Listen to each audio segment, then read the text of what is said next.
Wasted World of Sports, ahoy! How's everybody doing? Welcome along to the ICC Champions Trophy. I don't know, I'm on the fence about this. 50 overs is a long time. 50 overs aside, a long time. We've done a lot of T20 cricket here on the channel, of course. We did the Big Bash most recently. It was a good lot of fun. But I figured, hey, I've got nothing else to do tonight. Well, actually, I do. Got to do some work later on. But nothing else to do in the short term. Let's see how this goes. It is the opening match of the ICC Champions Trophy for 2025. And international cricket, well, not just international cricket, but international cricket of a major scale has returned to Pakistan. So a big occasion. I didn't want to miss it. And it's getting underway with what should be a great match here. Pakistan versus New Zealand.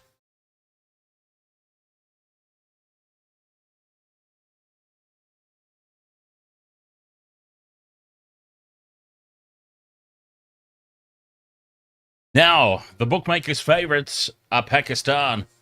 Very heavily favoured with the bookies. I'm leaning towards New Zealand to win this, though, in all honesty. I think it'll be a close game, tough, hard encounter, but I've just got this sneaky little suspicion that either Pakistan were playing possum in the warm-up games, which is always possible, but this New Zealand team looking very settled. They always rise to the occasion on these big tournaments. Not that the ICC Champions Trophy realistically is a huge deal, but of course everybody wants to win it if they're participating, right? So they'll be in it to win it, of course. Pakistan, though, on home soil in a major tournament, there'll be no pushovers themselves. Should be a great match. I am looking for, remember, if you saw my preview video, I'm looking for Shaheen Afridi, 2+ wickets, and Kane Williamson for New Zealand to cover his line of 30 overs with the bat. And I'm leaning towards New Zealand to win. But Pakistan have won the toss. They've sent the Kiwis into bat first. We'll see what kind of total they can post. It seems like from the warm-up games, around about 340, 350 is probably the score to beat. So if New Zealand can get themselves up there over 300, they'll be well on their way. Will Main, ahoy there. Geordie Aussie, ahoy mate. The Indian games are in Dubai, yes, yes. Pakistan are sort of co-hosting-ish this tournament. Will Main doing very well, thank you. How about yourself? Just a couple of minutes away from this one starting. Good bloody Lord. Those planes sounded like they were in the room with me. Wow. Imagine how loud that must have been at the ground if we heard it like that on television.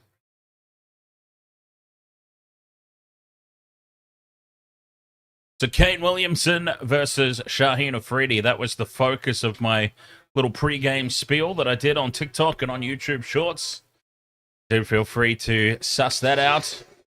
It only goes for a couple of minutes, so you should have time to get it in before the game gets underway. And you can see my process of thinking for why I have tipped New Zealand in this one. Just. It could also be a case, actually, in the pre-game interviews, the Pakistan captain actually raised a very good point, because the interviewer asked him, it must be really, really uplifting and just give you a whole lot of confidence having international cricket back home here in Pakistan. And he said something very intriguing. You know, it could actually be counterproductive. It puts a lot of pressure on us. And I thought that is just an interesting thing for a captain to say. Captains are usually very overly confident people. Like, yes, of course, it'll be fantastic having cricket back here. Like, we're not feeling the pressure at all. It's motivating us to go to that next level. And I'm feeling pretty confident that we can't be beaten. It was an interesting response, the captain coming out and saying, well, yeah, you're right, but on the other side, It could put a lot of pressure on us. The weight of expectation from the home fans. Wow, those planes are loud. Insane. So, Pakistan won the toss. They elected to field first. New Zealand into bat. Conway and Will Young to open the batting.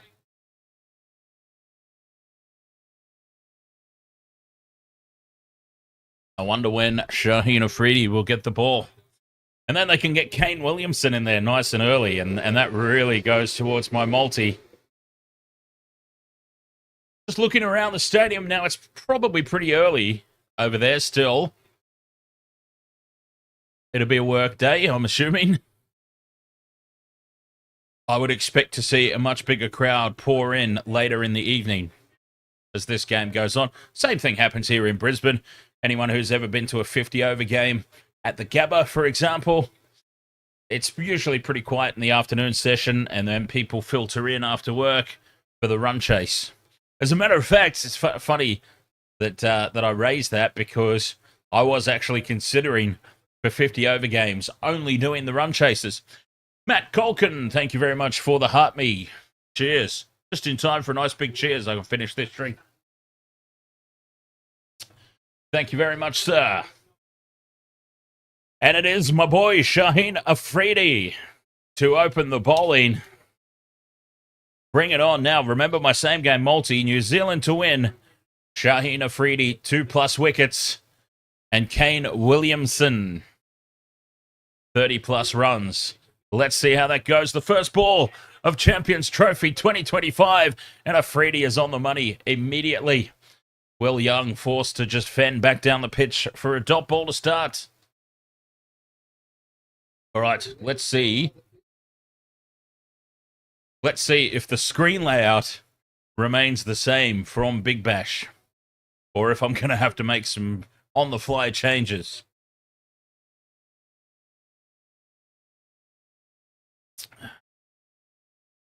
Okay, not too bad at the moment, not too bad. What if we do that a little more? Oh, the planes were awful, Geordie. So loud. Shaheen in again. Wide outside off stump and driven through the covers. They'll get 2. It won't go all the way to the fence. Maybe 3 if they push hard here. And they do push hard for the 3rd. Good running between the wickets there from the Black Caps.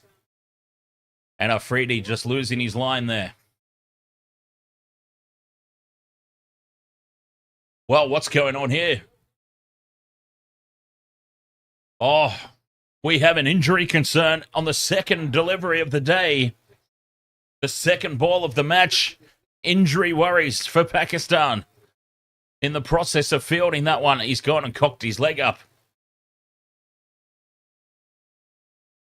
And that would explain the slowish fielding, allowing New Zealand to come back for the 3rd. And he is in a world of trouble out there. He is off the field, sitting beyond the rope, clutching his ankle. The Pakistan fielder there, whoever was chasing after it. I wish I had a name for you. Waiting for it to pop up somewhere.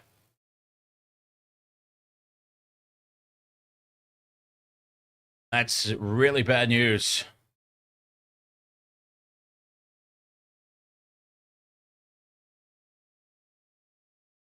Pakistan, they obviously don't want to be losing players.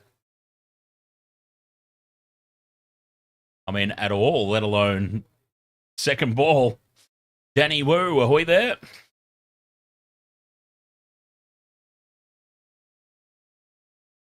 Go Kiwis.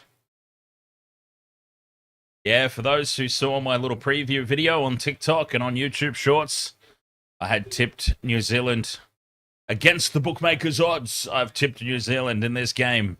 It's just a feeling. Anyway, play must go on. No concern. Well, no, what's the word? No compassion for the umpires and the injured player. They've said he's off the field. We'll play on. Get a substitute fielder out there.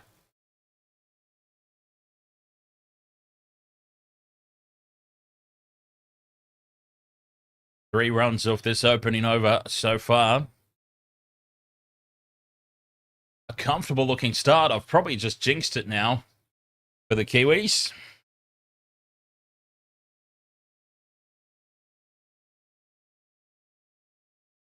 Shaheen in again. Beats the bat. A huge appeal for LBW. But I think height and leg side would be the issues here. But that was just a little bit of a wake-up call. And a wake-up call for myself as well. I did say how comfortable the New Zealand batsmen were looking 3 deliveries in. And then Shaheen Afridi rips one in. Past the bat onto the pads. Over the top of leg stump and probably a little bit too wide as well.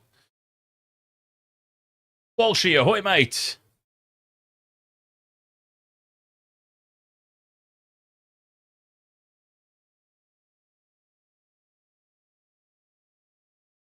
Shaheen, I thought that was the stumps. But it was just a really hollow sounding bat as Conway fends it away. Still just the 3 off this over.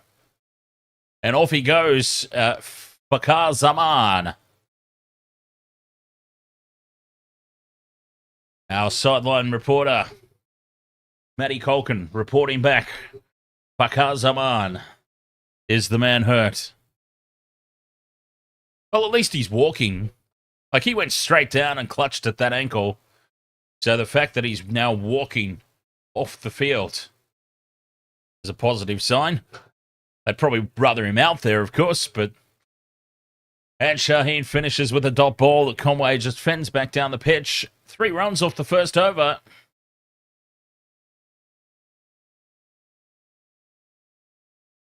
Just that one loose delivery, otherwise it probably would have been a maiden.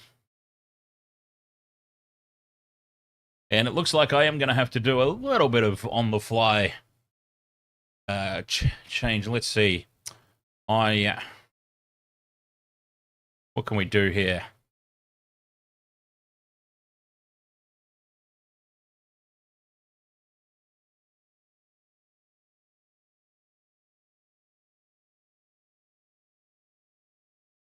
Naseem into ball. Keeping with the pace, of course. This is not T20 cricket. 50 over stuff. Keep the pace on early. Keep the field up. Slips in place. You'll love to see it. Remember, all through the Big Bash, I was calling for slips to be in place. Probably didn't make a whole lot of sense in Big Bash cricket, but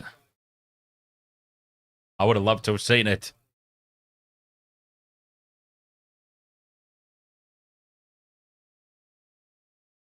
Wide outside the off stump, and Young happy to just watch it sail through to the keeper. Remember, we talked about the par score here. In the warm-up games, it was around about 340. Seemed to be the target to go for.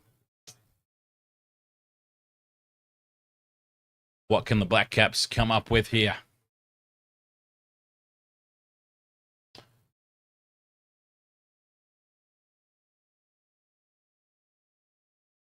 A nice outswinger, almost tempting Young to play at that.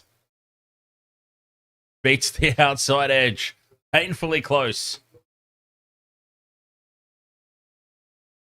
I'm actually liking the looks of the scorecard on the ICC Champions Trophy website. I might give that one a run in the second innings and see how it goes.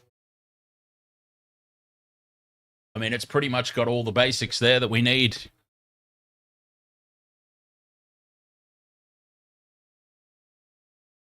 Yes, I'll have a look at that at the innings break. Suss that out. Liam, ahoy there.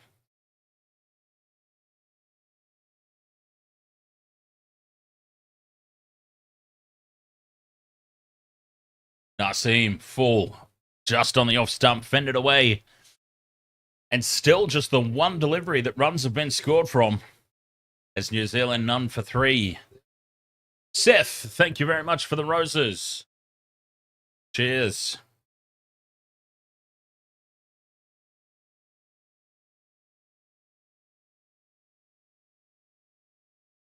Yeah, we'll give that one a go in the innings break, I reckon.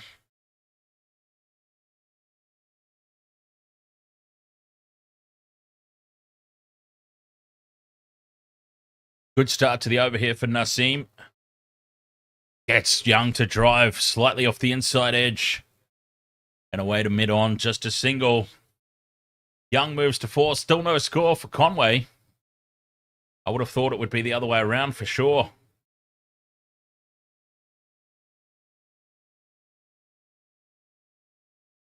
Slow going at the moment for New Zealand as they get their eye in. Yeah, I'll do it at the drinks break for sure. We'll try. And then I can have a vote on what everybody thinks the best screen overlay is. I'll leave it up to you. The people out there.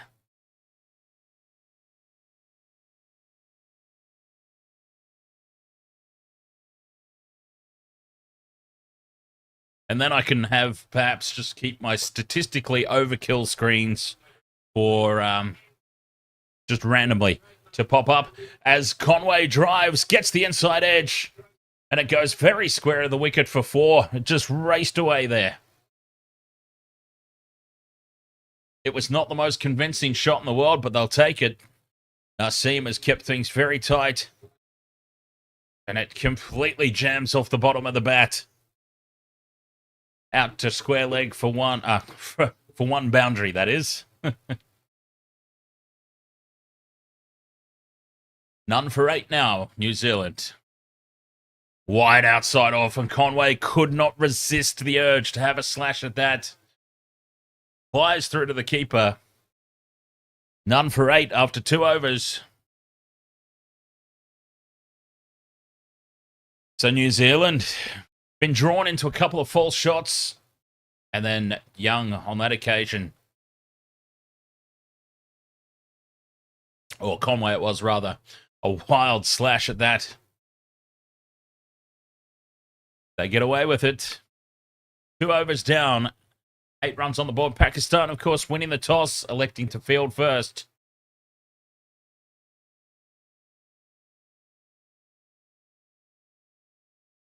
Sis Saikat, the umpire. Sis.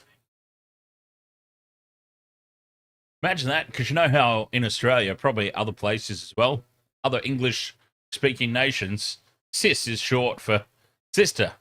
Imagine old mate walking past and you're like, hey, sis. Somebody who didn't know that was his name looking at you really weirdly.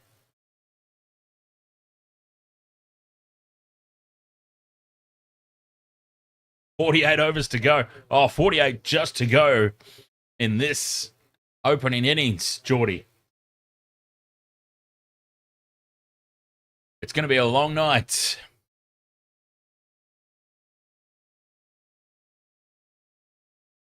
Shaheen back into the bowling attack. He starts with a dot.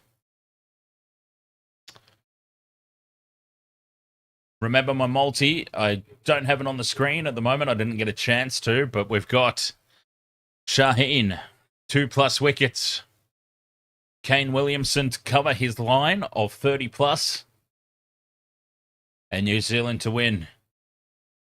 Afridi in again. Fended away to the offside. Can't beat the circle.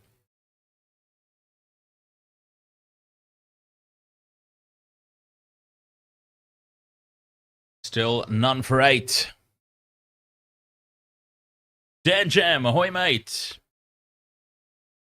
Doing very well, thank you. Looking forward to another fun-filled night of sports action. Hopefully. Hopefully it's a good game.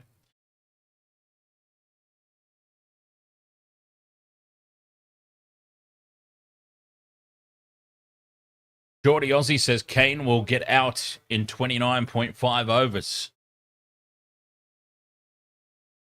Oh, that's all right. As long as he gets 30 runs in. I don't care what over he gets out in.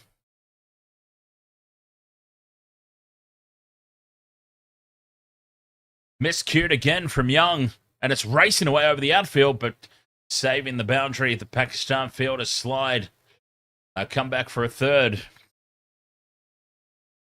But New Zealand just not getting to the full pitch or the full pace of the ball at the moment.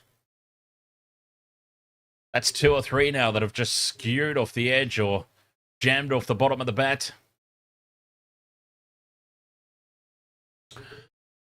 Oh, sorry, Geordie. Yeah. It's overs unders. So I had a choice between Kane Williamson over 30 runs or under 30 runs. I went with overs. My apologies for the confusion. Yes, not overs faced.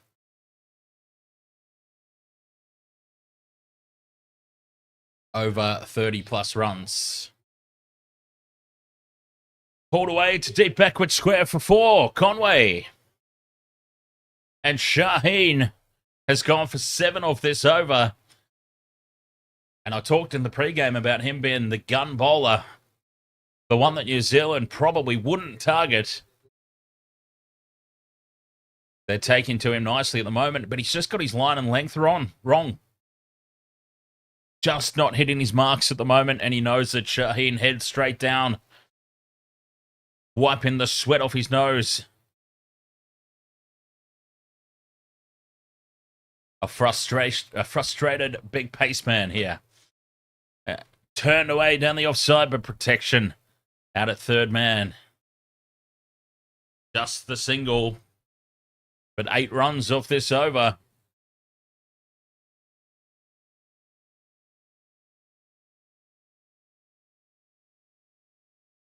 Eight runs off the over so far.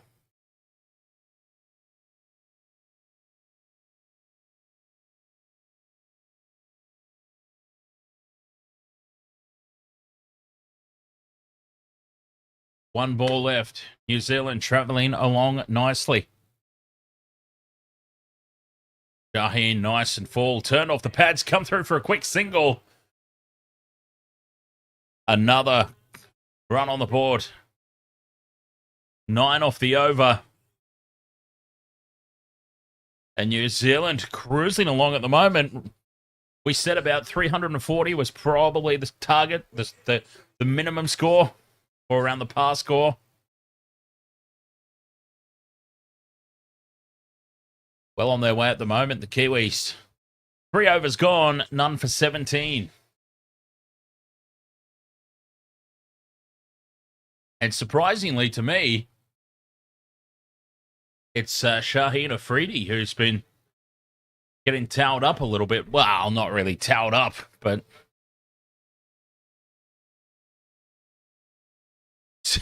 Sydney Swans 13. Ahoy there. This is on Prime Video.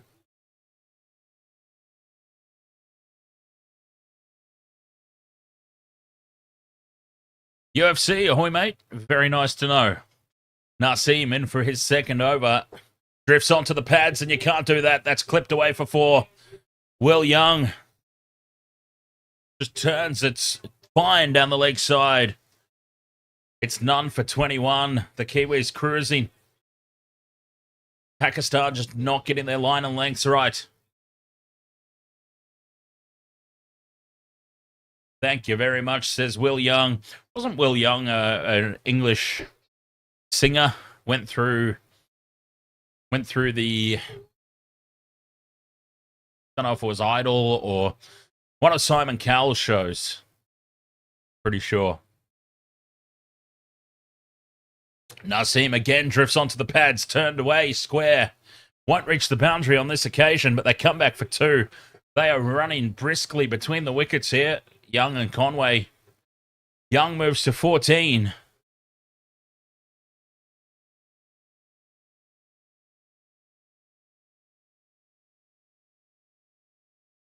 You got to make hay while the sun shines, right? That's what they say.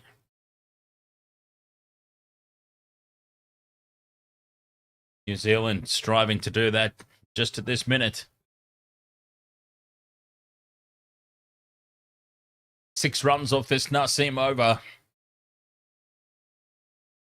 That one a little quicker through, skips up on Young.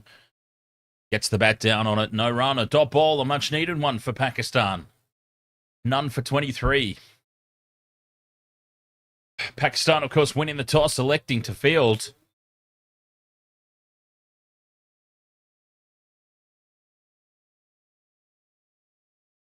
So they certainly won't be overly happy with the way they've started things here. Long way to go, though. I mean, how quickly do we see a T20 game turnaround. Well, it happens in the 50-over game as well. Can turn in an instant. A brash shot, a good delivery. Suddenly it can spark a collapse.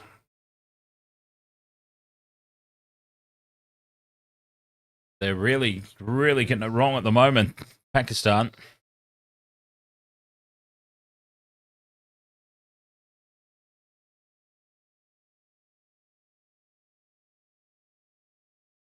Four deliveries gone in this over. He's recovered well, Naseem. Fallen on off stump. Outside edge, down to third man, just the one.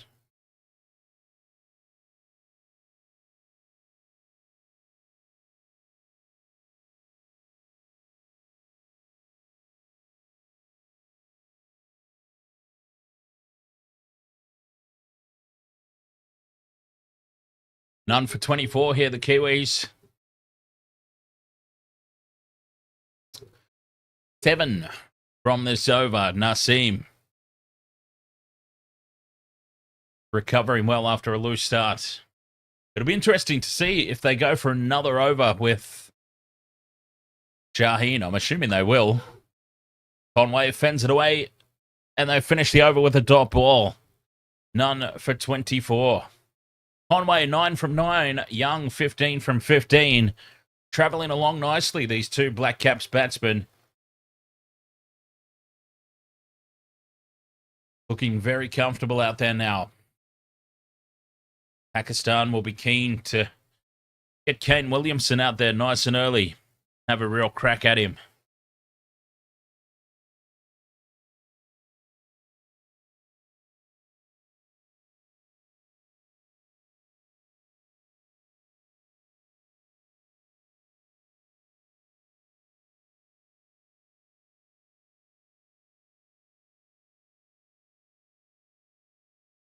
Milestones, hey? 2 more dismissals for Rizwan for 100 OD international wickets.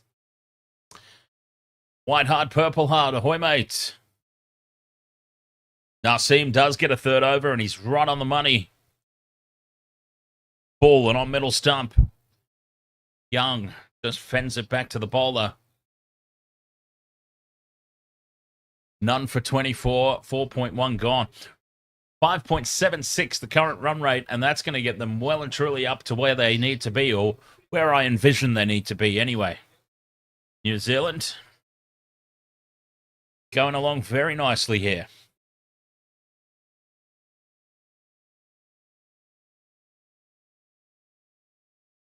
Naseem into Young. Yeah, it is Naseem.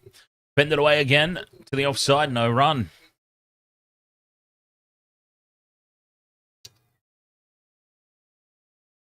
So I wonder when they'll give us an update on Parkar injured on the very second delivery. Yes, Geordie, 3 power plays. I wish they called them power surges. Gonna have to come up with a new gag.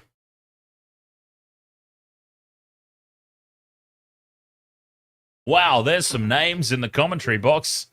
Ian Smith, Ian Bishop, and Ramiz Raja. There's Naseem in again. Drifts onto the pads, turned away. Square on the leg side, at least 2 here. They'll settle for 2, I think. They're just struggling with the line. Again, here the Pakistan bowlers.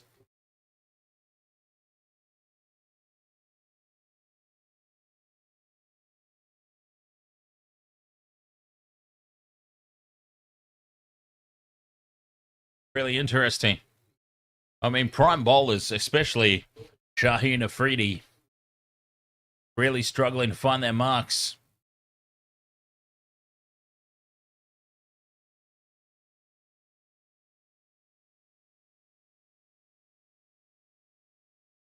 Three deliveries left in this over. Young on strike, pushes to the offside, dot ball.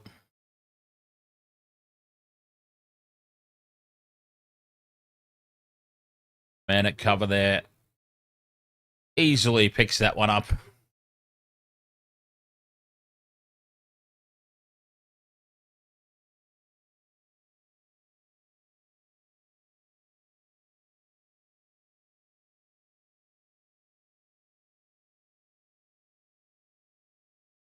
Now, what do I want to see here? Live stats.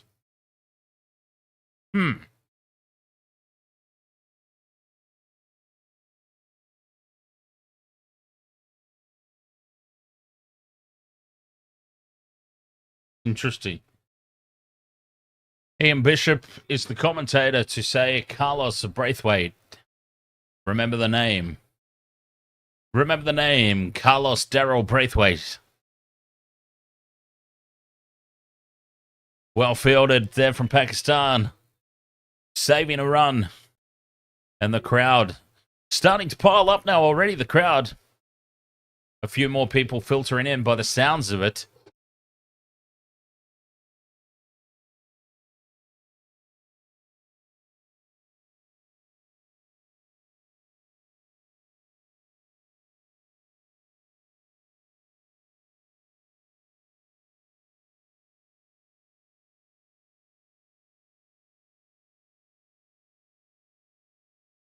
Shaheen, one ball left. And it is guided away through the offside for 4. Pass backward point. A beautiful shot there. Oh, Young's looking good. Young is looking well and truly set. 21 of 21. New Zealand none for 30 after 5. Some danger signs emerging now for Pakistan.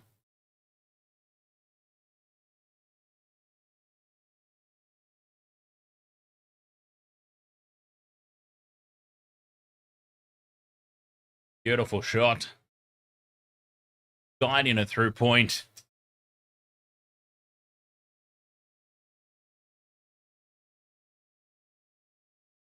Current run rate bang on 6 and over. This is a dream start now for the Black Caps. As Pakistan turn to spin. Abra Ahmed. 84 in the ICC rankings.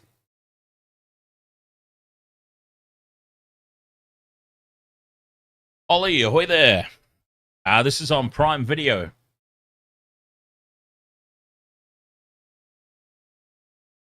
Here in Australia, anyway. Prime Video exclusive. Abra starts off down the leg side and too far down the leg side. Wide is called. And again, just the line. All the Pakistan bowlers at the moment struggling with line. We saw Shaheen Afridi, of all people. Too far outside off stump. Driven straight back down the ground, 2 straight. And it cleans up the stumps down the non-striker's end. Well, the stump saved 4 there. Well, Young.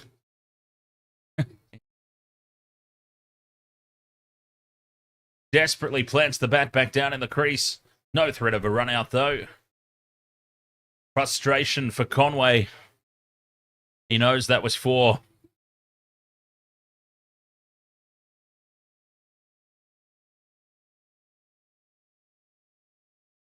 Young, 21 of 21.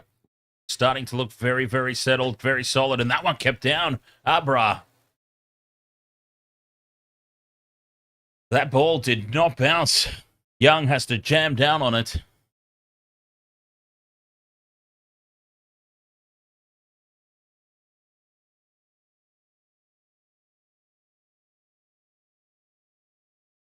And that gives the New Zealand batsman just a little something else to think about.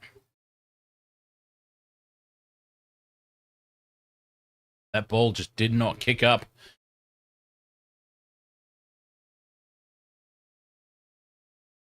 None for 32.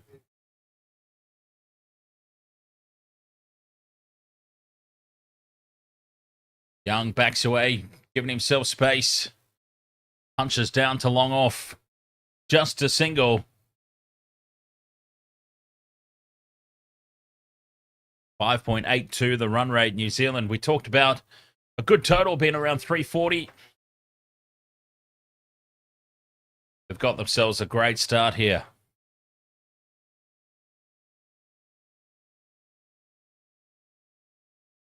Conway stretches down the pitch, fends it back to the bowler. Dot ball.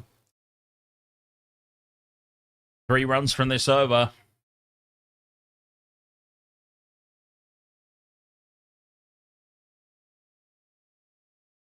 And again, Conway not to the pace of that. Gets the bat down, fends it out. Just the difference between the two batsmen. Conway didn't look comfortable at all. Young, though, could go on and get a very big score here. Don't want to jinx it. I might have already done so. Might have already jinxed it. Could go on for a very big score here.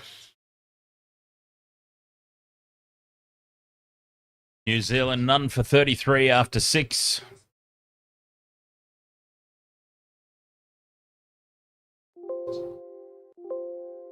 Whoa, what the hell was that?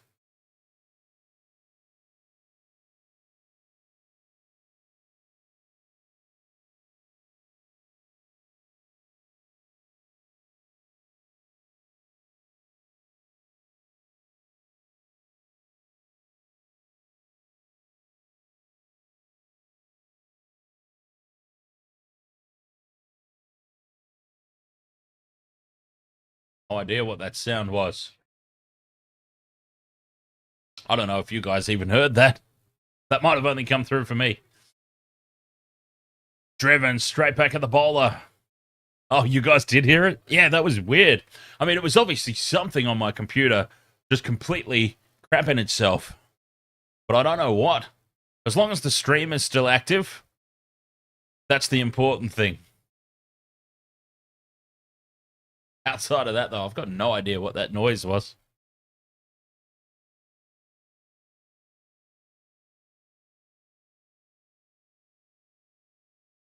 Naseem back into the attack. Now that's interesting. So Naseem's getting another over.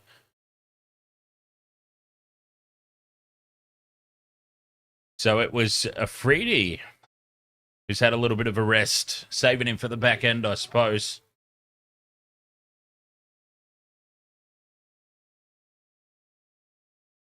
Defunk, ahoy, mate.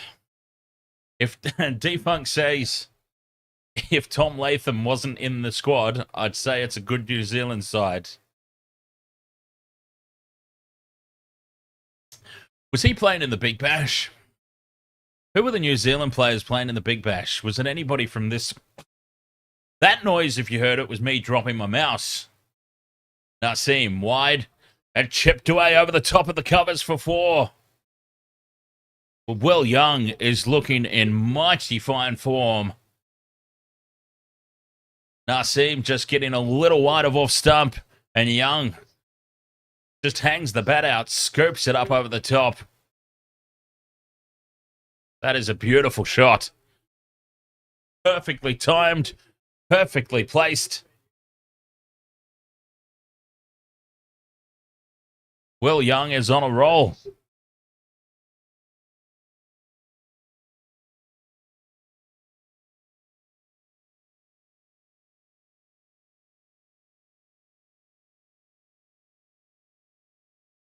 Better delivery there from Naseem, but they still come through for a quick single. Well, the running between the wickets, that's what's really leapt out at me. The running between the wickets has been impressive. Turning 2s into 3s. A quick single there.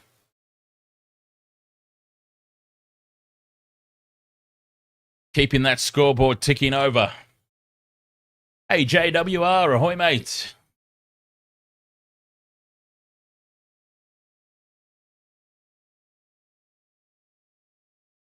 Defunk says, if he's playing keeper, then I can forgive the selectors.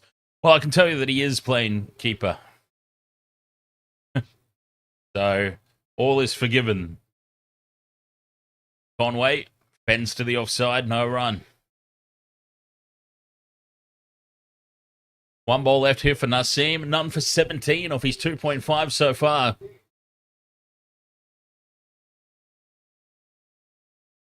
New Zealand none for 38.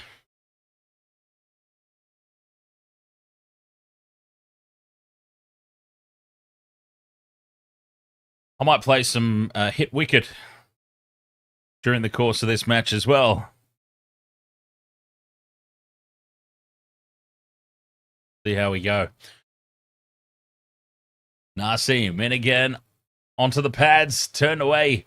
Square on the leg side. Just a single. Conway moves to 11. He also retains the strike. 7 overs gone. None for 39 here, New Zealand. Motoring along. Going nicely.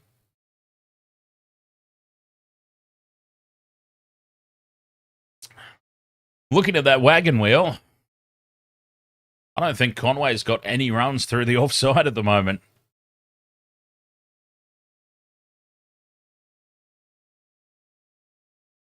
.67% shot control compared to Will Young's 89. Well, I did talk about that. I did talk about that in the last over. About Will Young looking so much more relaxed and comfortable. And that statistic there backs it up. Oh, actually, I'll tell a lie. Conway does have a single down to third man. So he has got 1 run on the offside.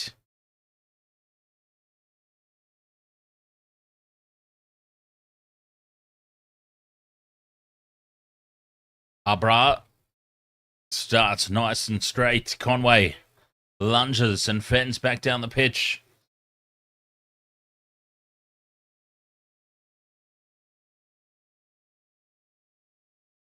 So current run rate 5.44. Slightly off the outside edge. They don't come through for the single. Another dot ball back to back.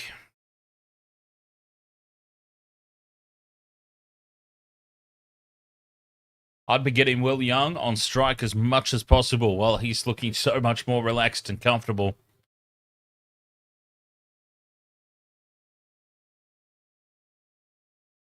Oh, he's bowled him! Wow! We were just talking about how Conway, he's had no control over his shots, 69%. And Abra has clean bowled him. Off stump is gone. Rocked backwards. And Pakistan get the breakthrough.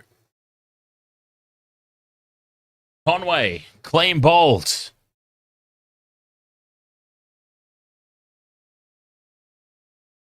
Conway playing for turn that didn't come. The ball straightened.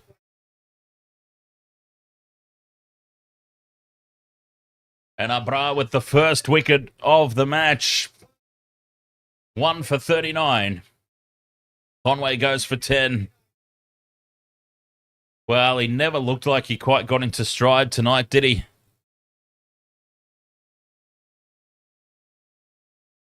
Kane Williamson to the wicket. Yes, here we go. My multi comes into play. We need Kane Williamson. 30-plus runs.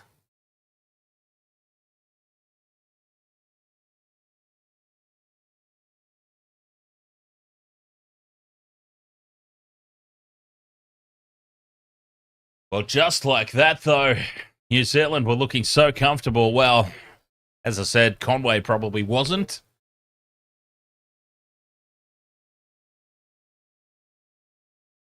Ollie, Critter, what am I doing if Kane Williamson gets out before 30 runs? Well, that's the end of my multi.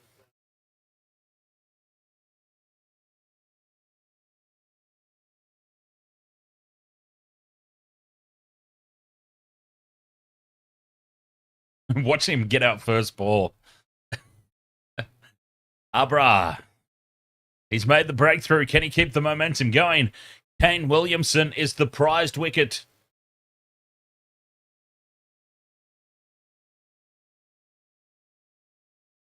Ready to face his first delivery.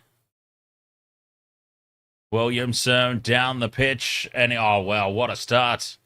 I mean, it's only going to be the single, but that was just played with a lot of confidence and a lot of authority. And Williamson off the mark. 29 to go.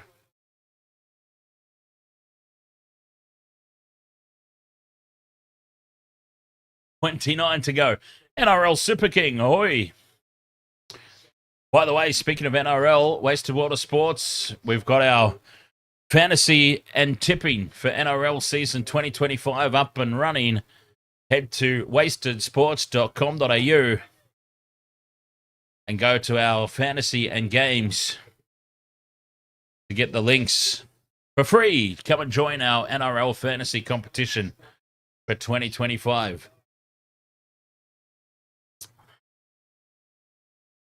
Williamson off the mark immediately. Young's on 27 of 29.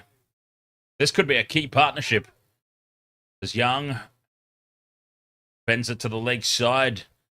Williamson wanted a single. Young not interested at all.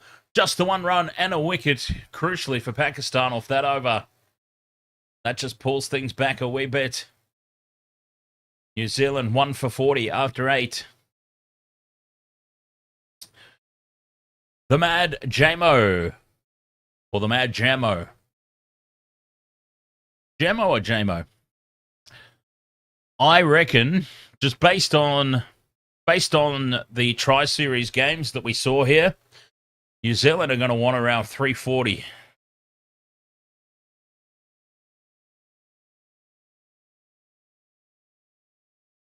Because anything under 300 just got chased down so easily. Geordie Aussie says, Dan, you have to buy a top of the winner of the tournament and wear it the next stream. Okay, buy a top of the winner of this tournament or this match.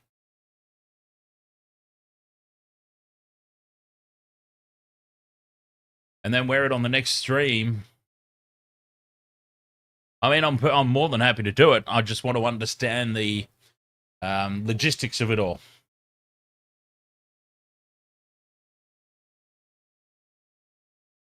Especially because if we're waiting for the tournament winner. Oh, beaten. Williamson, a big appeal. It's given. He's been given. Oh, the umpire thought about it. Naseem. He knew that he had it straight away. And that is a huge breakthrough. Williamson walks. He knows he's hit it. He faced 2 balls. Well, it was close. I said, watch him get out first ball now. He got out second ball. Son of a bitch. Ugh. The crowd has come to life. They've gone berserk. Bonkers. They know that that was a massive, massive wicket. Caught Rizwan bowled Naseem. Jocko, ahoy, mate. Oh, that is a huge breakthrough. Suddenly, New Zealand 2 for 40. The gates have been open. My multi's done.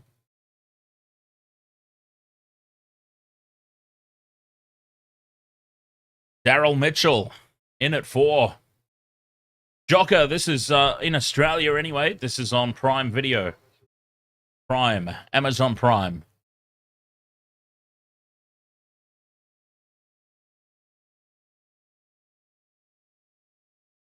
Well, this game just got completely dumped on its head. Will Young now holds the keys for New Zealand. The Mad Jamo, you don't know much about Mitchell. Is he any good? We'll judge him by his average there. He either hasn't played a lot of games or he's decent.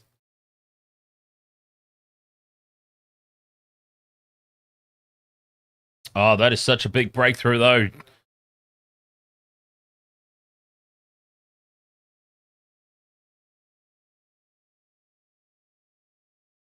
So Mitchell in one-day internationals averaging 50.42 or 45 matches. So he's capable of going all right. Naseem. Oh, Mitchell advances. Aggressive. Oh, he doesn't like it, Naseem. Naseem's right up in his face. You want to march down the wicket at me? Do it at your own peril. Well, those wickets have brought the game to life. There's a fair bit of spice now.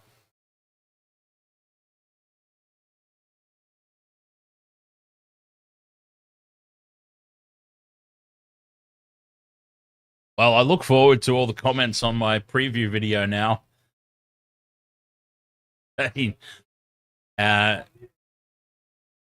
Williamson to quite comfortably cover his line of 30-plus runs. Whew, not even close. Bangs it in short. Mitchell fends away to the leg side. Dot ball.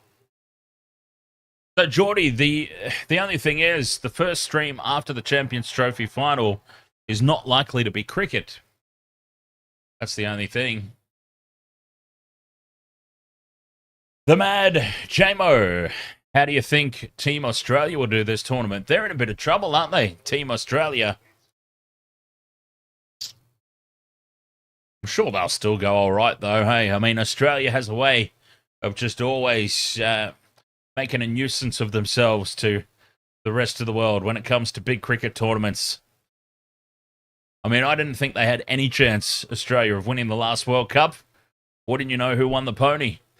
Denny Wu, 2 for 40. No.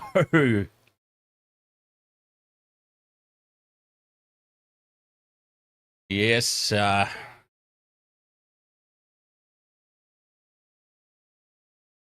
Afraid so. Mitchell is not afraid to walk down the pitch here to Naseem. Just the 1 run and a wicket off it so far this over. New Zealand 2 for 42. When things were just looking so comfy for them. That run rate drops to 4.73. And also, importantly, gets the crowd involved. Huge shout for the outside edge. They're considering the review here. Young resisted the urge. He hangs the bat out, but gets away with it. And it flies through, beats the outside edge. That's the first real lack of concentration that we've seen from Will Young.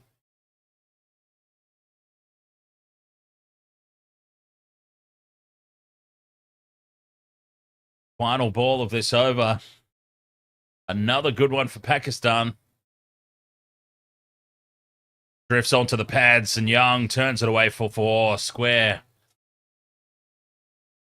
An absolute gift on the back of all that pressure, and that just releases the valve. New Zealand 2 for 45. But apart from that final delivery, it's been a huge couple of overs here for Pakistan. They've got themselves well and truly back into this match. I mean, not that they were ever out of it, but they might even be slightly on top. Would you say? Slightly on top at this point now, especially the big wicket of Kane Williamson, so cheap.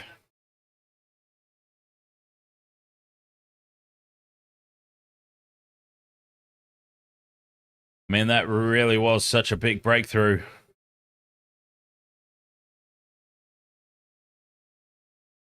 Abra back into the attack. 2 overs, 1 for 4 so far. He's been a point of difference. 9 overs gone. Mitchell on strike. Lunges down the pitch, pushes to long off for a single.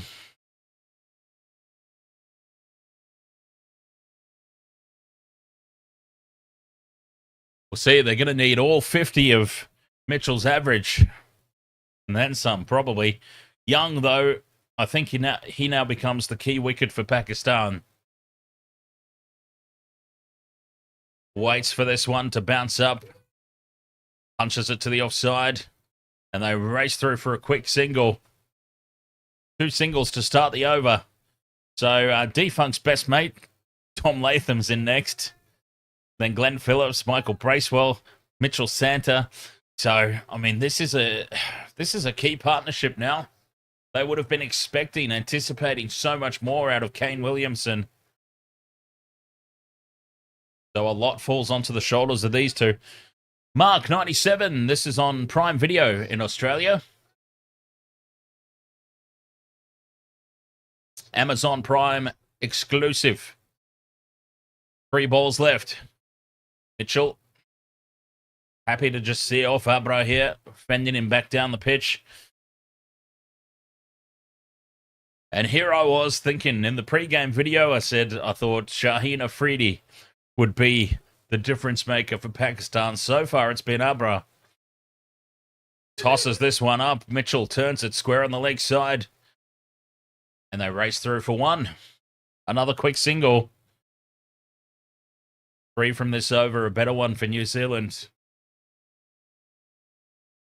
Not in the game overall, but a better one against Abra. And again, right on the money, Abra. And it's 48 for 2. Another top ball to finish an over. No wicket this time, though. So a positive result for New Zealand. Still got batting to come, of course.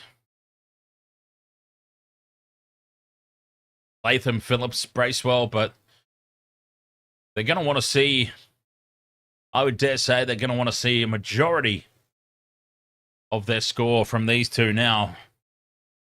Will Young's doing exactly what he needs to do.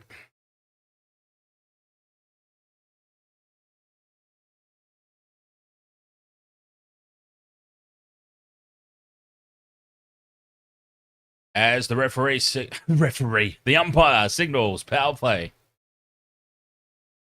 Power play number 2. Straight into it.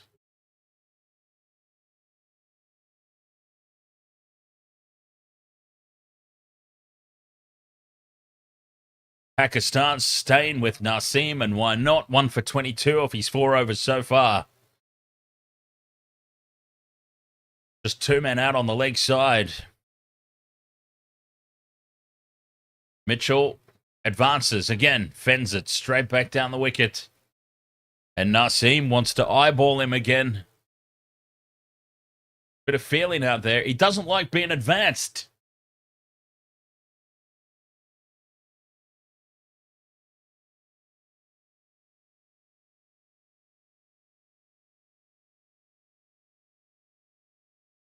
Showing a replay there of the huge wicket of Kane Williamson. Big breakthrough. Potentially dented the hopes of New Zealand and destroyed my same-game multi. Naseem in again. Drops it in halfway down the pitch. Not a lot of bounce in this wicket. Like he dropped that in pretty short, Naseem. And it went through to the keeper below chest height.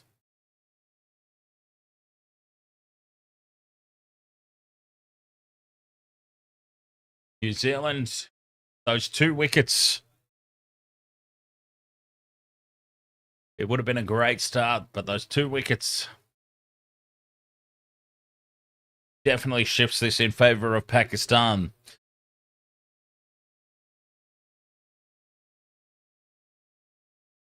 Let's see, is there any updates here to the odds? Let's have a look. Champions Trophy. Yep. Oh, yeah, Pakistan have shortened a little bit. New Zealand, it's back to about where it was before the game started in terms of favoritism with the bookmakers. 2 dot balls to start this over for Naseem. That one's very short. A huge shout. Big appeal. Mitchell's gone for the hook shot, the pull. A big shout. I don't think they were all that confident, Pakistan, as the DRS timer continues to drop. Chook Light, thank you very much for sharing the stream over there on TikTok. Very much appreciate it.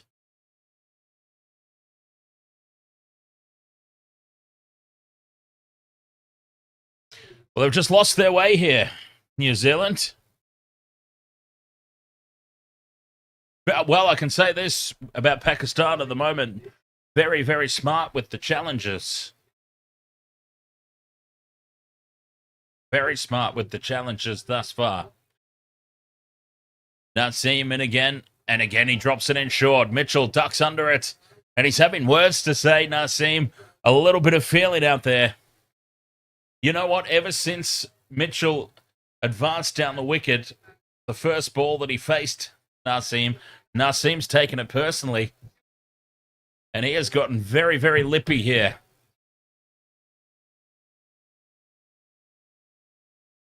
Speed, ahoy there. Will Baba get 25 runs? Well, it's looking like a decent batting track. I mean, the wickets have been two absolute ripping deliveries. Outside of that, looks like a very sweet batting track. And I would be backing any top order batsman.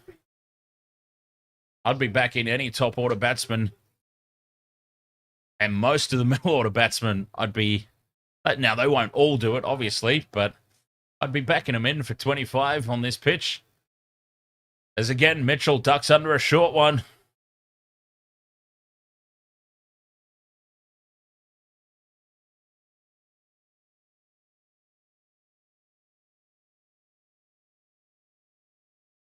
Mitchell having a conversation with Young.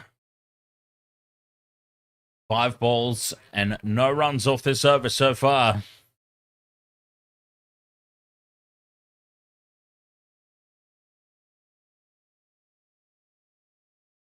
It gets pretty rowdy over there, Geordie, from what I understand.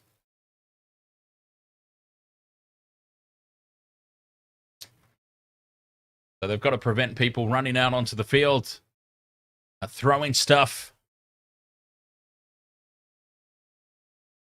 Yeah, it's a different beast over there. Final ball of the over, Naseem drops it in short again. Mitchell turns it square on the leg side. They're pushing hard for 2. And that's well run again, New Zealand. That's one area where they've stayed on top, the running between the wickets, turning those 1s into 2s, and so on and so on. Chook Light, no, this game is exclusive in Australia anyway to Amazon Prime. A very good pickup for Prime Video. They had something else on too that was cricket and Prime exclusive. I can't remember what that was. Was the World Cup? I feel like Prime had the most recent Cricket World Cup.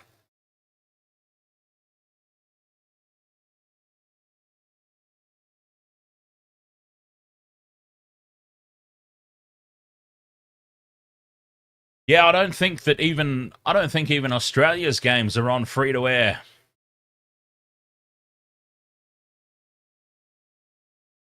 But I mean, lucky for me, I had Prime Video anyway, so but I mean, that's just lucky for me.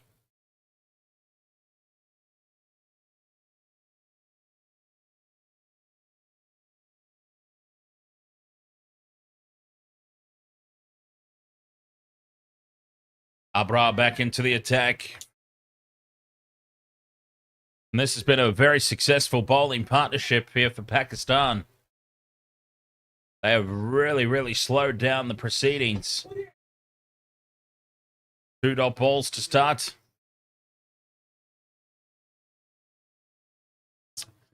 Oh, I hear you, Chook Lights. I hear you, mate. All these different streaming services. I'm down to just now. I'm down to KO, but I can tell you in all honesty, as this one's uppishly played back down the pitch, almost a caught and bowled. A screech of catch from behind the wickets. But Abra can't dive far enough to take it. Yeah, I'm this close to ditching the KO subscription, to be honest. Especially because they're losing more and more sports, and they're going to put the price up in March. So, just in case anyone's got KO Sports and hasn't heard about that, there is a price increase coming in March as Young gets the inside edge, the old French cut, and it races away for 4 down a deep fine leg. It wasn't convincing, but they'll take it. It's broken the shackles a little bit. Young moves to 36. New Zealand, 2 for 54.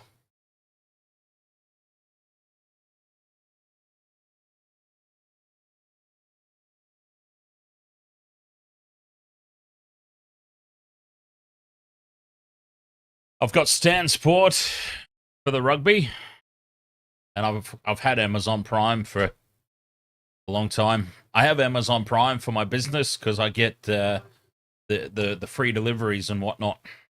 So I don't mind having it.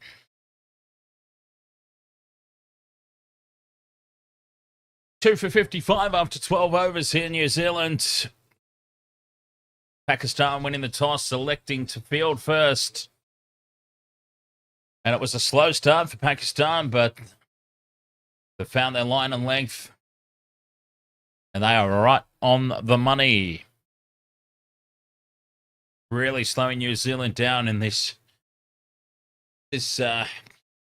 second quarter of the game, I suppose you would say. Second quarter of their innings.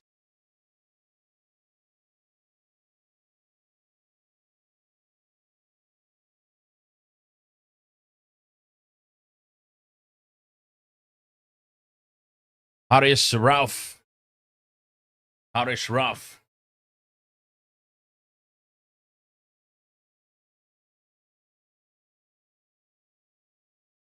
Into bowl. What's he?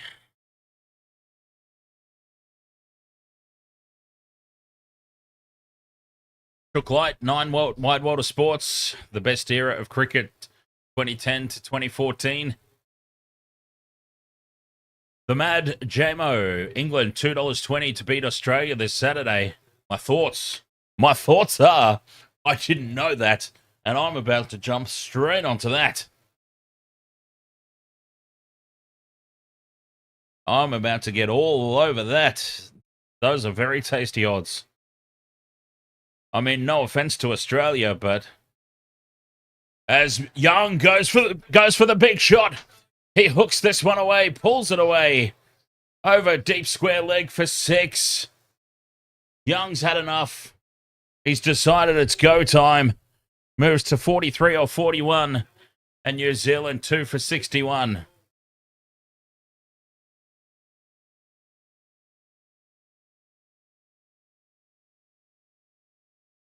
Now that was a shot and a half. Young, his eyes wide open. They lit up. He knew that was his delivery. A 6 to start, and that puts pressure. That puts pressure right back on the bowling team. Turned away square on the leg side. Out to deep square leg for just a single.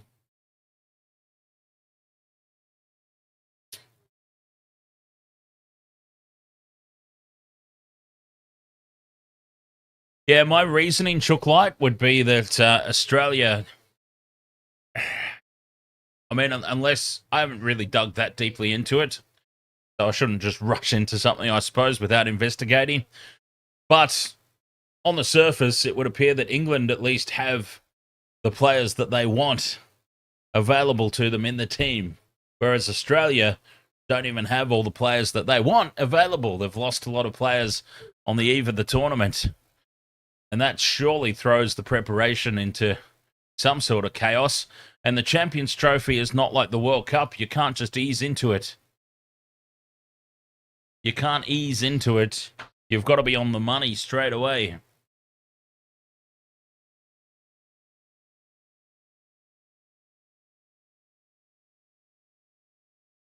And what about Marcus Stoinis? Marcus Stoinis retiring from international cricket. Would he have got picked anyway?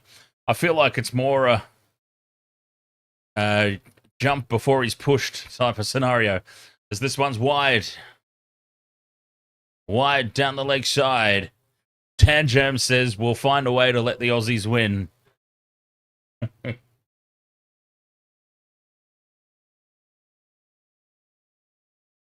Jacko says, to be fair, England can't play spin. And Australia do have some quality Young spin coming through. So that could be the point of difference. I'm just saying, in terms of value, $2.20 is pretty sweet value to take a punt as Mitchell fends this back down the pitch.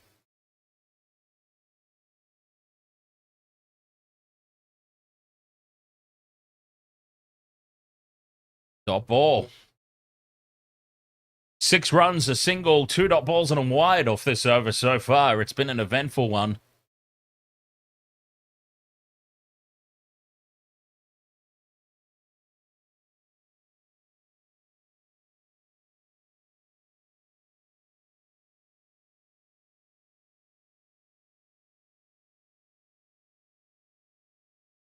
Two balls left. Mitchell, 5 from 15. So, excuse me, very slow into his work here, Mitchell.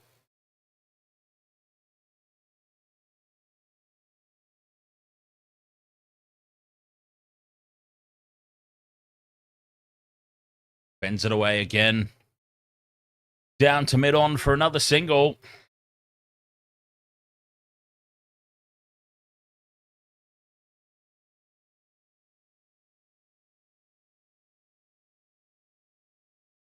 Two for 64.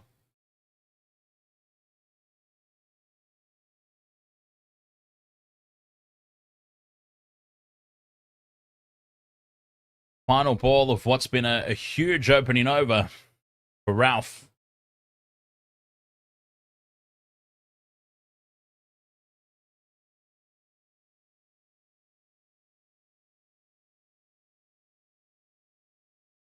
And he comes no slip in place. And no thought of a quick single on this occasion as Young just pushes it to the offside. 44 or 43 for Will Young. Certainly seems like he is the key for this Black Caps innings.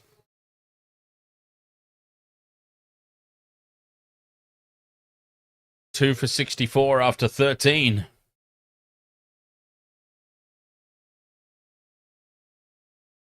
Crazy. We've been covering the Big Bash. Or we did cover the Big Bash, I should say. It's over now, of course.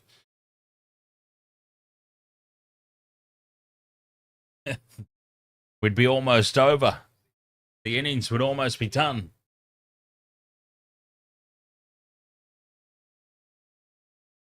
Two for 64 after 13. And Abra back into the attack. 4 overs, 1 for 12.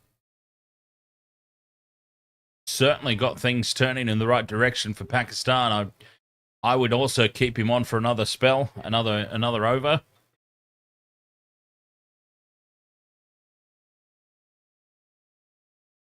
He can get another breakthrough. Especially if it was this man Young at 44 or 43.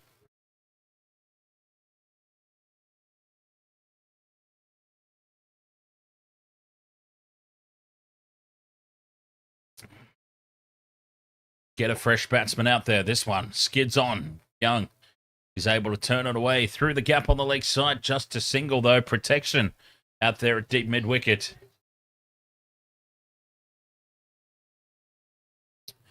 Geordie Aussie says, you're doing good so far. Yes, I'm hanging in there. Got to make sure I pace myself correctly as well. Well, the way I look at it is I've done 3 NRL games back to back to back before. It couldn't be too much different. In terms of excitement and things happening, it could be very different. But you know what I mean, time-wise. As this turns and beats the outside edge as Young lunges forward at it defensively.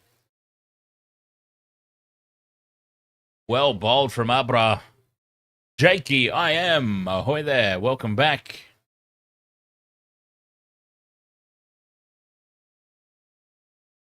You were AFL BMX. There you go. New name.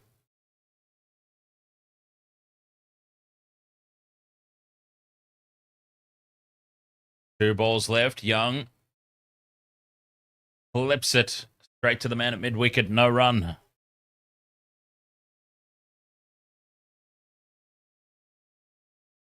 Ah, yes. the Six Nations rugby. I've been enjoying. I didn't know what to do with myself when there was no Six Nations.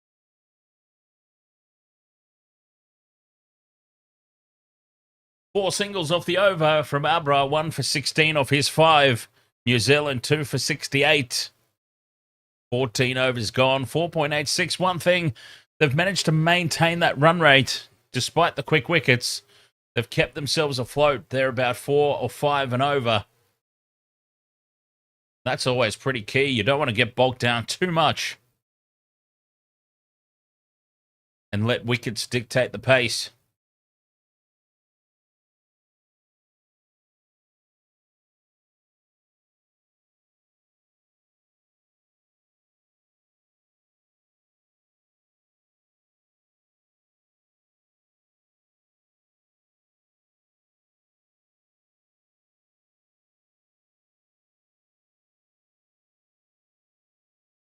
Oh, beating the outside edge. Young just drops the bat down.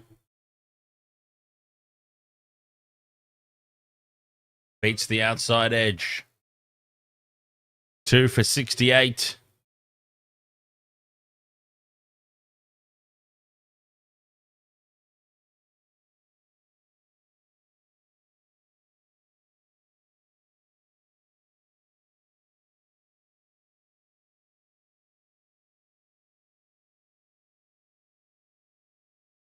Young approaching his 50. Jams it away to the offside. No run.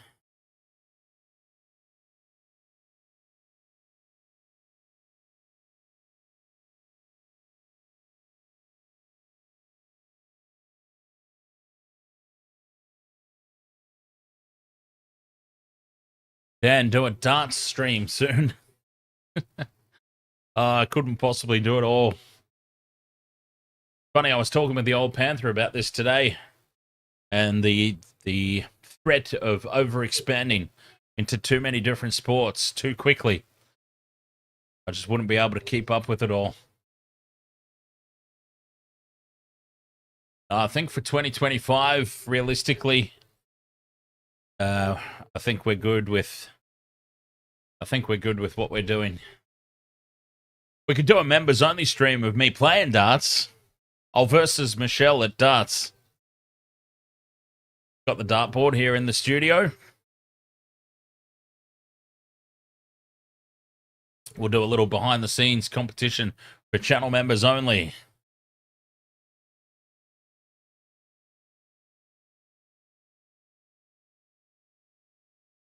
Of course, it would be absolutely no competition.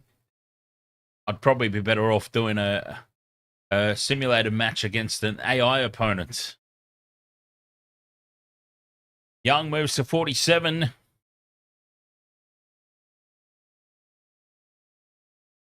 And he's kept up a good pace too, 47 off 50. He's batting extremely well. 94, his strike rate. Ball and driven, picked up by mid-on dot ball.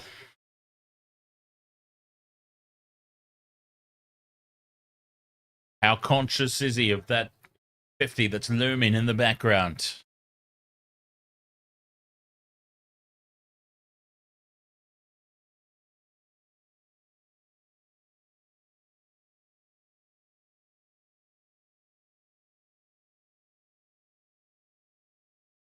The 4.72, the current run rate, it dropped down as low as sort of 4.3, thereabouts. As Young turns this square on the leg side, just the one. He moves to 48. Making us wait for that 50. And it's drinks. 15 overs gone. It's drinks break. Drinks break for them. And a quick break for me as well. I may as well have a break when they do. Wasted World of Sports. 50 overs cricket. Wow. A big commitment. 2 for 71. 15 overs gone. New Zealand, Pakistan. Be right back.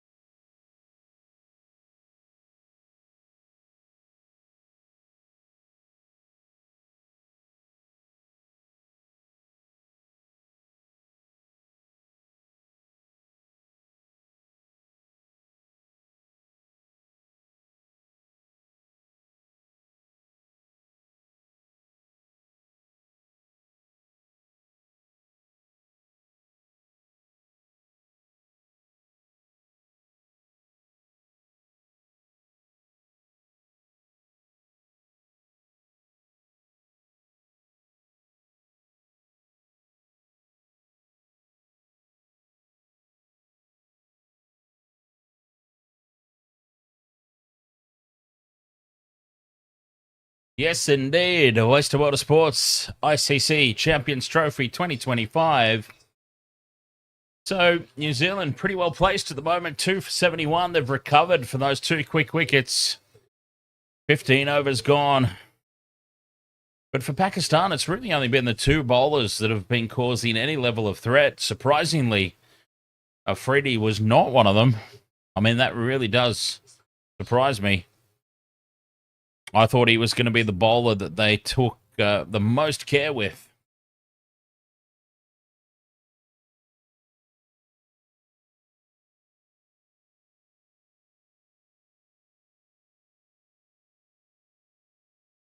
Let's have a look, actually. Oh, I'll do it in the innings break. That's right. I was going to say, let's have a look. I'm really liking the ICC Champions Trophy official website.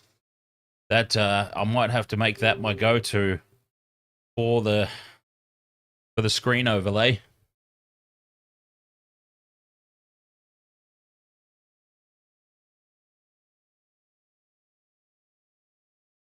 Drinks break coming to a close.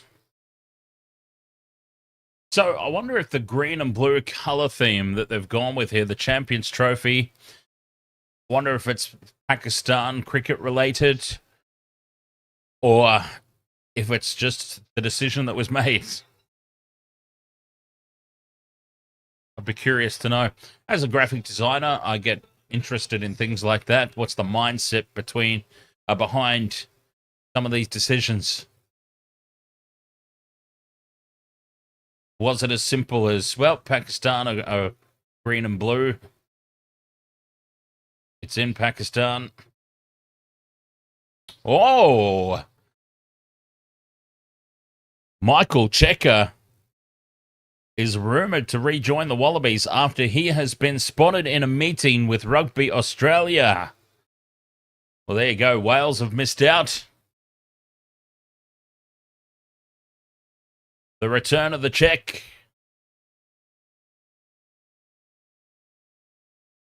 Looks like it's a possibility. Supposedly. UFC says, did you hear the legit news? I like how you put legit at the start of it, as if to acknowledge the bollocks that you posted before. Yes, Cameron Murray out for up to 8 months, and Latrell could be out for with a hamstring.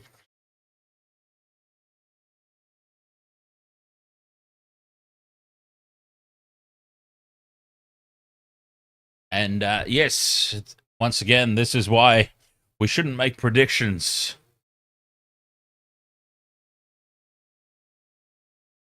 Because that throws a big spanner in the works for the Rabbitohs. If both injuries turn out to be as bad as they possibly can be, as Young guides this through the offside, beats the man a point. Moves to 49 or 54. Getting closer. He's edging closer is what he's doing. He's edging.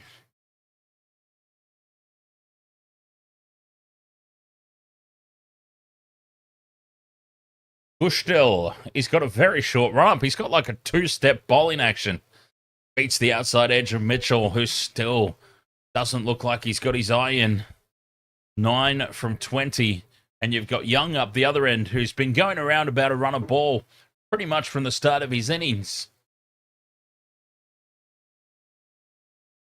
This one turns a long way as Mitchell lunges down the wicket at it.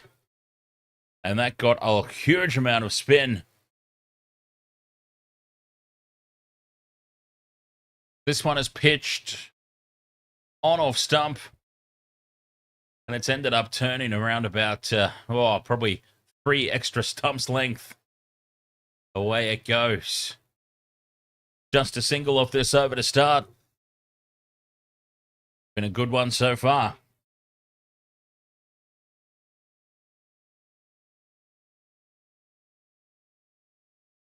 Lunging again, Mitchell gets into the double figures at last. Moves to 10 off 22. One delivery left in this over. Young on 49. Can he bring up his 50 here with this ball? There you go. Dan Jam says, apparently the tournament colour scheme has been inspired by Pakistani truck art culture as Young just fends a full delivery. Back down the pitch. A dot ball. He's stranded on 49 still. Waiting for that 50.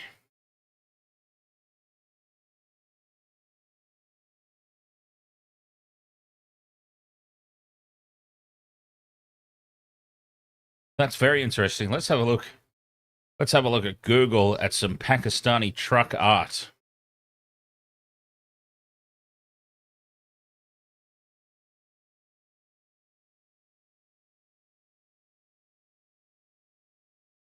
Yeah, okay.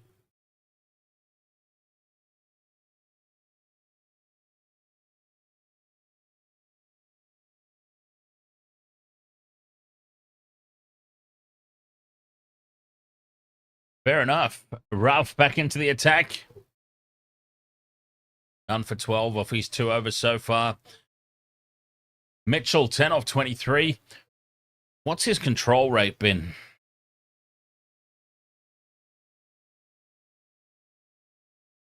I mean, he's been controlled. He's just been very slow, that's all.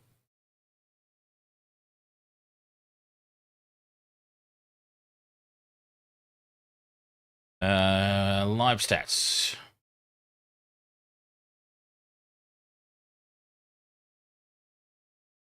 '83. Oh, and he's looked to rip this one over the top of the infield. I have just been talking about how he's been very, very slow, but controlled. Well, there was nothing slow or controlled about that. He's gone for the big pull shot. He's miscued it, and it's gone straight down the throat of mid-on for a simple catch. And that is just throwing wickets away. A miscue high on the bat, straight to mid-on. A gift for Pakistan.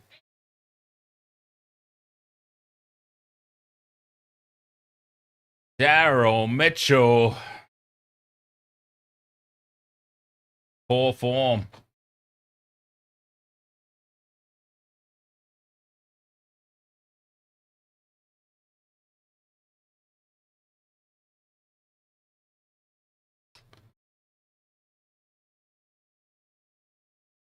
And it's looking ever likely that Will Young is going to have to do this all on his own. Well, Tom Latham, here we go. Tom Latham in at 5. The Mad JMO says, Tommy Latham, 100 incoming. And where's Defunk? Hey, Defunk. He's playing wicketkeeper, just like you asked for. Well, not asked for, but you said you would understand. Need him for a big score.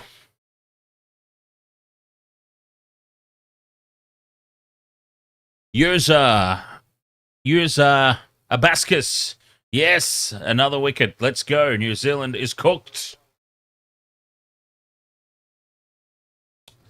Young could still do it.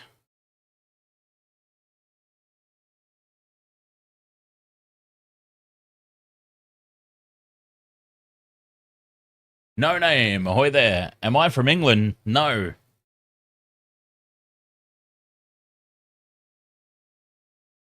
No, I'm from Australia. The Mad Jamo, thoughts on Penrith this season? They'll be in the grand final where they ultimately lose, falling just short of a monumental 5 in a row to the Melbourne Storm.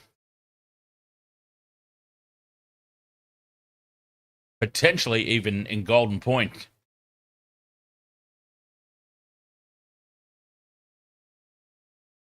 User Abaskis, Pakistan winning easy.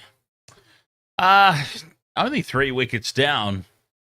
I mean, I say only, but they've only got a couple more batsmen left. New Zealand, they don't bat deep. As Latham gets over the top of this one, fends it down to the offside for a dot ball. 3 for 73.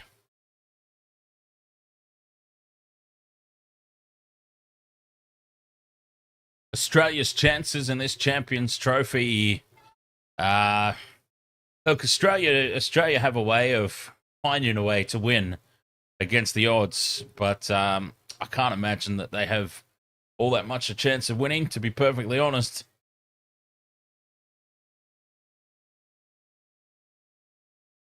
And a false start here for Ralph. Oh, it's Latham. Latham backs away. Just making sure that everything's kosher down there behind the sight screen. The Tigers will give the finals a very big push, JMO. Yes, it was funny. I was talking to the old Panther earlier, and I said it's always easy when you're going through social media. It's always pretty easy to know who keeps up with the news in the NRL world.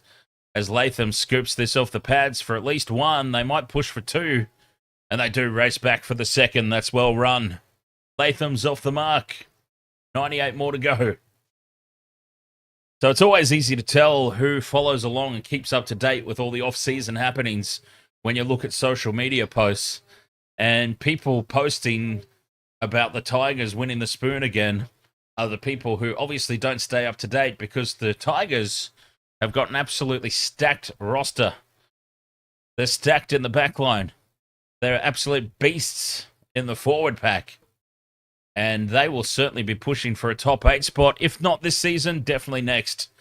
I feel like the Tigers might follow the Bulldogs' trajectory a little bit, whereas they'll get a noticeable improvement and they might jump up 5 or 6 spots on the ladder in this first year, but then the next year and the year after, it'll start to click, and they'll be continuously fighting for a top 8 spot as Latham pushes to the offside for a single, and Will Young gets another chance here at his 50. What you don't want as a batsman is to get stuck on 49 or 99 for too long, and you start to think about it. The pressure starts to mount to get that personal milestone. And you don't want to take any risks here on the final ball of the over. Ralph to Young, turns it square on the leg side for his 50. Will Young, and he's done it in 56 deliveries. And the opening batsman is certainly the key for this New Zealand innings if they're going to go on and get the kind of score that we believe they need to make this a contest. Young has to be there for a majority of this batting innings. And he's doing it at the moment. That has been a fine 50. 5 boundaries, 1 6. I mean, there is nothing at all to be disappointed about with that innings so far. He's got to go on with the job. It's only half done. That's the way he needs to look at it. It's only half done. They need a big, big score out of him. 50's not enough. And now Young, inside edge, almost back onto the stumps. They'll come through for a single. Isn't that hilarious? He's very nearly got himself out.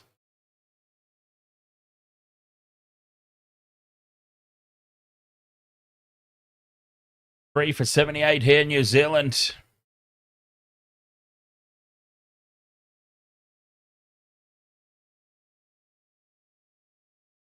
Finn Allen. That's the name I was trying to think of. Thank you, Leo. There was no Finn Allen in this squad, or not in tonight's game anyway. But that's one of the names I was trying to think of. Finn Allen surely wouldn't justify selection anyway after his recent Big Bash performance, would he? Wow, then that's T20. 50 overs is something completely different, isn't it? In fairness.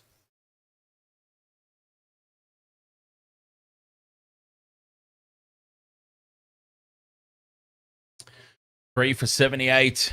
17.2 gone.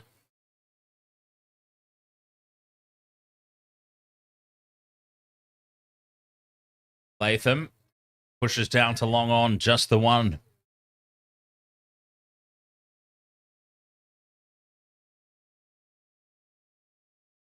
But as I've said, despite the wickets, New Zealand have done well to maintain that run rate around 4.5 and over.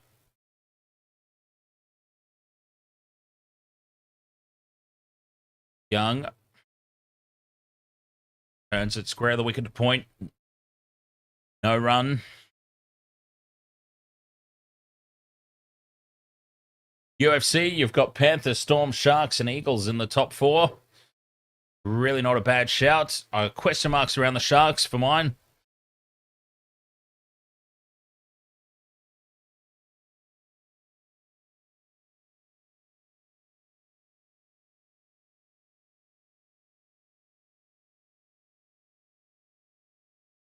Final ball of the over. Young backs up in his crease. Turns it to the leg side for a single. 3 for 80. 18 overs gone.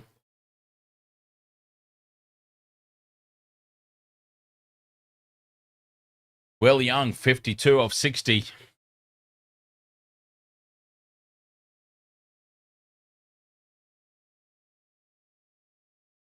Wow, that's a yellow advert. It's funny. All these different ads and different colors casting different types of lighting onto the screen. It wreaks havoc with my green screen.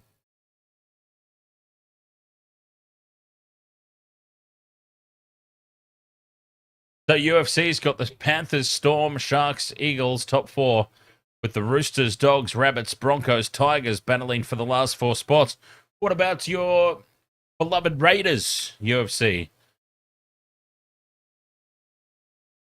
Your beloved Canberra Raiders. Surely you've got them trouble in the top 8.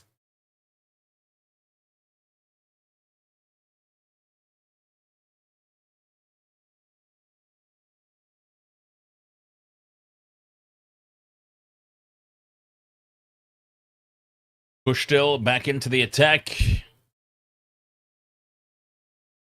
Ah.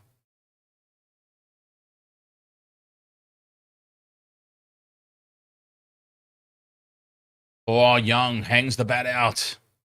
A loss of concentration. Just the second time tonight that he's done that, and he's got away with it on both occasions. This was painfully close. Well, actually, it was a fair way away. Fair way away from the edge. The Mad Jamo, thoughts on Lockie Galvin, absolute superstar of the future, and having Jerome Luai. Whoops. Having Jerome Luai outside him. Inside, outside. Inside. Having Jerome Luai next to him on either side is going to do wonders for him. Because Jerome Luai can play the Nathan Cleary role. We know that. We've seen Jerome Luai do it when Nathan was out injured. Luai can play 7 and control a team. And Galvin can just go out there. The coach can just tell him, Benji can just say, Lockie, you just go out there and express yourself. Jerome's going to feed you. And when he feeds you, just take the game on. And I think that's the absolute perfect role. I mean, they being Jerome Luai and Lockie Galvin, may just be the Smokies for the halves pairing of the tournament. Quietly. 3-dot balls to start this over. Young's had enough. He pulls this away with aggression and authority. Out to the deep mid-wicket fence for 4. That is just ripped.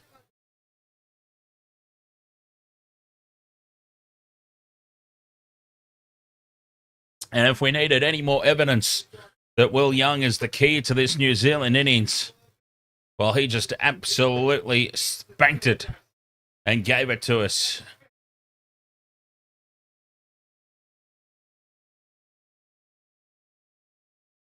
Beautiful shot.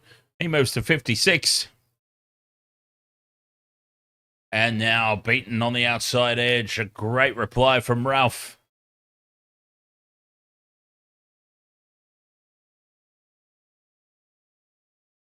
Actually, I should be taking notes. Where's my mouse? I should be taking notes and using these as content. I should be clipping these little discussions we're having. Using them as content for YouTube Shorts and TikTok Reels. That's what I should be doing. That's what smart content creators would do. Not wasted content creators.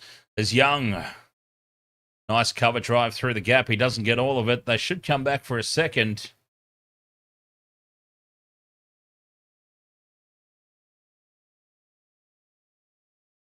Three for 86, 19 overs gone.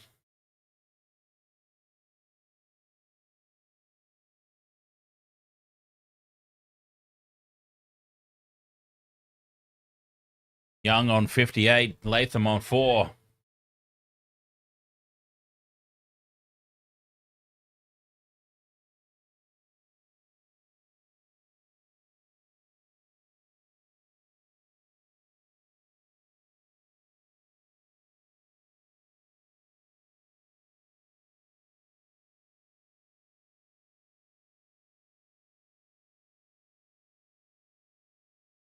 And Kushtel back into the attack, none for 5 off his 2.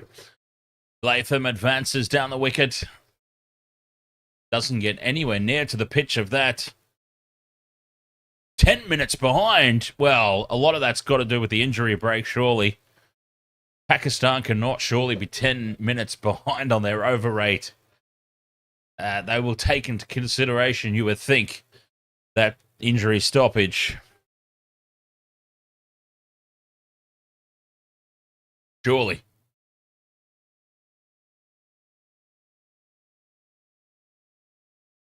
Well, it's nice to have you along, UFC. Whether you're into cricket or not. And no... Oh, swept away!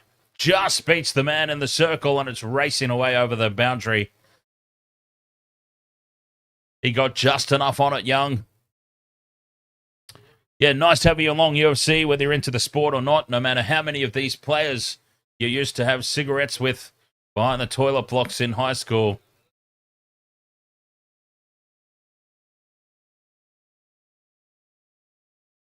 The banter is indeed good. What it's all about, really. The whole channel got started for the banter. The commentary was just a thing that developed in time. The more and more people started coming through the chat room that didn't have access to the games. 6 runs off this over. It's been the best one against Kushtel so far. And Latham happy to just fend this straight back down the wicket.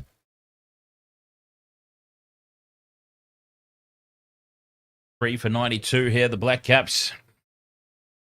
Final ball of the over, and happy to just play defensively. Punches down the ground. Just a single to Naseem out at long on.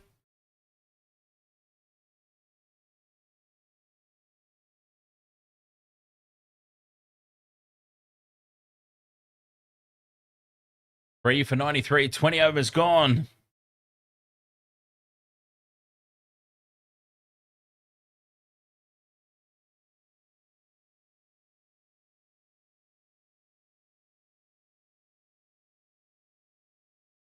So they've still got some time here, the Kiwis, but when do they pull the trigger? A little bit early yet.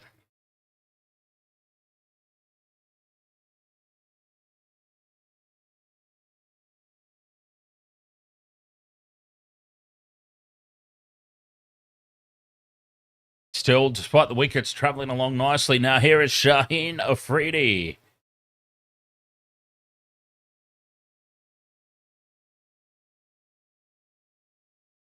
Starts with a dot ball. His first spell was a little bit shaky, surprisingly.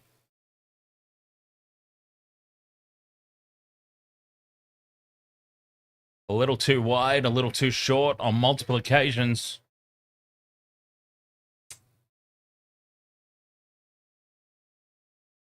See if he can tighten things up here in his second spell. So,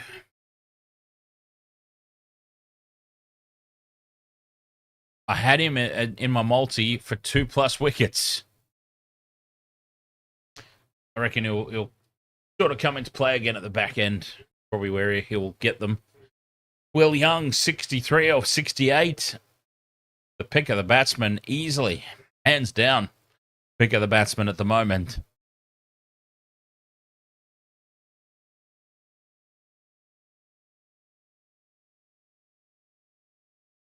Two dot balls here for Shaheen. Start the over, none for 18 off his 3 prior. Wide outside off stump. Latham hangs the bat out. Just pushes it into the gap. Just a single. Square on the offside. 3 for 94.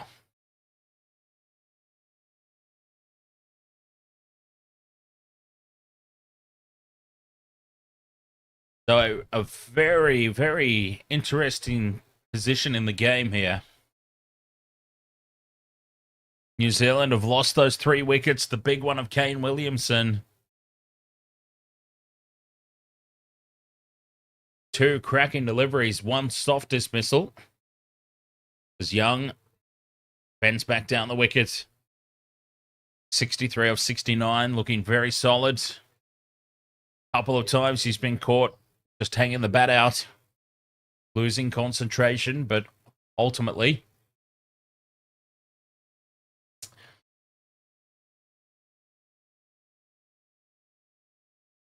so the score predictor has got New Zealand at 249. Now, I don't know that that's going to be anywhere near enough.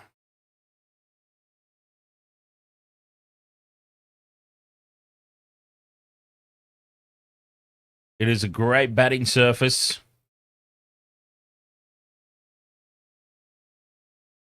And Young chops down on this. Back to the keeper.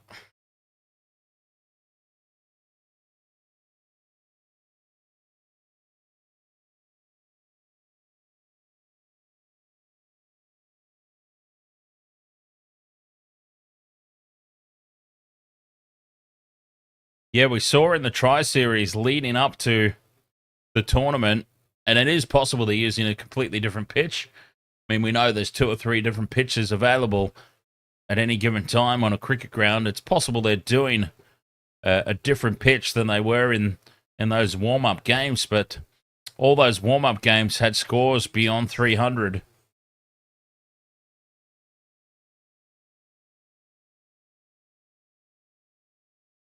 And, of course, I mean, that's just a score predictor. 21 overs into the innings. Once New Zealand decide to pull the trigger, that score predictor will start to change every which way. A couple of quick wickets, it'll pull back in. A big over or 2, it'll shift back out. I mean, we see it happen all the time, right? Certainly New Zealand will be hoping that's the case anyway. 249, I dare say, would not be enough. We used to do, and I don't know that it quite works all that much anymore, but we used to basically double the score at 30 overs. If you double the score at 30 overs, that's what you should realistically be targeting.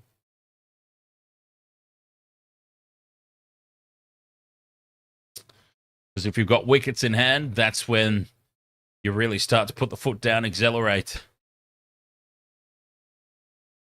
So if you roughly double the score after 30 overs, you get an idea of where things probably should be. So we'll see. The 30 over mark is probably a more realistic period to be making predictions.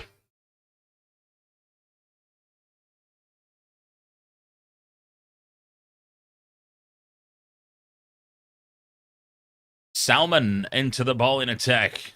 Floats this one up. Young just turns it away to the offside. Just a single.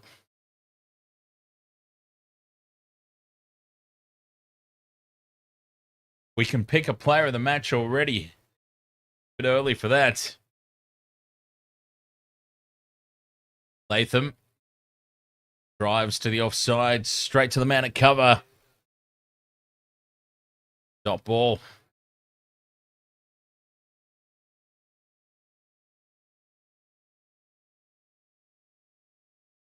Floats it up on middle stump. Latham punches down the ground to long off. Approaching 100 here, New Zealand. They seem happy enough with how things are traveling along.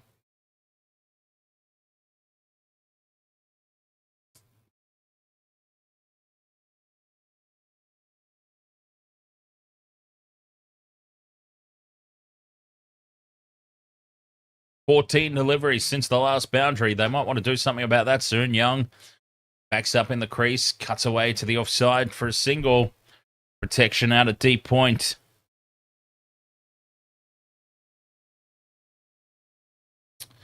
Let's see. If I search on this page... how do I do that? Find in page. Any reference to par score?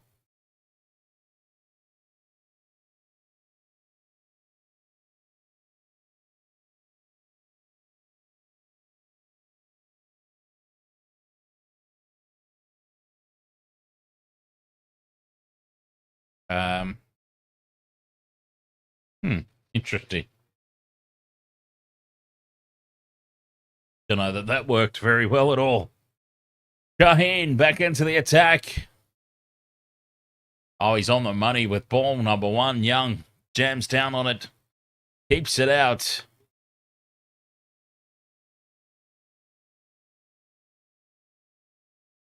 But another dot ball. The time between boundaries continues to mount.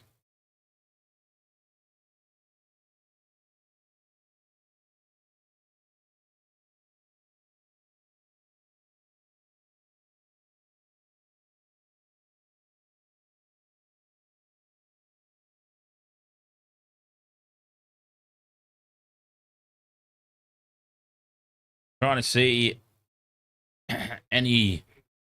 anything about the pitch. We're basing our par score based on what we saw in the Tri-Series leading up to the tournament. I mean, they could be using a completely different pitch for all we know. Trying to find something somewhere.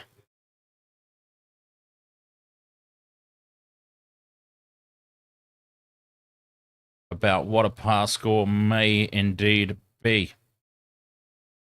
We'll see. Turned away square from Latham. Just a single. He goes into double figures. And the 100 is up. New Zealand 3 for 100. Those 3 wickets will be crucial. They'll be very disappointed they lost those. Obviously. Captain Obvious here. Shaheen still waiting for his first breakthrough. 4.3 overs.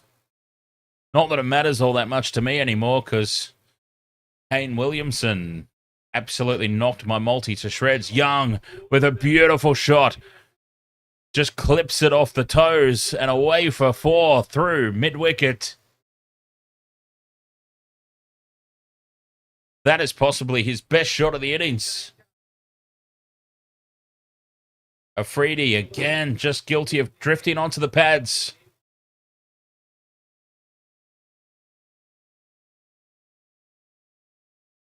Races away over this outfield. As we said, it's a fantastic batting strip. And that is just blown over the outfield. Afridi adjusts. Gets it wide outside off on this occasion.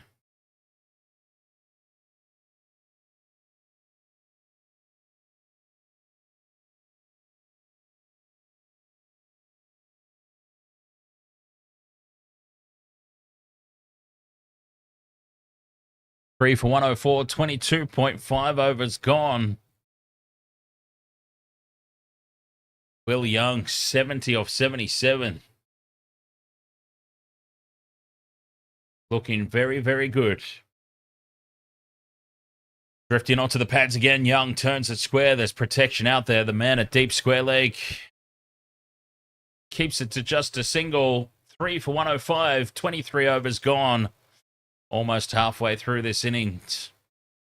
So they need to get a little bit of a move along here, New Zealand. We were saying it used to be the case. The end of 30 overs, you would roughly double the score. Going along at just under 5 and over at the moment. 7 overs left till the 30th. So, but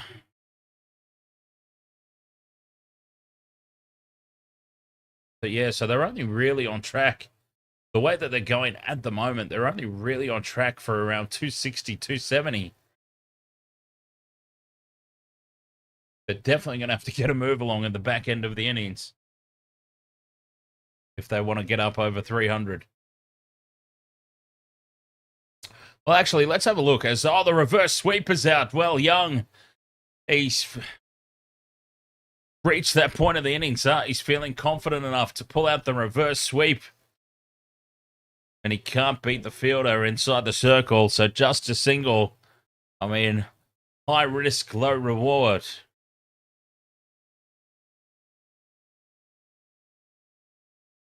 And now a traditional sweep from Latham. Finds the gap, finds the fence. Deep square leg, if there was one, had no chance of stopping that. It was like a bullet. Along the ground the whole way. Beautiful shot there from Latham. Well, here he comes. He's after that 100. Just guides this one to the offside for a dot ball. Latham moves to 14 off 19.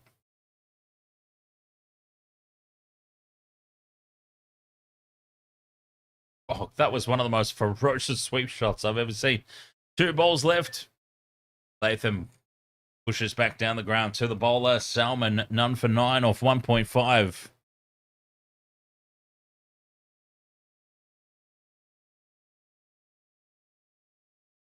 Floats this one up. They want a quick single. Well, Young wants a quick single.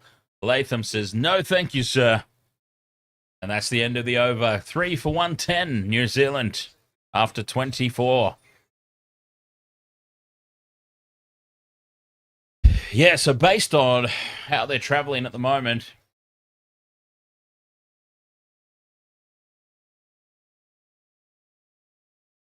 you've got them up around the 270 mark.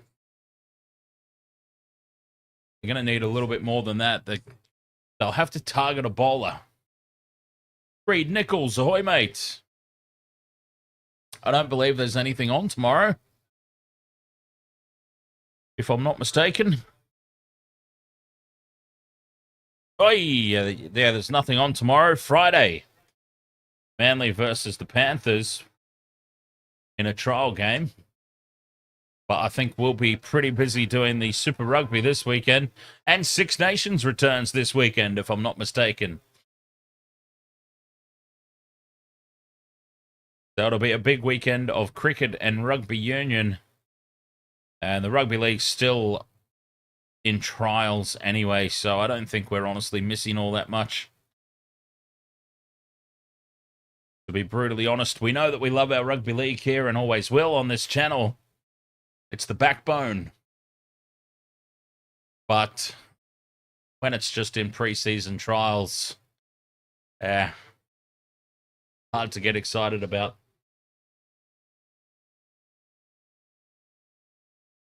Phillips, Bracewell, Santa. Did I say Santa? Santana. Still to bat. And then they're well and truly into the tail.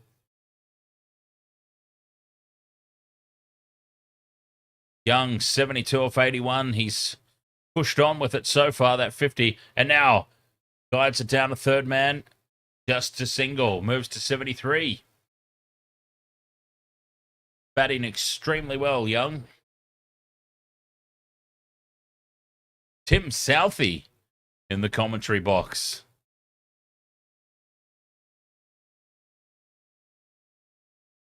I'll tell you what. Tim Southey and Shane Bond in his prime. That'd be a couple of bowlers New Zealand would love to have out there available to them this evening. Pakistan winning the toss, electing to field first. And they've done well to keep this under wraps. The quick wickets really slowed down New Zealand. There's Shaheen full. And on middle stump, Latham is able to just fend it back down the ground. 5.3 overs, none for 27 for Shaheen Afridi.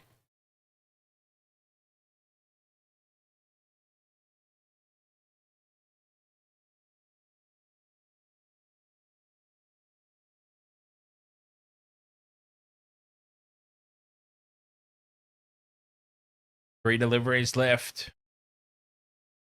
Drops this one in short. Latham pulls it away. There's protection out there at deep square. But just the one.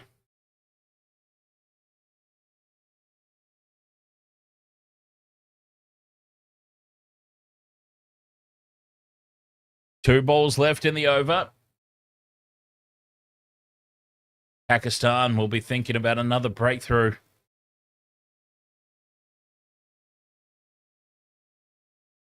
For New Zealand, they'll want these two to do a majority of the damage.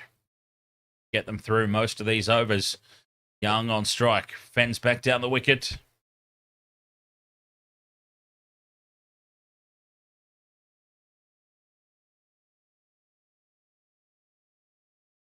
For 112.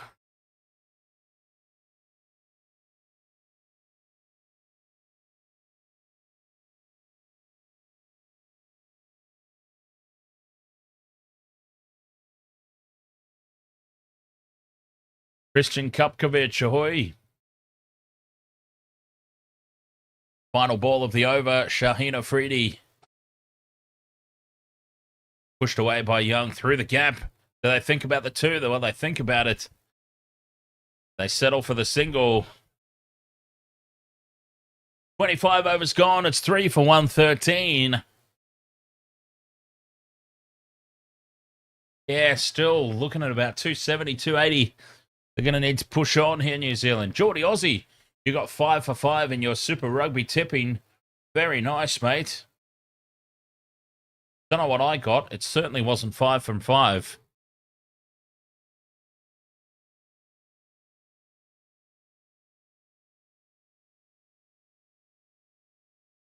I feel like I got a pretty decent points haul from my Super Rugby fantasy team, though. I was fairly happy with the way they played. Majority of my players contributed well. Salmon bangs it in short. Young backs away, lifts it over the top of mid-on. But there is protection out on the fence. It'll just be one run.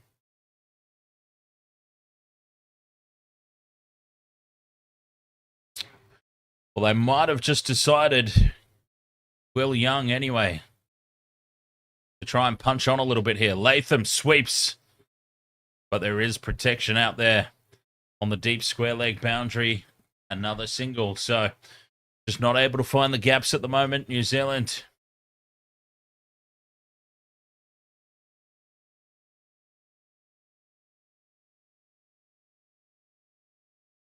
Straight back down the ground for another single. Yes, as these gaps in the field start to appear, singles will be easy to come by. New Zealand, well, I mean, they'll be happy to go for another 4 or 5 overs, I say. Just pushing along at 6 and over. Latham does get it past the man at mid-off. They might look for two, pushing hard, and they come back for the second. That's well run. That should never have been two. It probably shouldn't have even been one.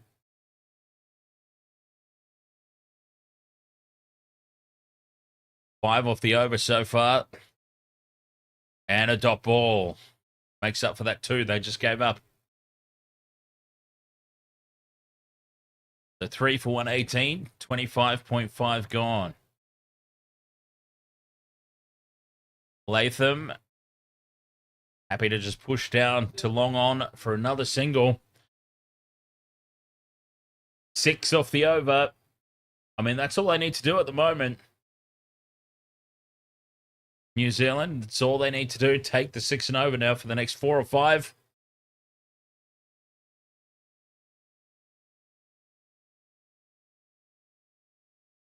I mean, that's another 24 or so runs, 30 runs. 149, 280, 290. So they get up to 311 if they get 8 runs and over from here on out. You should be getting at least 6 and over throughout these middle stages, when singles are easy to come by.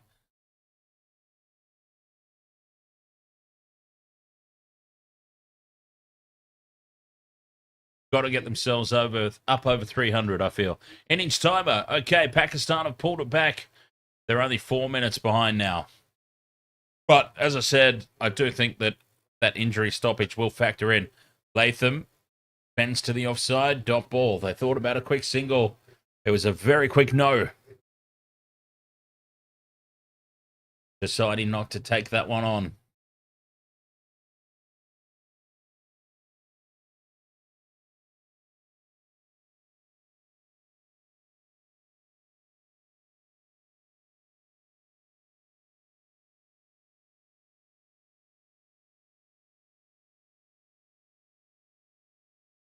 Three for 119, 4.55, that current run rate. And it's just sat around there for quite some time.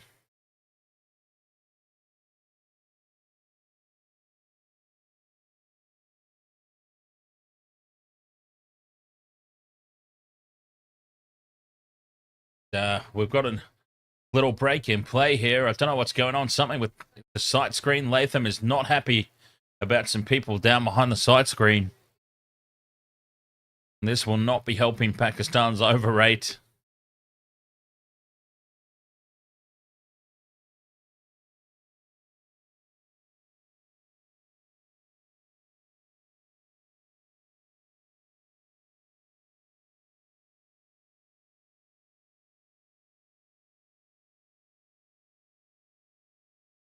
Geordie Aussie, you're 65th in Australia after that opening round. Very nice.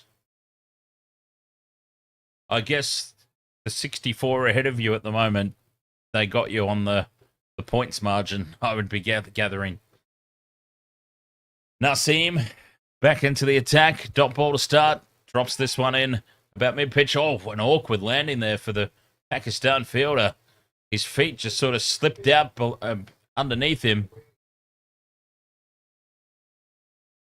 Ollie is the best. Ahoy, mate. Yes, we will certainly be doing Super Rugby this weekend.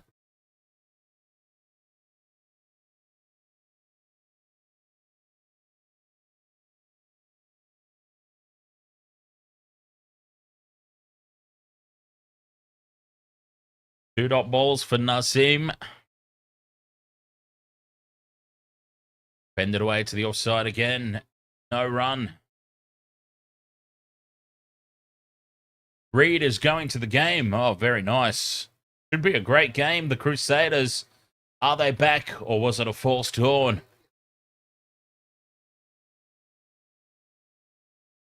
I feel like the Crusaders are back.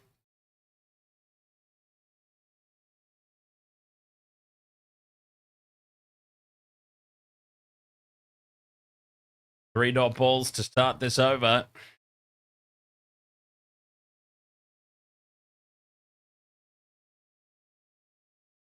Latham on strike, 19 off 30.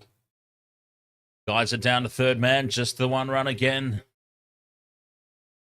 Couldn't get it fine enough.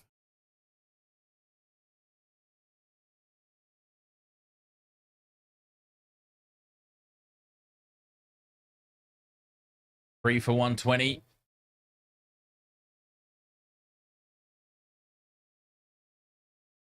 Can we go back to the old Super Rugby with the South African teams? As long as we go back to no conference system, like I want to go right back. I want to go all the way back to Super 12s. Expansion really destroyed the Super Rugby concept, in my opinion.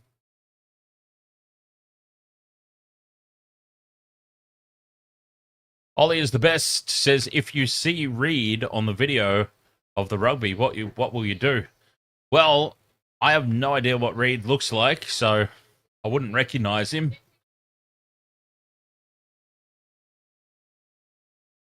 But if I knew what Reed looked like and I recognized him and I spotted him in the crowd, I'm sure I would say something on the stream. Guided away, square on the leg side and into the gap. A beautiful shot. It's gone all the way to the fence. In between deep square and long leg. And 4 runs to end the over. A much needed boundary really for New Zealand. They do need to start thinking about getting a move along.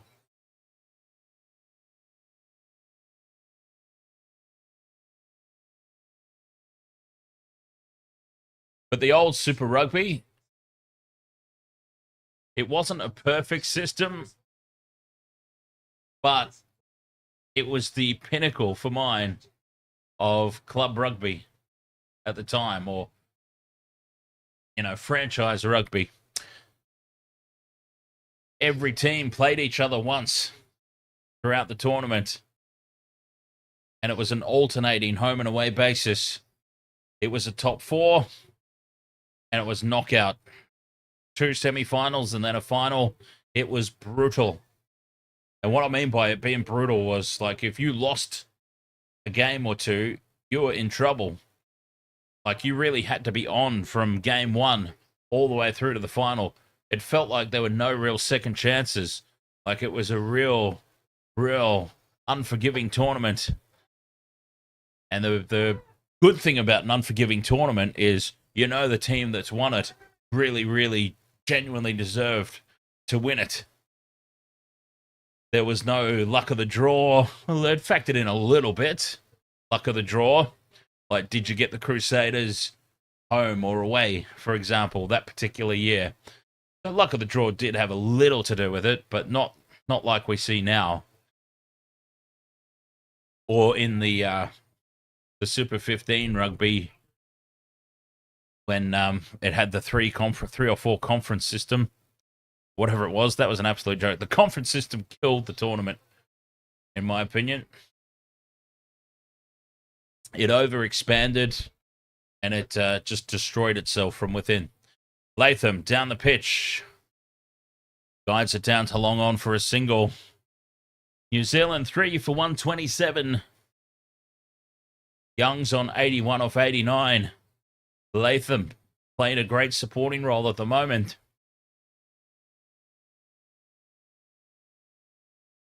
Pakistan have used 6 bowlers. Well, that crept up. 3 singles to start this over. And as I've said, it's all they really need to do at the moment, New Zealand. Wait for the bad ball. Take the singles. Young cuts this away. Thinking about 2. Oh, he's slow to get back there, Latham. Saying no. Young wanted the second.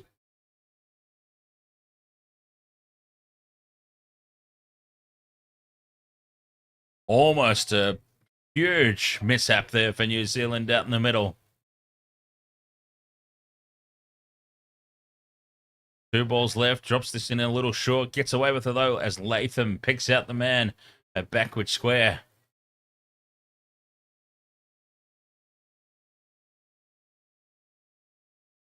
Final ball of the over. Tosses it up, and Latham turns it square through the leg side for 1 more. 5 off the over. 3 for 129.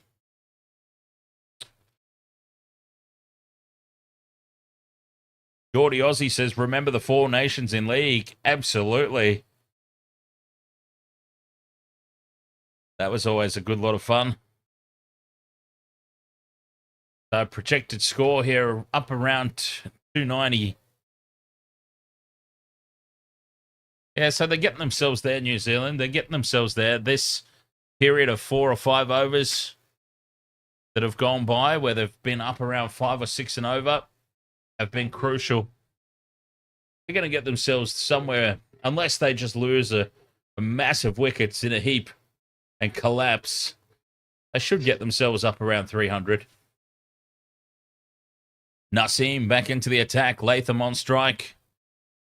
Pulls this one away from outside off. Pulls it square on the leg side.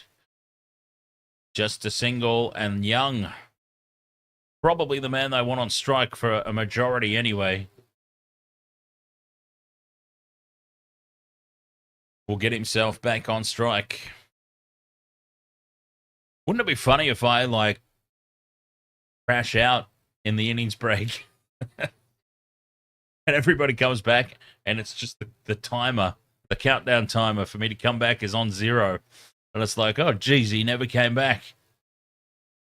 Actually, has everyone seen that video of Snoop Dogg? Snoop Dogg, as Young lifts this one over the top of the infield and it races away to the long off boundary. Yes, Young is the man here. Will Young moves to 86.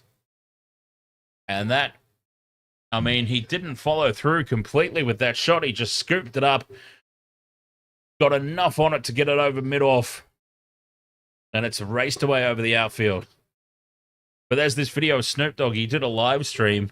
And then he left and forgot that he left the live stream running. And apparently he was gone for something like 8 hours. And he comes wandering back into his house and up to the computer like, oh, crap, didn't know I left this on. So Snoop Dogg just streamed 8 hours of his empty room while he was out accidentally. Young moves to 87.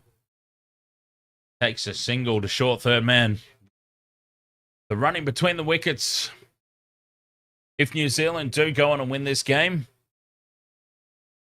the running between the wickets will have played a very big part. A lot of quick singles, turning ones into twos, twos into threes. They've done well in that respect. Latham drives, can't beat mid-off. 25 or 37. Latham still not quite getting to the pace of the faster bowlers.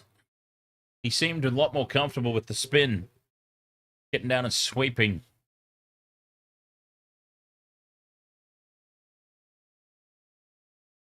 Seems to be struggling a bit more to get to the pace of the fast bowlers. 7 off this over from Naseem so far. And still 2 deliveries left. That run rate creeping up towards 5 and over. Young punches it to mid-on, takes a quick single. It's a direct hit, but he's home. I believe he's home. Some excitement from the crowd, though. Boy, they don't want to do this too often, though, New Zealand. They don't want to. A run-out would be diabolical. I think he's home, though. Direct hits have a knack of being close, though, don't they? Direct hits. And, oh, the bat jams into the wicket. And he is home. He's comfortably home. But, boy, I tell you what, you wouldn't want to push it any closer than that. It's a perfectly timed run in the end. But, geez, please relax a little bit. Not out is the call. The single has been taken. 8 off the over. 1 ball to go. Absolutely unforgivable. A run out at this stage for New Zealand.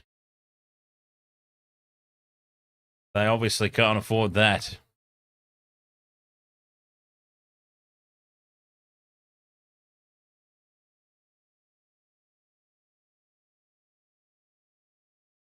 Final ball of the over.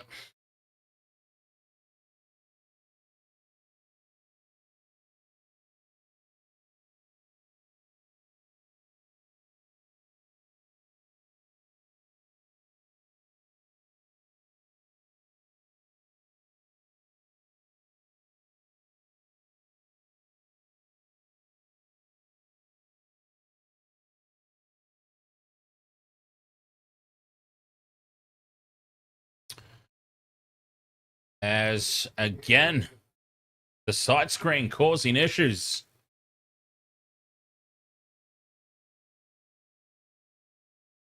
Latham not marking up. Seen something down there. I mean, that's happened 4 or 5 times now across the course of the innings.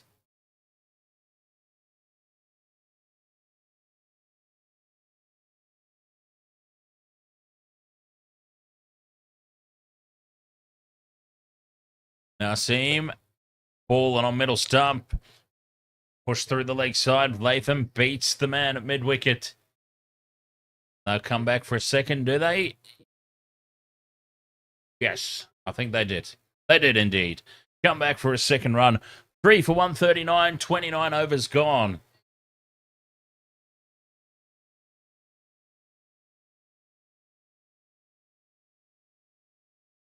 Yeah, so 131, 146. Yeah, they'll be up around 290. Pushing for 300. Will it be enough? We got surprised quite a few times in the Big Bash, in fairness. Scores that we thought were well below par ended up being defended quite easily, and vice versa. Sometimes it is hard to pick exactly what a par score is. But it does feel like they're slightly off the pace here.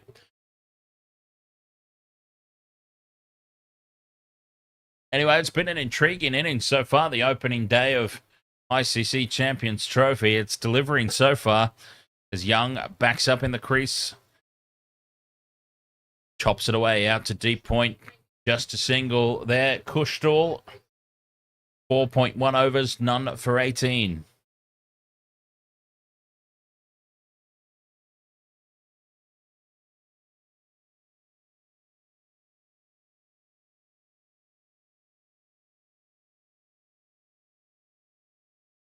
Latham rocks onto the back foot.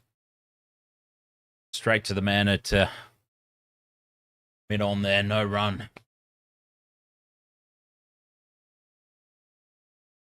Latham down, sweeping. It's been his favourite shot, and you can see why. He gets it just square enough. And it's away for 4. Deep mid-wicket. Couldn't come around and cut that off. Fantastic shot.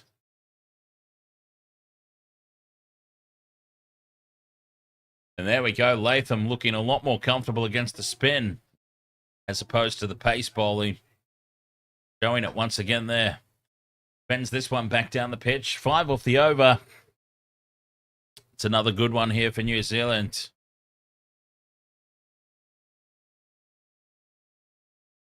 Oh, he waits for this one and it turns. He jams the bat down just in the nick of time. 1 ball left in the over. 144. So at the moment, we're doubling it. 288.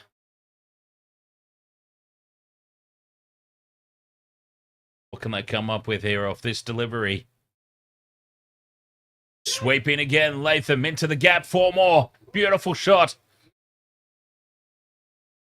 Pakistan didn't respond or couldn't respond and get somebody out there deep, square on the leg side. And Latham with another boundary. A good finish to the over. A good finish to the 30th. 3 for 148. So New Zealand, if we do the old double at the 30 over mark, they'll be up around 296. Quick break here and be right back. West of Water Sports ICC Champions Trophy.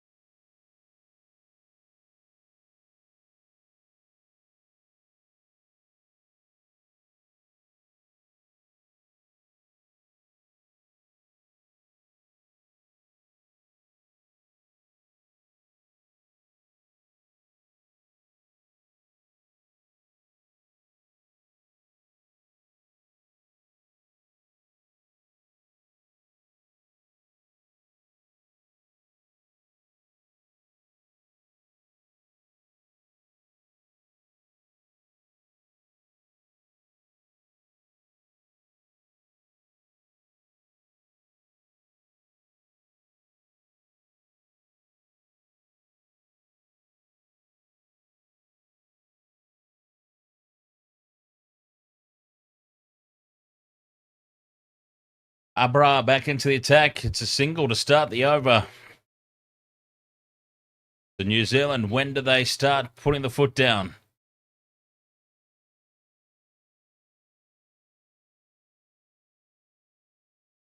Do they wait till around the 40 over mark, or do they go now?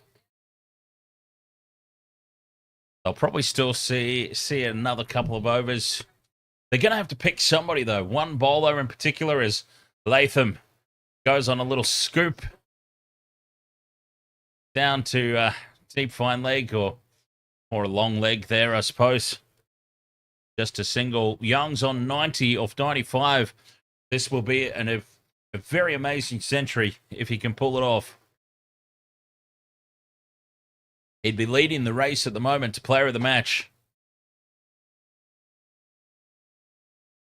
Can't get it through the covers. It's a dot ball, so opportunities for the good old ramp here.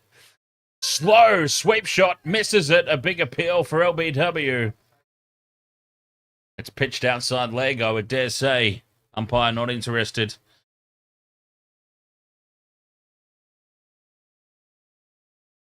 Looking around for gaps. There's a lot of protection down the wicket. Pakistan trying to draw a false shot. Young gets out on 99, reckons Geordie Aussie.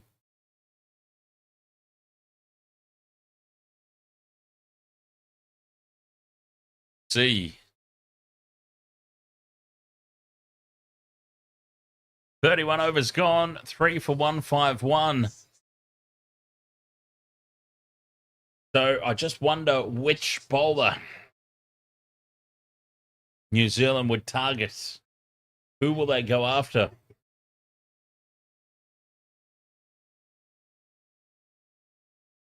Pakistan's bowling so far, apart from the ripping deliveries that got a couple of those wickets,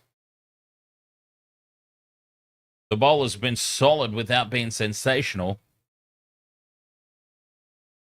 So there would be opportunities there to have a crack at somebody.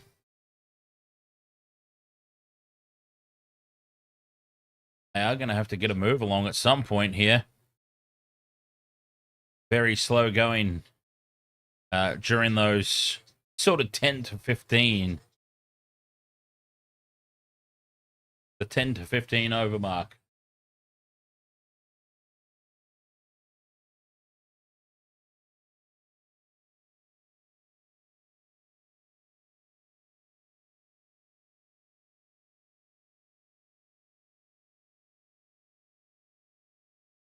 I think they're having a drinks break now. So I had my break 1 over too early. Why are they having it at the 31st over? Wouldn't it make sense to do it 15 and then 30? Oh, maybe it has something to do with their over rate. Pakistan have been behind their over rate since the start.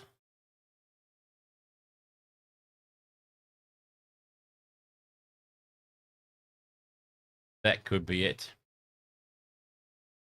So New Zealand, they'll be on the verge of 300 if they keep their wickets intact. If they don't lose them in a clump. Will it be enough? We talked in the pregame about how it was probably around 340. So they may just be a little bit short. But you see, you never know if they bowl well. We know all too well that absolutely anything can happen in a game of cricket. Sports in general, games of footy are never over till they're over.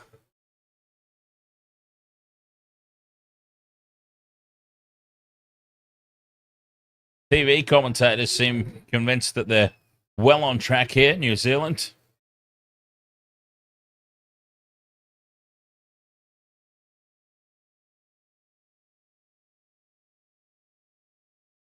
Young has certainly proved to be the key for New Zealand. I mean, that much we can say for certain. Hamish McKenzie, ahoy, mate. Couch isn't playing tonight. Neither is Hamish McKenzie. Oh, that was the funniest thing, watching the Big Bash and seeing Hamish McKenzie and his teammate Couch. We officially live in a simulation, I'm telling you.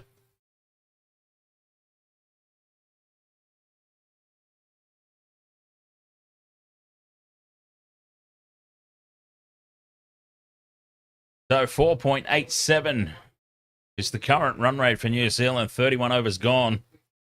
3 for 151. Maybe just a little bit shy of where they need to be.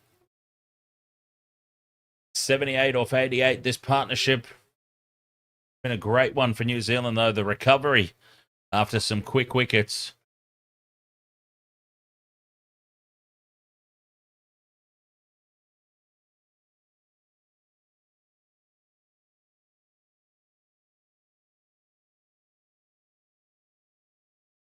I appreciate that, Hamish.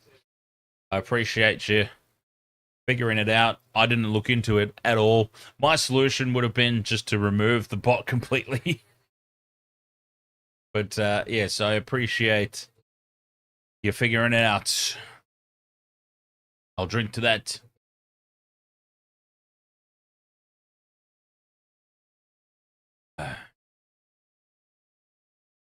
Ralph back into the attack. 1 for 22 of his 4 overs thus far. And it's Will Young on strike.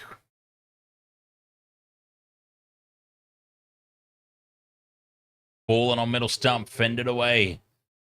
A little late down on it. The drinks break can always cause some chaos. Batsmen had their eyes set. They were comfortable at the crease, just a little bit of a rest.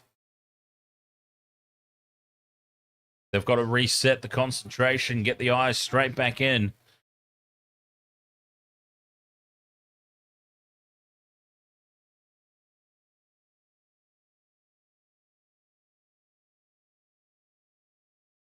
.91 off 99 deliveries. Young just guides it down to third man for 1.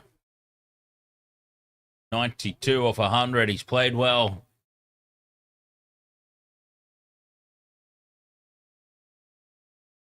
Deserves a century. He really does.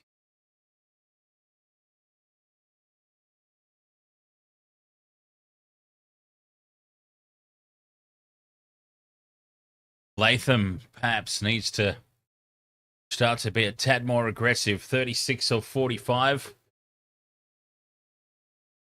Kept up a pretty good strike rate nonetheless, but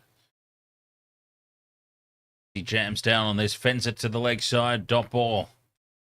But my suggestion would be for New Zealand, probably want to make sure that Young is there at the back end. So maybe it is time to just switch roles and have Latham take on a little more aggression. Young can just play the support role for 4 or 5 overs. Then they can both get going. But we'll see. Latham pulls this one away. Gets it into the gap on the leg side. They'll come back for 2.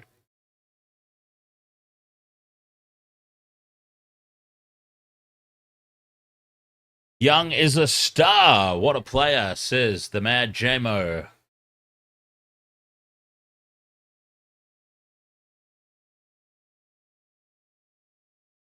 Jamo or Jamo? I still haven't decided.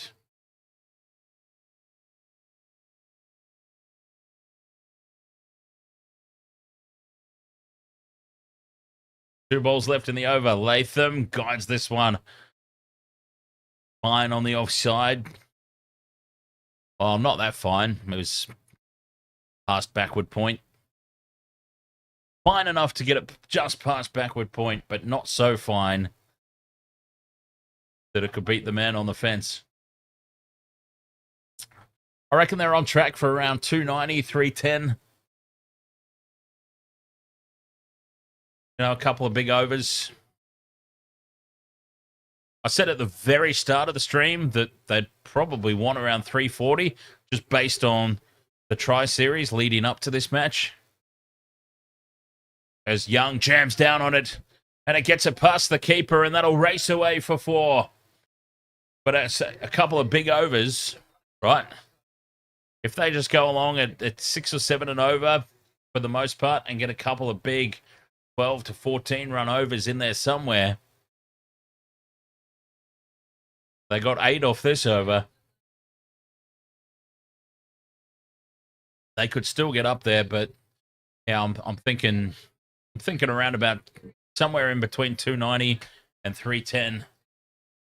What's looking most likely at the moment.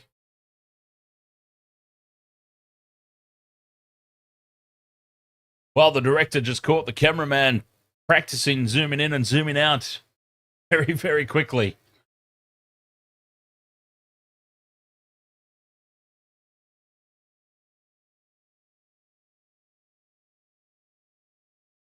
.96 off 101. Abra back into the bowling attack. Latham sweeps this one away. The man races around to the fine leg boundary, cuts it off. Just a single.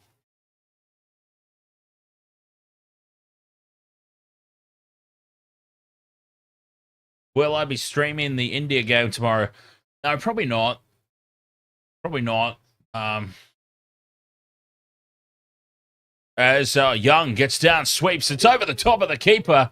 And this could race away for 4 as well. It's slowing up. It's slowing up. It gets there to the fence. Go the ball. Oh, he claims that he saved it there, Ralph. I reckon they'll have a look at this, and I think that's 4.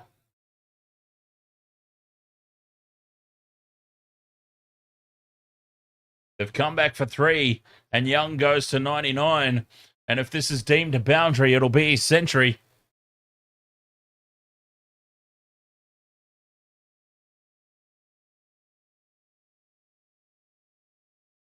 Here we go.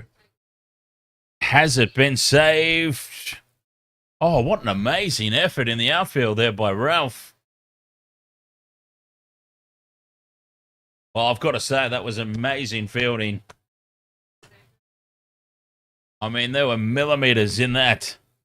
Young is left on 99. Oh, don't get him. Don't get out now. Oh, do not get out now. They're trying to find a way to give it to him. Was there a shoelace that's hit the padding there? Is there a fingertip that's hit the padding? Is there some way to give him his century? Latham has just quietly moved along to 40 as well.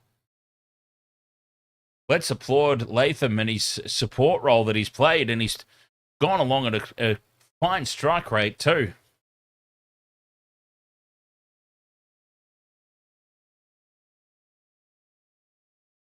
Here we go. 5 off the over. Will Young on 99. About to celebrate a massive century. Top ball. Just pushed away to point. Top ball. 99 off 103. Bends it back down the wicket. Another dot ball.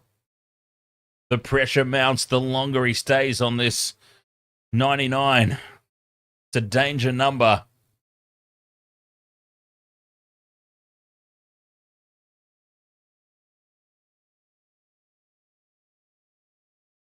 Final ball of the over. And it's fielded by the bowler. Top ball. And he is left on 99. Young is frustrated. 164 for 3. 5 off the over. Good one for Pakistan in the end. But they need a wicket. Pakistan. A breakthrough would be very handy for them.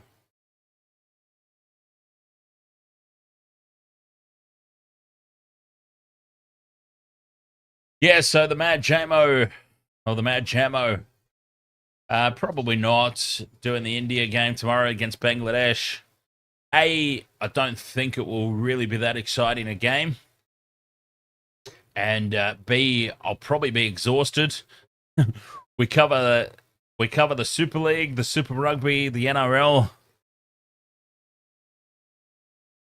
And I decided I got just excited enough about this game that I decided to cover it. And I'll probably do Australia and England on Saturday. But at some point, I just need a rest. And I feel like tomorrow, when there's no other footy on, India and Bangladesh might not be the most exciting game in the world. I think I will choose that as a night off. A very, just managing the workload.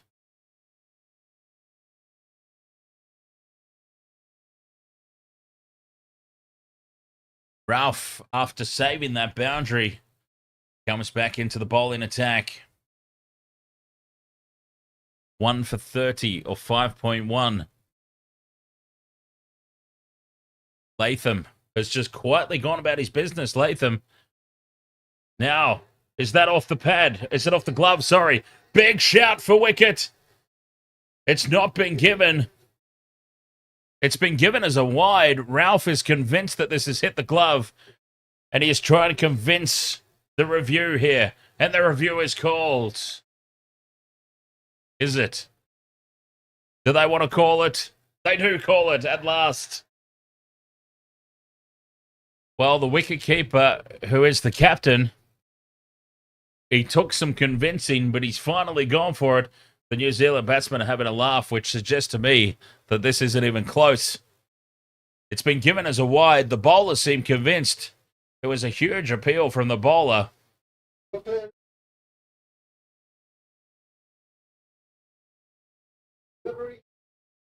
So this has been given not out. It's nowhere near the glove at the moment. It's away from the bat and it's away from the glove. It's away from everything unless he gets it on the follow-through.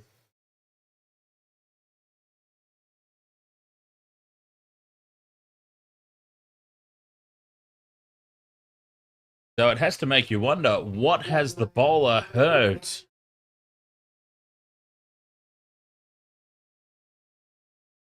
What sound did the bowler hear that made him convinced? The captain, the wicketkeeper, he did not want to review that. He was talked into it. The bowler had heard something, obviously. I don't know what, though, because that is a mile away from everything. And the wide will stand.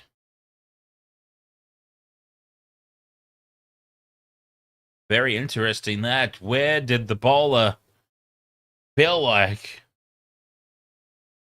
Yep, he's called it immediately. He's going like this, the bowler. Glove, glove, glove. Review it, review it. Pulled away just high enough. The man at mid-wicket leaps into the air, gets a hand to it and drops it.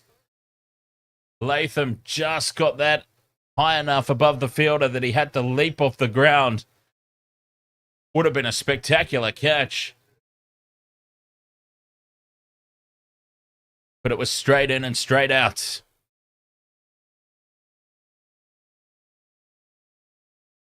Latham survives.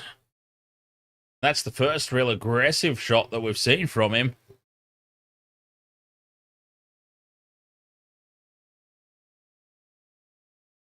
Oh, this one gets up on him. A shorter ball. Latham fends it away. Just the wide off this over so far. In terms of runs.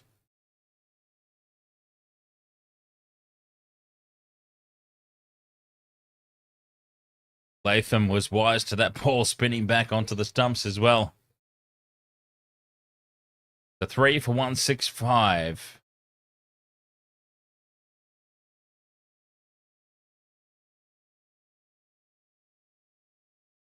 When do they start to really put the foot down? New Zealand fended away, thinking about a quick single, a yes, no. Young gets back to the crease. Or back in his crease, down the non-strikers end. Jai Marshall, 5-2-5, ahoy mates. Oh, this game, I would have Pakistan, I think, would be slightly ahead at the moment. A wicket would just, I mean, really secure that. But I think it's very, very close. Very evenly poised match at the moment. But I would give Pakistan the slight advantage as Latham pulls this away. Fine for 4. Ralph drops it in short. A much faster delivery. Latham just goes with it. Moves to 45 or 55. He's just gone about his business quietly here, Latham, but he's decided it's time to get a little bit of a hurry on. No, Jai Marshall, this is a 50-over game. The start of the ICC Champions Trophy tournament.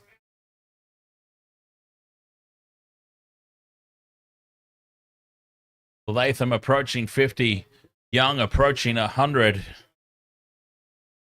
5 off this over. 1 ball to go.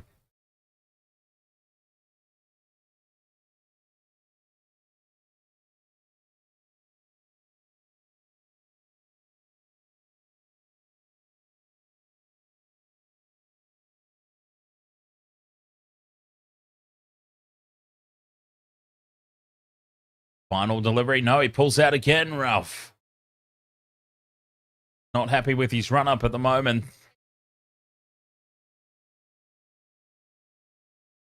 Both batsmen now just edging closer towards those milestones. 50 for Latham. And poor Young's been on 99 for a while now, yes.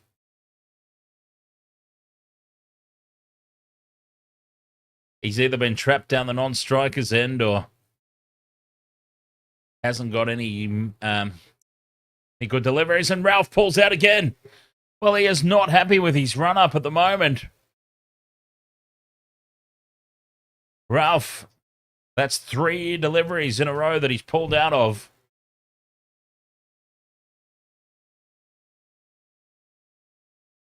Latham down the striker's end on 45. So, Ahoy, how are you?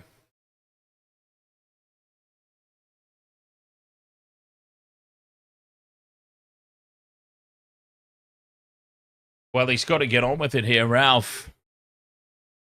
Yeah, doing very well, thank you, Zoe.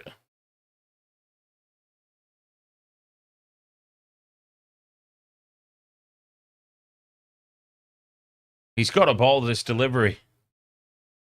You can't just keep running up and backing out of the delivery. Here we go. In. He sends it. Turned away off the pads by Latham. They should come back for a second. It's going to be tight. If it was a good throw, it would have been tight. They've raced back for the second. Latham moves to 47. 7 off that over. Ralph certainly did not look comfortable with that final delivery. New Zealand 3 for 171. Current run rate 5 and over. Projected scores 9 and over. Gets them 315. That's got to be their target. It's got to be what they're looking for.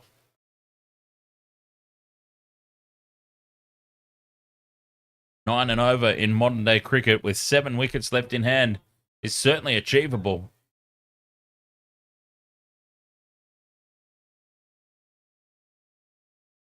.99, Young cuts it away, can't beat the man at point, and he's stuck on 99 still. Oh, poor Will Young. The pressure continues. He sweeps from outside off, gets it square on the leg side, and that's his 100.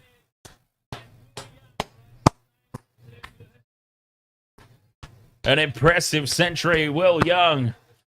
100 off 107 balls. It's been a fantastic strike rate as well.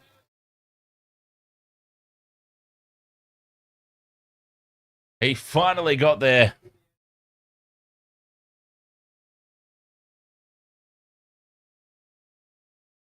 .11 boundaries, 1-6.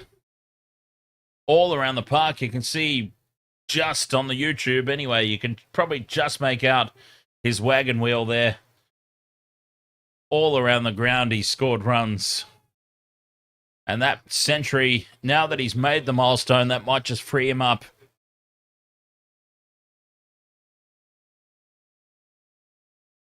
The pressure's released. He's hit the milestone. And he can get moving along here. Sweeps again. Can't beat the man at fine leg. Short fine leg. Just 2 singles off the over.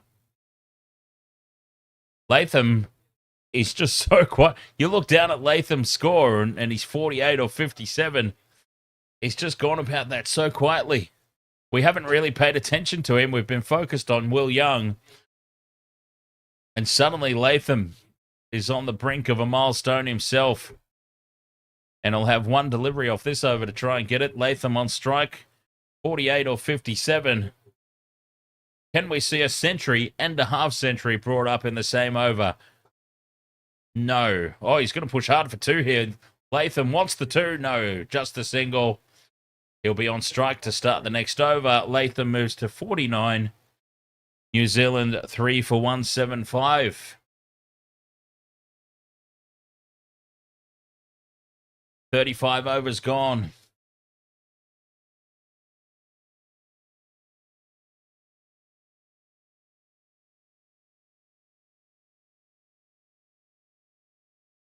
So, I mean, they've really got to start getting a move along. Basically, New Zealand. 9 runs and over from here gets them to 310. I mean, that's got to be what they're looking at. You would think.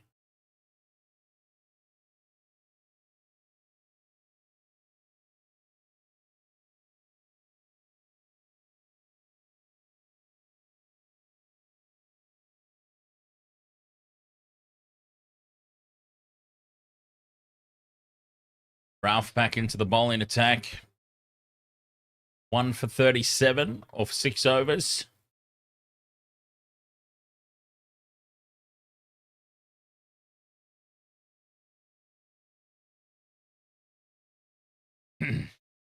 We'll see. Frustration again. People behind the side screen. This has been happening all innings. Get it sorted. People at the ground, like the ground staff, needs to get that sorted. All right, Latham on 49. Looking for the half century. Yes. Turns it square on the leg side. He's going to push hard for 2 here. Well, he should have done. I think he's just happy to take his 50. It's 50 for Latham. Oh, it's a leg bye. Never mind. It's a leg bye. So he hasn't got his 50 yet. I got everybody excited for no reason.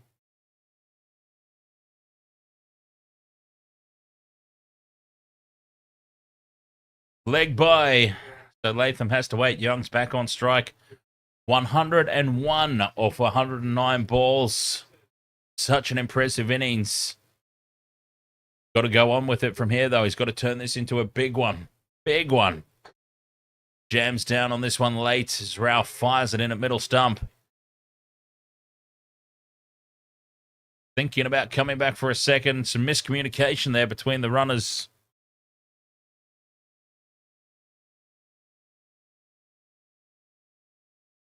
They get away with it. No damage done. 3 for 177. Who's going to take on the big hitting role, though? And when? When do they go?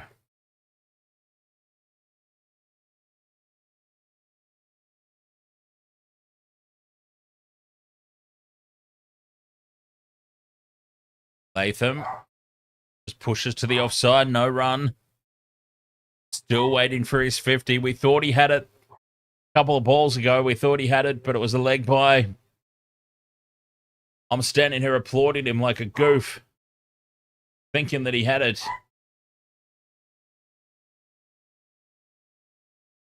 Making us wait.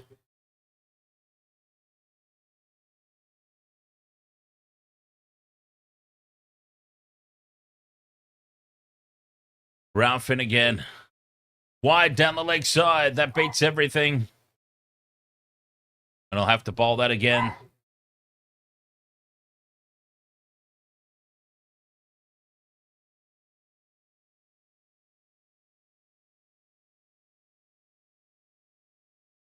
3 balls left in the over still.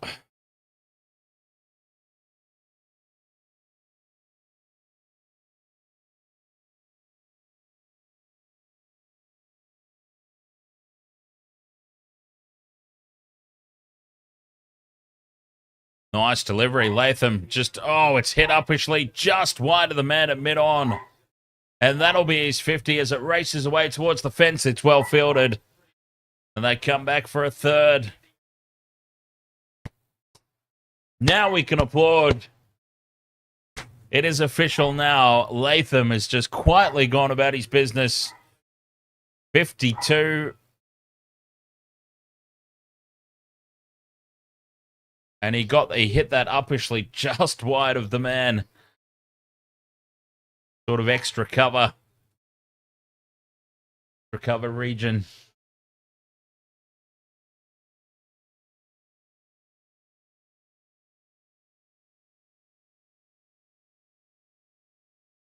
Ralph with 2 balls left. Drifts onto the pads. Young gets it away fine. It might be leg by this one as well.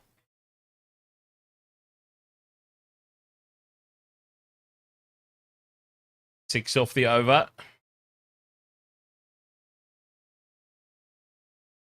Decent one here for New Zealand.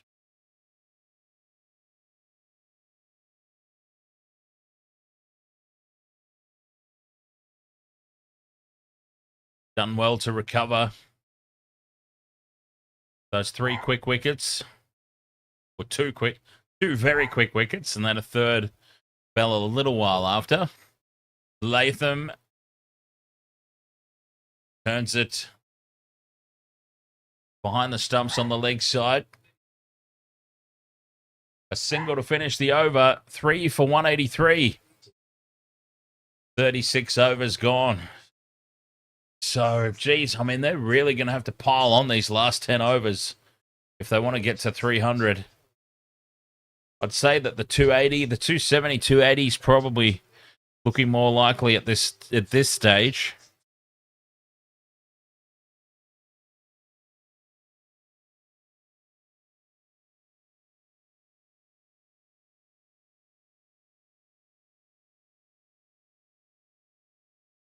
I better see what my dog's barking at.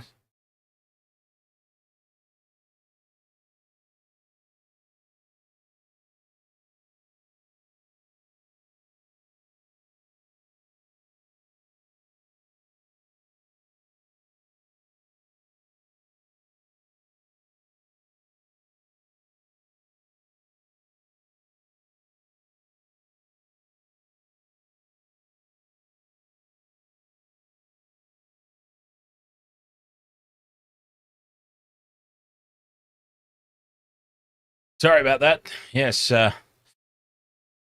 when my dog is aggressively barking at the front door, I feel like I probably should go and check and see what all the fuss is about. Okay, so 36 overs gone. Shaheen Afridi back into the attack. 6 overs, none for 29. I had him picked for 2+ wickets. That's not looking likely at the moment. Slower ball. Cover drive from Latham with authority. And it races away to the fence for 4. Well, he's not got his line right tonight. Shaheen Afridi's been all over the place. Very loose. And that was just a gift.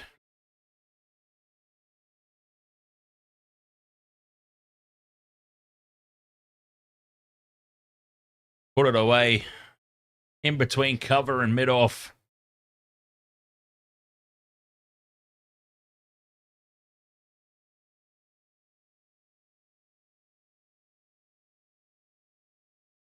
Lower ball, outside off Latham. Just pokes the bat out. Kicks the turf in frustration as he misses and it goes through to the keeper.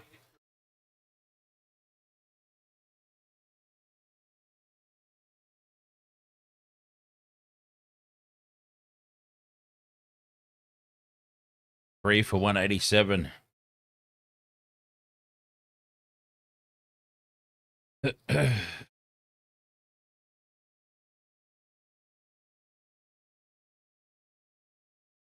Four balls left. Turned off the pads. Straight to square leg. No run.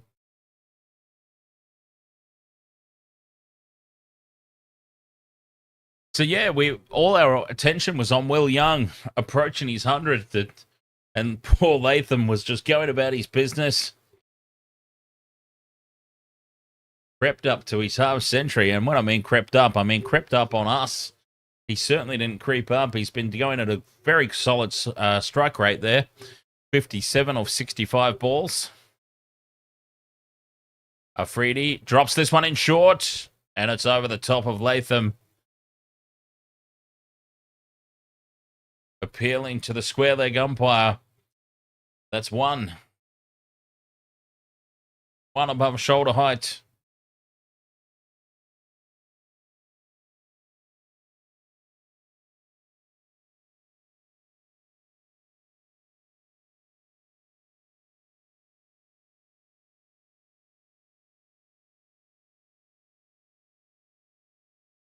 So the loosener to start, and Shaheen's tightened it up a little bit since then. This one, outside of stump, Latham can't beat the man. Can't beat cover. So a 4 off the first delivery, and then all dot balls to follow.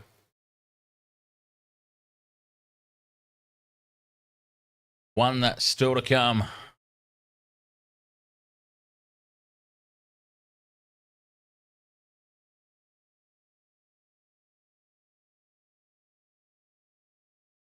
Final ball, and then 37 overs will be done. Shaheen falling on middle stump, scooped up in the air and just short of cover. Frustration for Afridi, frustration for Pakistan as it falls just short of Salman. 3 for 187, 37 overs gone. Latham on 57, Young on 103. Pakistan needing a breakthrough, but doing all right regardless. They haven't really let the run rate get out of hand as this partnership builds. For New Zealand, they've got to pull the trigger at some point, the proverbial trigger. They've got to put the foot down, you would think, starting now.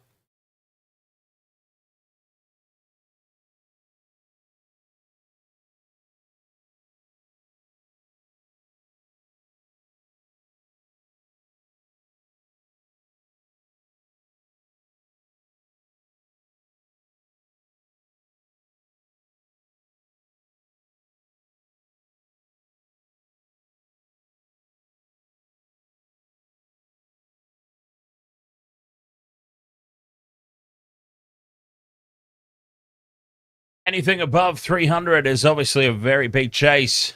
And Naseem is belted away to the boundary here by Young. Young backs away, gives himself space. Naseem doesn't follow him, leaves it hanging outside the off stump.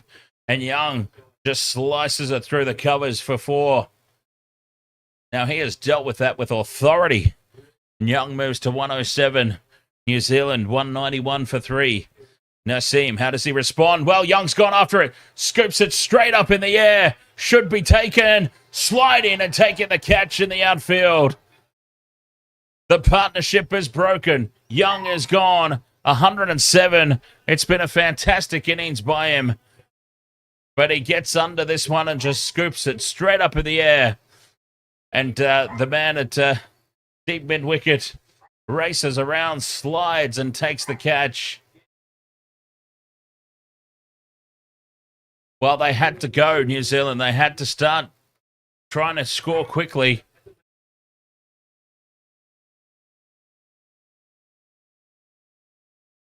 Well taken in the outfield. Will Young, 117 off 113. 107, sorry, off 113 balls. Well, he's done his part, but he'll feel like he's left some runs out there and falling just short. 100 is still a fantastic effort. Phillips will come out to bat. Crucial wicket. Naseem gets his second.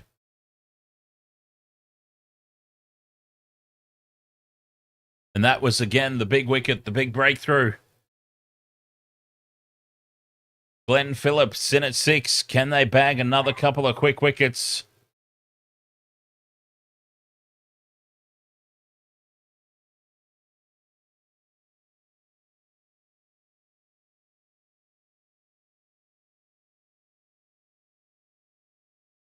Regardless, it was a great innings from Will Young. He certainly signaled to the rest of the competition he's here. And he's the real deal. Glenn Phillips averaging 37. Gonna need all of those tonight.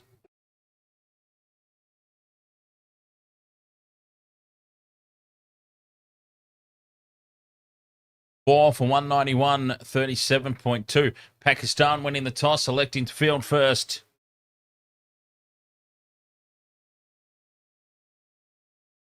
Naseem into Phillips. Will the floodgates open?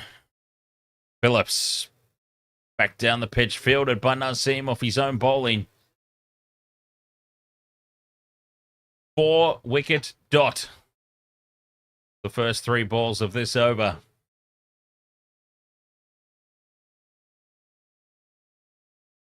Oh, they're loving that in the crowd. It's brought them all back to life.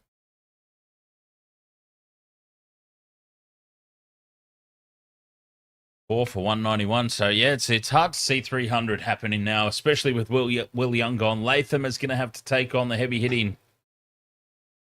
Phillips just defends back down the wicket. Going to take him an over or 2 at least to get his eye in.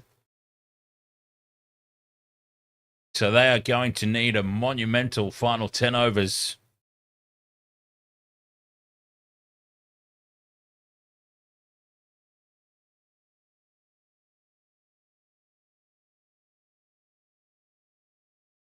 Phillips looking around. Where's his gaps? Are there any? Naseem drifts onto the pads. Phillips just goes with it, but there is a man out there at fine leg. So just a single, 5 off the over and a wicket. Crucially for Pakistan, the wicket. Latham, time to step up. He's played the support role. He's got himself to 57 off 68. He's the set batsman now. And he is now the cornerstone for the remainder of this innings for New Zealand. These final 10 overs all hinge around Latham. And he just guides this through the offside for a single. The man out at third man. Fires it back in, keeps it to just 1. And it's 4 for 193 after 38.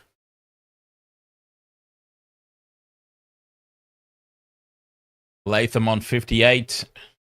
Phillips, the new man, out to the crease. Just the 1 run so far. Bracewell still to bat, but then they're into the lower order. The tail is exposed. Another couple of wickets, and they'll be right into the tail.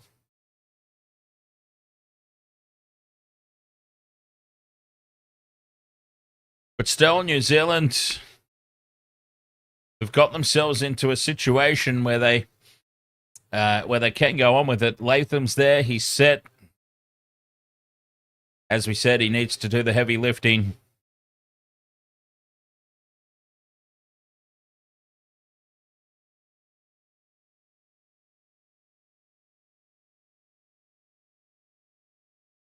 Fourth 193, 38 gone. It's Shaheen back into the bowling attack. Latham just opens the face, guides it down to third man for 1. Takes himself along to 60. Or 59 now. Sorry, 59 off 70 balls.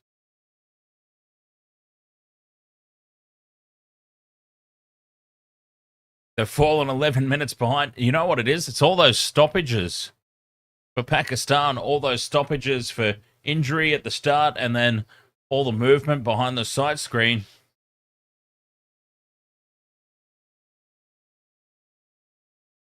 That's how they've fallen so far behind again. They were 11 minutes behind. They pulled it all the way back to 4 minutes, and it's blown out again to 10 minutes. Shaheen in wide down the leg side. He's just struggled with his line today, Shaheen Afridi. Certainly not up to his usual standards with the ball. That's why I had picked both him and Kane Williamson, and both have just been off their usual high standards. One with the bat, one with the ball.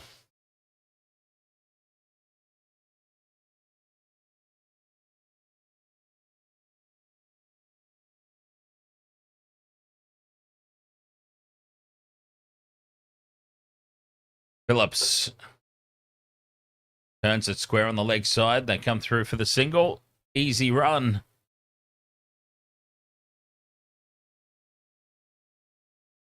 Three off the opening two legal deliveries of the over. And New Zealand are 4 for 196.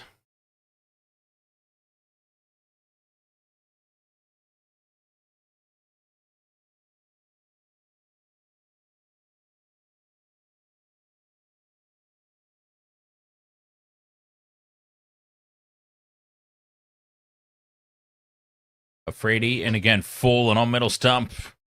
Latham digs it out. No run to mid-wicket. Well bowled, well defended. Good cricket all around.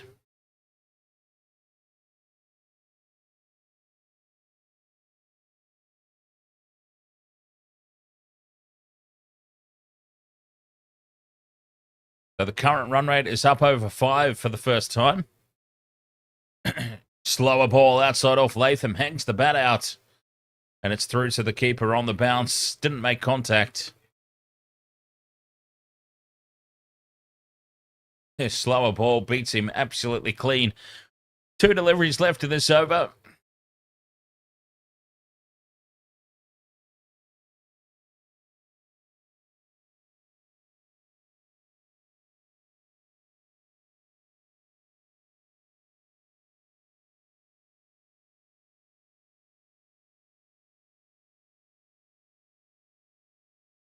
Bangs this one in short, and it bounces over the top. Will that be too high? Yes, it's called a wide. Afridi just dropped that one in a little too short, and it goes way over the head of Latham. Way, way over the head. That one absolutely had to be called. They got away with one earlier. Can't remember who was bowling, but they got away with one. No choice but to call that. Latham pushes this square on the offside for 1. Thinking about a second. The fielder fires it back in. No thought. Not for too long, anyway. Happy to just take 1. 4 for 198. So they seem content in New Zealand. I mean, we've seen what can happen when you try and push the runs on too quickly. Will Young getting himself out, skying it to the outfield. So they do have to kind of reset a foundation a little bit. They don't want to lose rapid groups of wickets. That would slow them right down. So they've got to be sensible about their batting here. Phillips on strike. Can't get it through cover. 4 for 198. That's the end of another over. 39 gone, so 11 overs remaining.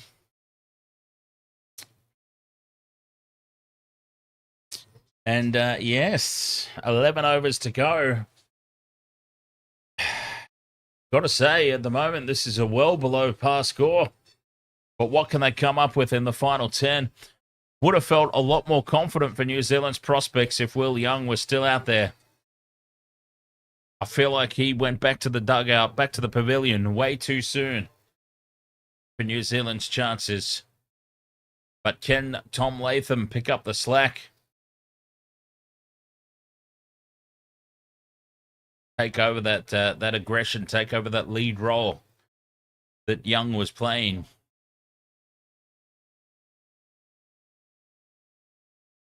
Nassim back into the attack. He's got 2 overs left. Latham on strike. Just hangs the bat out at it. Beats him through to the keeper. Well bowled, Nassim.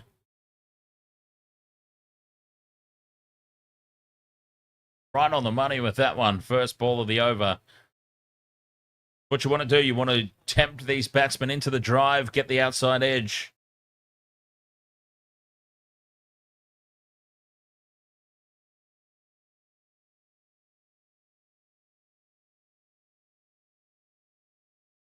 Starts with a dot. Latham scoops this one up, square on the leg side, into the stands for 6. Well, there we go. Latham has decided now is the time. Moves to 66.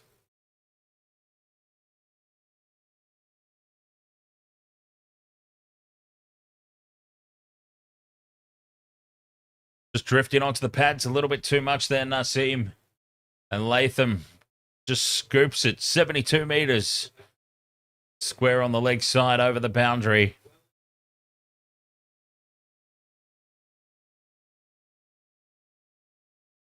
Latham to 66 or 75. Nassim. How does he respond to that? Outside of stump, scooped just short of Ralph at mid-off.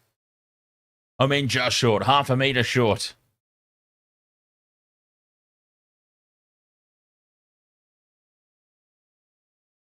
So a good reply from Nassim.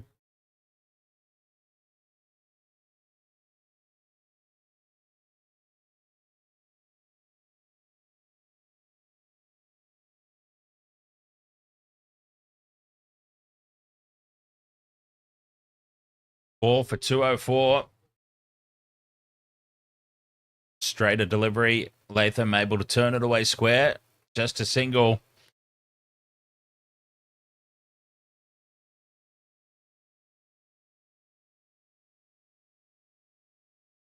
Yeah, so, well, they're not too badly poised here, New Zealand. Wickets will be the key. Will Young was obviously a big one, but you'd have to say a century for an opener. He kind of done his job. Certainly can't begrudge him. It was a fantastic performance. They would have liked him to have gone on with it a little bit longer, I'm sure. But what can you do?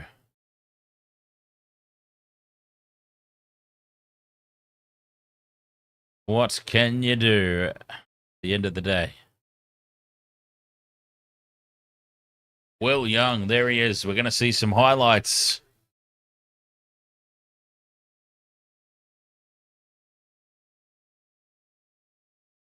Certainly led the way with the bat. Man of the match so far. I mean, obviously a long way to go. Man of the match in New Zealand's batting performance. But, I mean, that could ultimately end up being Latham by the time this is over. If Latham leads them to a 300-plus scoreline, is Nassim, 9 off this over. Ends with a dot ball. Phillips turns it straight to the man at mid-wicket. Nassim, 9 overs, 2 for 54. 2 big wickets as well, Nassim. And New Zealand 4 for 207. 40 overs gone. Right, so the final 10. The final 10 overs. What score can they get themselves to? Geez, you'd have to think that you could go at 8 or 9 and over. I reckon they'll get 280, 290. Somewhere thereabouts.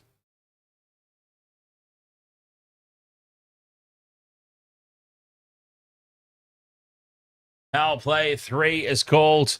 9 and over gets them 297. Yeah. See, I reckon you could easily go 7 or 8 and over in modern day 50 over cricket. The power play's been called. This could be the time to go. They could really put the foot down. Well, they have to really put the foot down here. They can't die wondering, New Zealand. They've got to go after it. And they've got to go after it ASAP. Bushdill into the attack. Latham just steps back in the crease, guides it down the leg side. Square the wicket for one.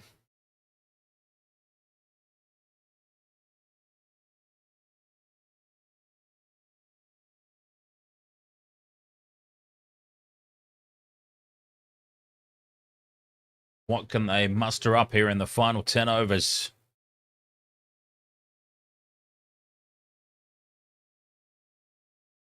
Phillips, 4 from 7. Kushtel floats it up outside off, tempting him. Phillips swings and misses, an air swing.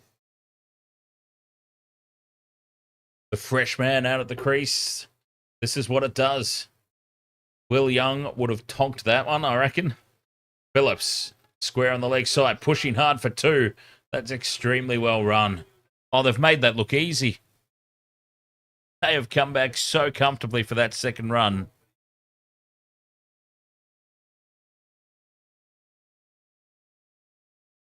Knew that he wanted 2 immediately. There was never a consideration that that wasn't 2. And a thumbs up from Latham down the other end.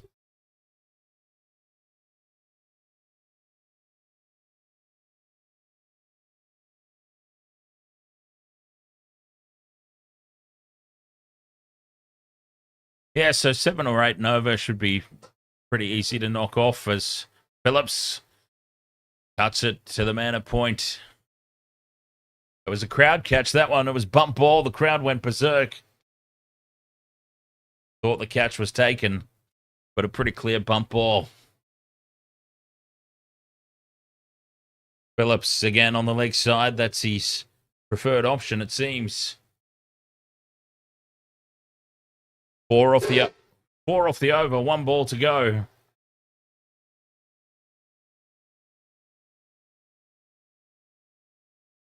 Latham, the sweeping machine.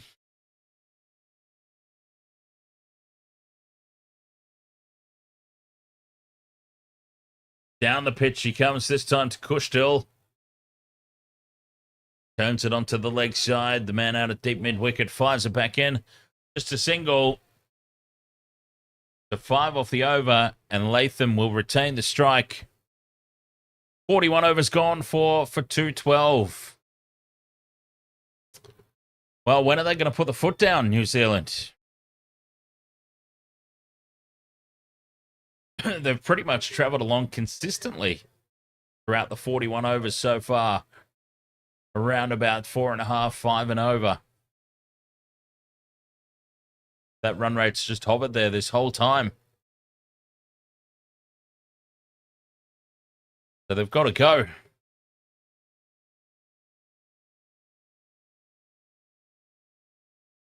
I understand it's a 50-over game, and I'm probably still in a T20 mindset. The brain is ticking over. T20. Like, yeah, just go, go, go. Latham sweeps. Can't beat the man in the circle. They're going to come through for a single, though. Quick run, nonetheless. Latham moves to 70. Well, somebody in the chat room said Latham for a century, and they said that before he was even into bat. He's well on the way.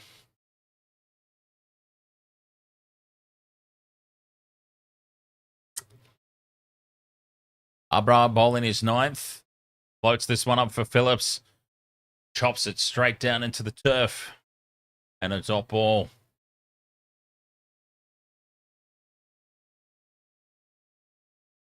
Yeah, Will Young, he'll be kicking himself, I reckon, up in the pavilion.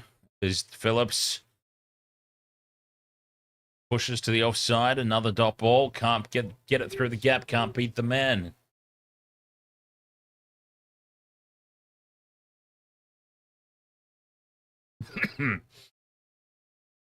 Wide outside off stump. Cut away, but protection out on the fence.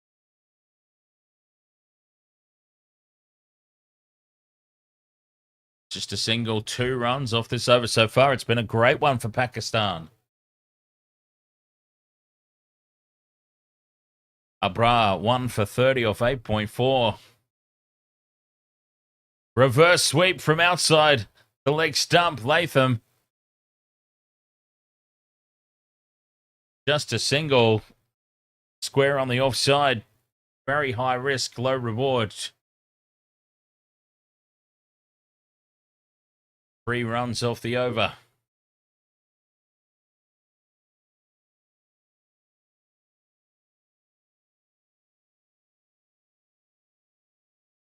Final ball, fended back down the pitch, fields it off his own bowling. Abra, a great over. 3 runs from it. 42 overs gone, 4 for 215, and this slows New Zealand right down. That projected score. Overs like that pull it right back. 270, 280. I've been saying 270, 280 for a while now.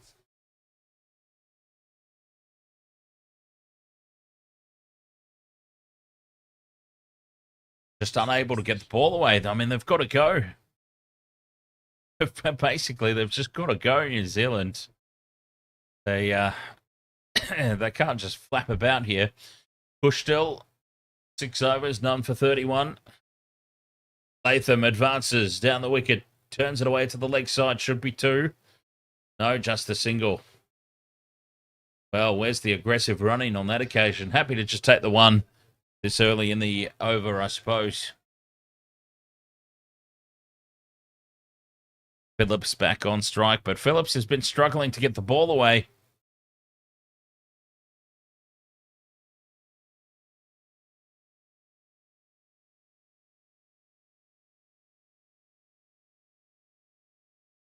Push still to Phillips. Drives back down the wicket. Boulder fields his own ball, so really bogged down here now. New Zealand really bogged down. The pressure is starting to mount for a boundary. Kushdal floats this one up. Phillips goes for it. Scoops it off the pads. 1 bounce and well fielded in the outfield to save the boundary. The man out at deep mid-wicket pushes the ball back into the field of play. And it will just be 2 runs saved there. But that's the pressure for a boundary. New Zealand, the big hit. Need to start coming. Phillips back down the ground. Well fielded off his own bowling there. Kushdal, this is another good over. This pressure is just building. These final 2 balls. Does Phillips just push a little too hard? Get a top edge or something. Caught and bowled, something. Drives it down the ground. Has he got enough on it? Yes, he does. Shackles broken. Phillips straight down the ground for 6. Into the side screen. The Mad Jamo. Ah, yes, I was just referencing the person in the chat room that said Latham would get a century before he even came out to bat. So that was you, the Mad Jamo. And he is well on the way here. Latham just quietly went about his business while Will Young was still out there. Now he's taken on the lead role.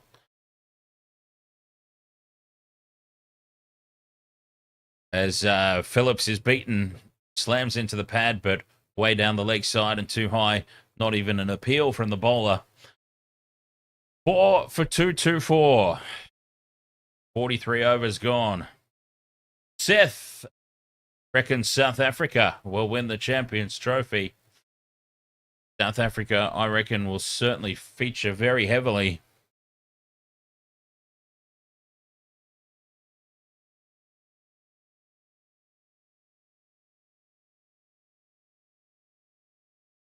Where are they ranking at the moment?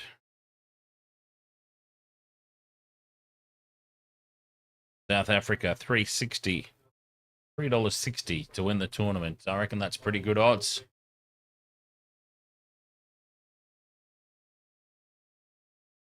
Abra back in for his final over. Latham sweeps. 2 bounces out to the man at deep square leg.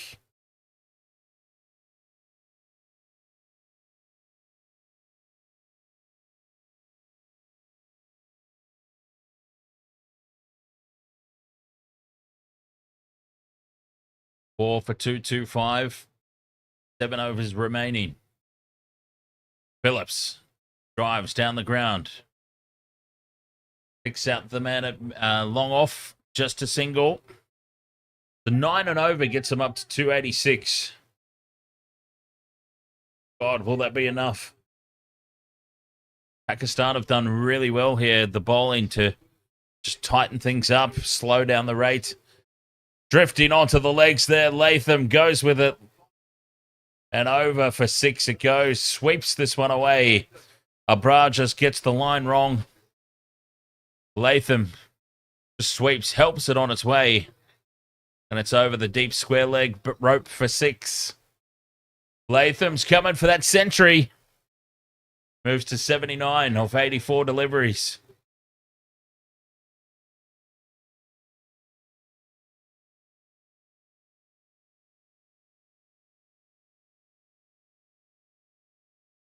Again, he drifts onto the pads. Latham sweeps. Does he get it fine enough? He does. He beats the diving outfielder. And that's 4.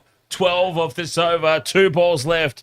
Is this the big over that New Zealand needed? Well, it's certainly looking likely at the moment. 12 off it. 2 balls to go. Abrar's just drifting onto the leg side too much. Latham is able to just help it on its way. Through the air or along the ground, it doesn't matter.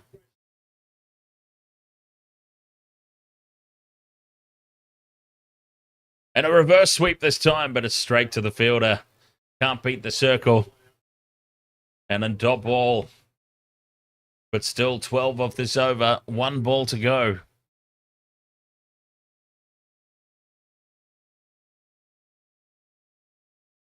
The big over that New Zealand needed. Latham sweeps again, gets it fine. It's racing away for 4. And this has been a monstrous over.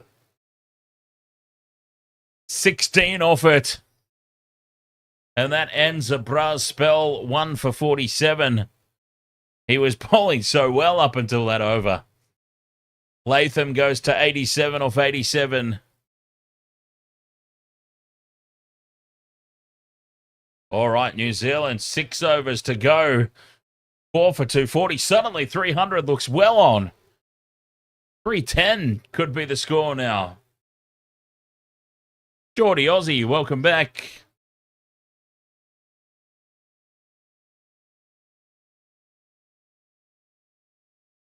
Six overs to go.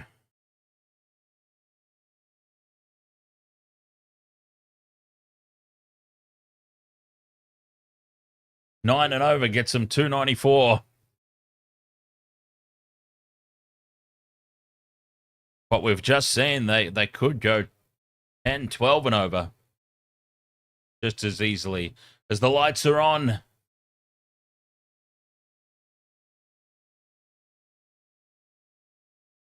they're warming up. Ralph in to bowl his 8th. Drifting onto the pads. Phillips is able to just punch it through the leg side for 4. An on drive. Beats the man at mid-wicket. And there's no risk at all in that shot. It's all the way along the turf.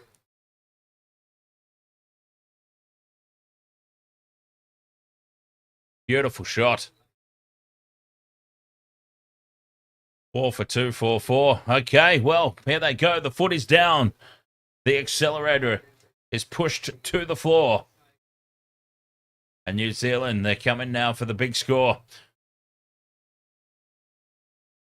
Drifting onto the pads again. Phillips turns it square. There is protection out there this time. They'll think about coming back for 2, and they do. That's aggressive running between the wickets again. New Zealand, the running between the wickets has been a real standout. I've said it a few times tonight, but it really has been.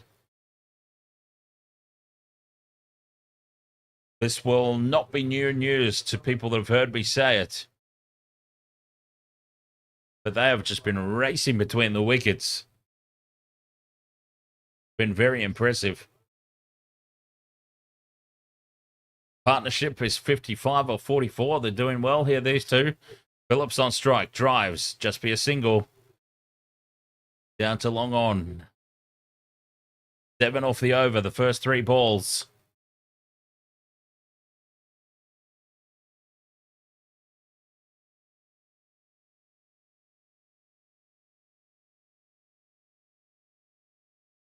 Yeah, 300 is still on the cards.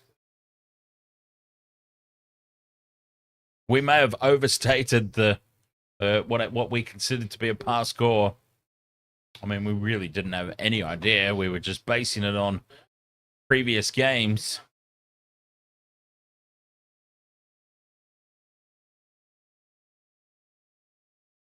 Ralph in again. Latham punches down to mid-off for a single. It'll be interesting to see what the bookies are saying here. Pakistan started this game as favourites. I feel like they've just been ahead the whole way through this innings, but the past couple of overs, I just wonder if this hasn't shifted slightly in favour of New Zealand as they look likely to press up towards the score of 300. Let's see. What do the bookies say? As this one is lifted into the air, scooped into the air by Phillips, all the way down the ground and over the fence for 6. And it's another big over. And New Zealand have become raging hot favourites here with the bookmakers. $1.61 to Pakistan's $2.25. I don't know if I would have it that far apart, in all honesty. 83 metres over the long-on fence. And then that's just a good traditional cricket shot there from Phillips.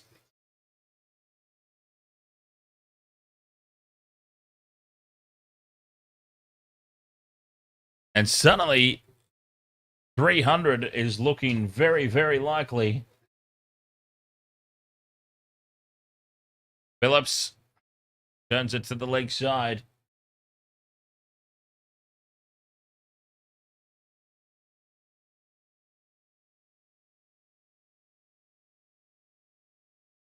Good Lord.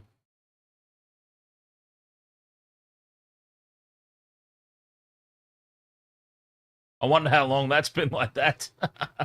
I think you're the only person watching, Geordie, so I wonder how long that's been like that.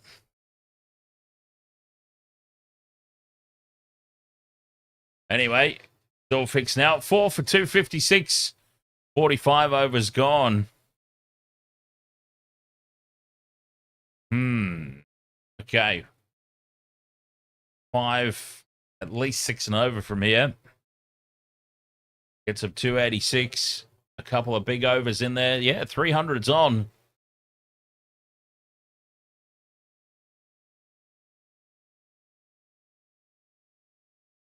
Latham, 88 off 88. Can he get the century?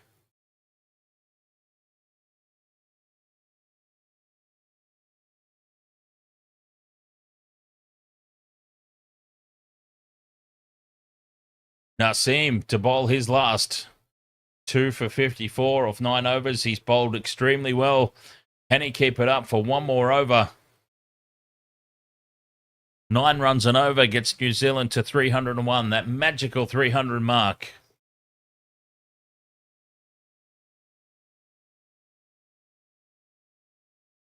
Latham on strike.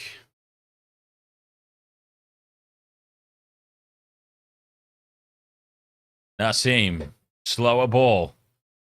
Just turned away to the leg side for 1. Will they push hard for 2? Just settling for 1. Well fielded.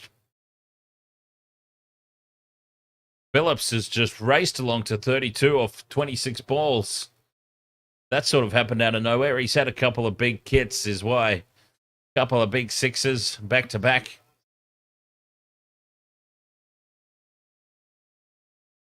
I should buy that Pakistan jersey, you reckon, Geordie Aussie?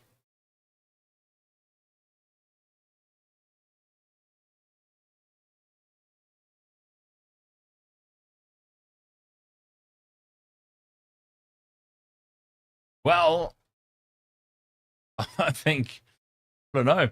They're probably the only connection I would have to Pakistan. My beard. Phillips pulls this one away. Short ball, just a single. The 2 singles to start this over. as New Zealand approach the 300 mark.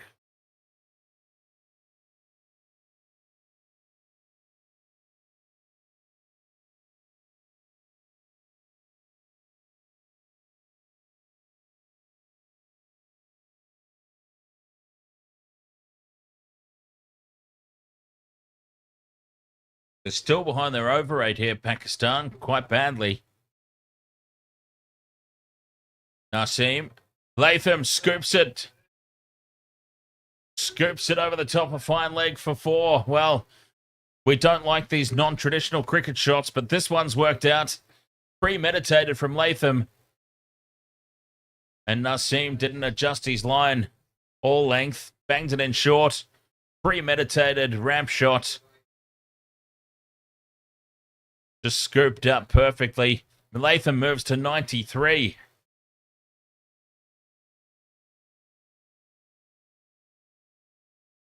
Three balls to go in this over. The final one for Naseem tonight.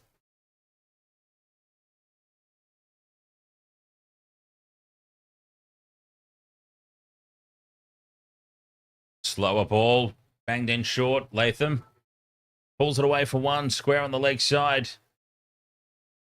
Moves along to 94 off 91. 4 for 263.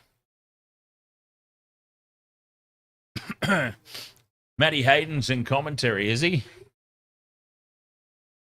Very nice.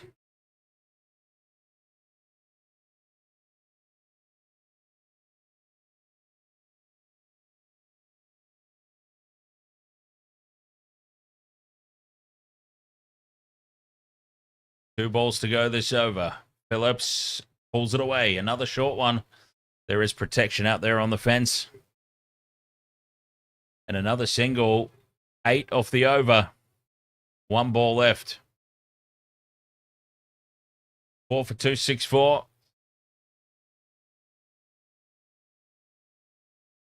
They haven't really taken any risks here in this innings, New Zealand. That's the other thing. We've been waiting for them to put the foot down, the accelerator, all the way to the floor. But, I mean, they haven't really done it in that sense. The game has just sort of come to them naturally.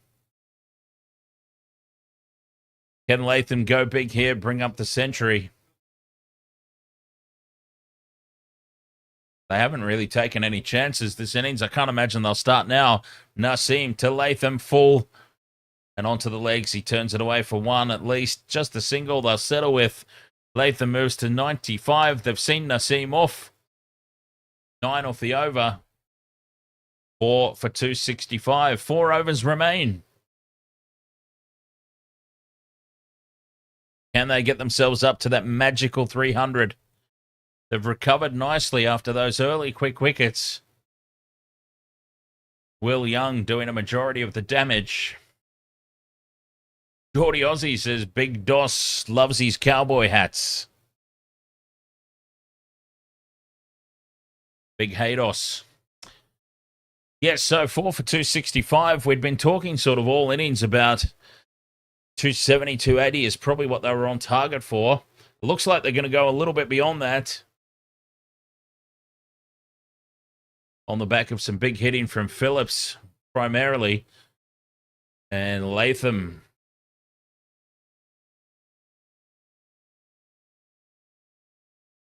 Can they get the job done here in the back end? 4 overs remaining. 4 for 265. And Shaheen Afridi back into the attack. Still no wicket yet tonight. None for 38 off his 8. Outside edge is over the top of the infield, and that'll be 4. Latham moves to 99. Well, there was certainly no authority over that shot. And Shaheen Afridi, it just hasn't gone his way tonight. The Mad Jamo says, I had Latham for most runs at $8.50. Oh, he's going to go very close. Hang on. Oh, most runs for New Zealand or most runs in the entire game? He's going to go very, very close here to most runs for New Zealand. Yeah, oh, sweet. So it's not like you have to sweat on the entire Pakistan innings if he gets there.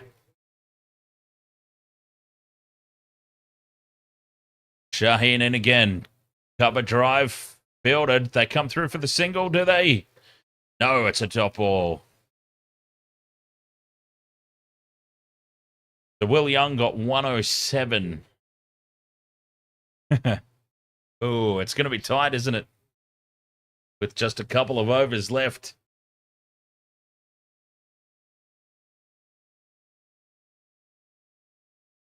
Is Latham going to get pinned on 99 for as long as Will Young did? Shaheen in again. Slower ball, drifting onto the pads, and there's his 100. Latham pushes it down the ground, down to long on for a single. 100 off 95. Well played.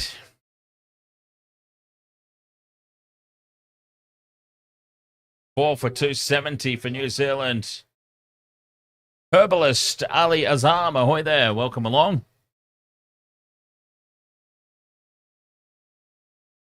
9 4s and 2 6s for Latham. All right, so the Mad Jammo just needs 8 more runs from Latham, and he'll be a happy camper.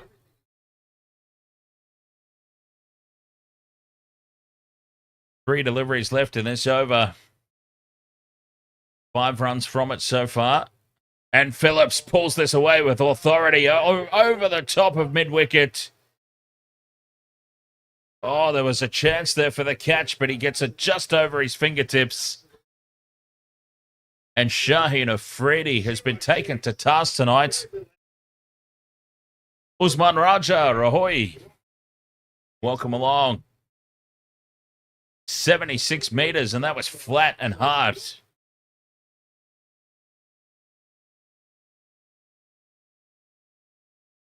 Phillips moves to 40. He's going to rack up a milestone here the way it's going. 4 for 276.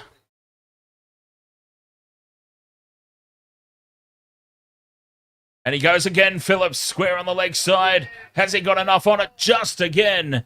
And it's 6 more. Shaheen Afridi. 17 off this over with 1 ball to go. Shaheen, 8.5 overs. 55 runs. They have taken to him nicely. Imp, thank you very much for the rose, or the 3 roses. Cheers, mate. Usman Raja says New Zealand have been really impressive. Good luck to both teams, as Phillips is on the brink of a 50 here. And Shaheen's got to respond to back-to-back 6s. Phillips chips it over the top of the offside. 1 bounce to the man at deep cover. Just a single. He moves to 47. And he will retain the strike for the next over. Oh, the Mad Jammo. Latham is going to make you wait for this. This could go down to the very last over. 4 for 283. 47 overs gone. And Pakistan is still behind their over rate. Keep an eye on that as well. They've been behind pretty much since the start. And New Zealand are raging hot favourites now with the bookmakers. $1.44 to Pakistan's $2.75. I've got to say, I don't have it that far apart. I mean, 283, 3 overs to go. It's a good score, obviously, but this is a very good batting surface. The score will still be pretty gettable.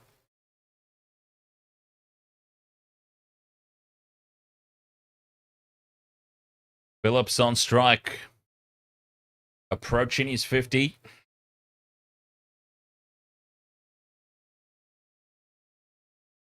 Three overs to just leave nothing out there here for the Black Caps. Ralph full and on middle stump. Phillips chops it away on the leg side for a single. Moves to 48.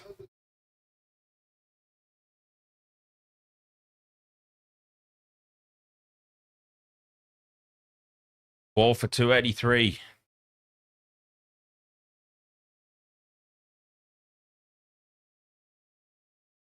We've been looking all innings. Can they push up to the 300 mark?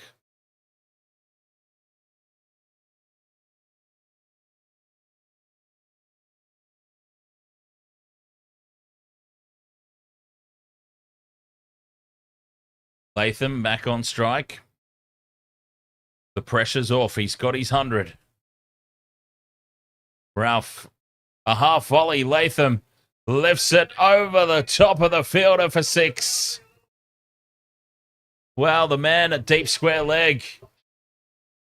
Another leaping attempt, and it's just gone over his head. 6 more.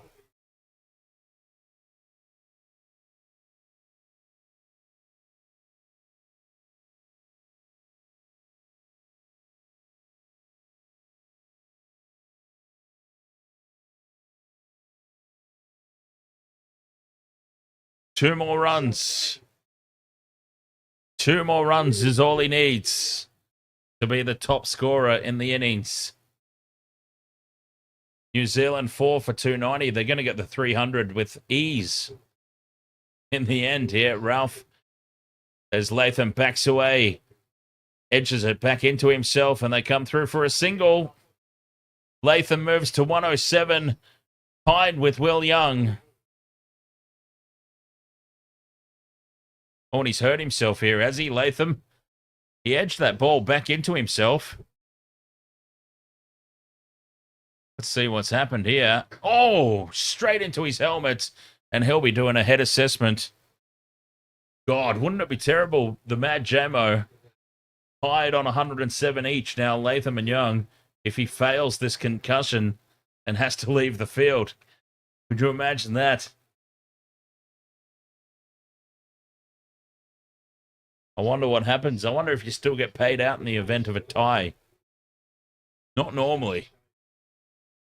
You'd have a very kind bookmaker if they paid out for that.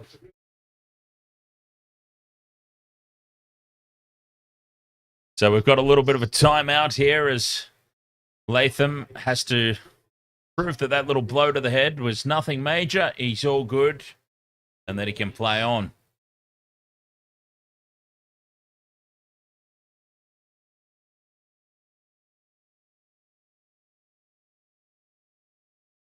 I think he's all good. I can't see any issues there. So 4 for 291, 47.3 overs gone. It was looking likely that New Zealand wouldn't get anywhere near the 300 at one point, but they've found the few big overs that they needed to. They've got themselves well and truly up there. Latham and Young, 107 each. The batsmen that have done the damage, and they've done it at an impressive strike rate as well. I mean, that's really been the key. Wickets were falling quickly. The first couple of wickets fell in quick succession, and then a third not too long after. But New Zealand maintained the run rate. It never dropped below 4 at any point. They kept it up around 4.5, 5 and over all the way through. So despite the fact they were losing wickets, keeping that scoreboard pressure on, keeping that score ticking over, the Pakistan bowlers never really had a chance to relax. There were only really 2 overs where Pakistan were well on top in terms of bowling. Well, the longer this goes on, the more nervous the Mad Jamo's probably getting here. Because he needs Latham to square back up and come away with another run. I'm so interested, though, to see what would happen in the event of a tie. A tied top run scorer. I'm wondering if there's any sort of count-back system, like the number of boundaries or the number of sixes or the balls faced or what. Because if it came down to balls faced, Latham would be ahead. He's got his century much quicker than Will Young did. So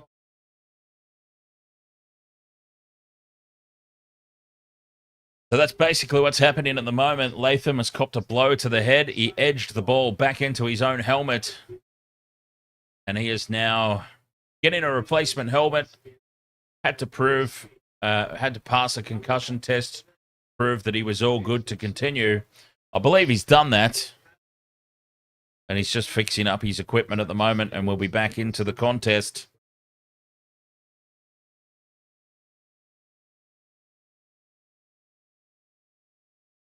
Back into it before we know it.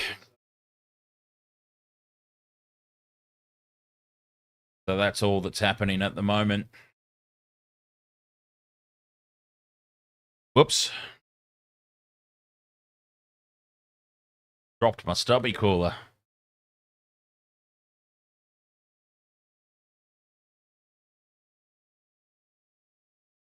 Hello, people in the crowd. Yes, there they are, waving back at us.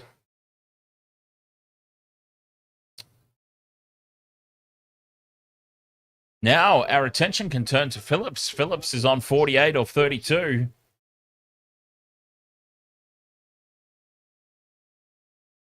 The Geordie Aussie says the Pakistan players are sitting down. Jeez, I nearly did.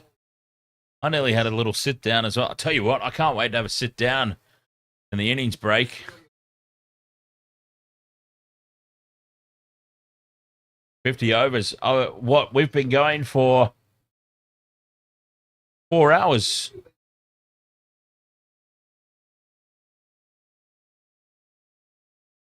Yeah, 4 hours we've been going for. Bloody hell. And we're not even halfway there yet. Ralph into Phillips. Drives down the ground. Will this be two? Are they going to come back for it? No, it's just a single. Well, some lackadaisical running there. Keeps it to a single. Who's got school tomorrow or work? I've got work I need to do. Lord knows when I'm going to be doing that. Well, I'm going to have to do... How long's the innings break, incidentally, in a 50-over game? Is it a good 10 or 15 minutes? Latham steps across to the offside. Scoops this one square on the leg side, and they come back for two. And there we go. Latham moves to 109. He's officially the top scorer for New Zealand. Is officially Tom Latham.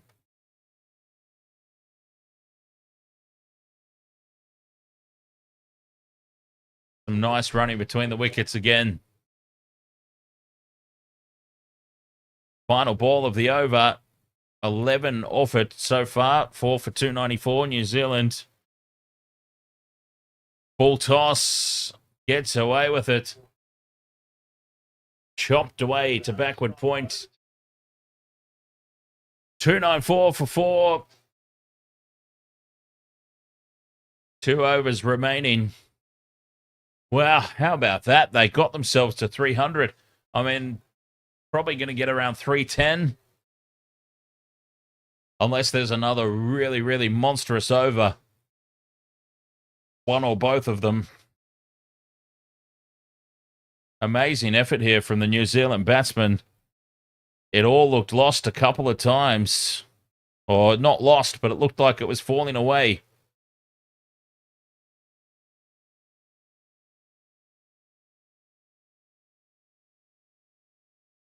And Pakistan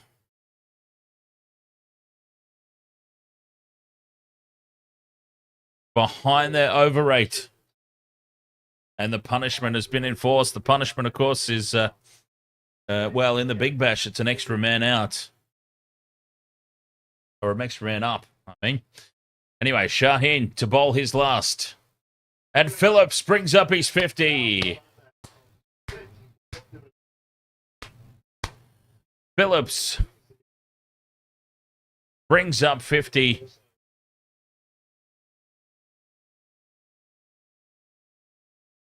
Another solid innings here from a New Zealand batsman. Harris Jat, ahoy there. We gonna win.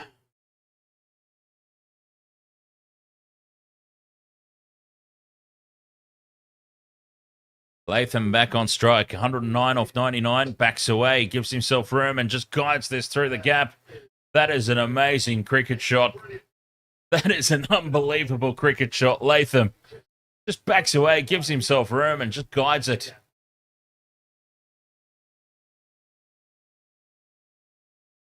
Fine down the offside, through the gap, picked it out perfectly. That was amazing.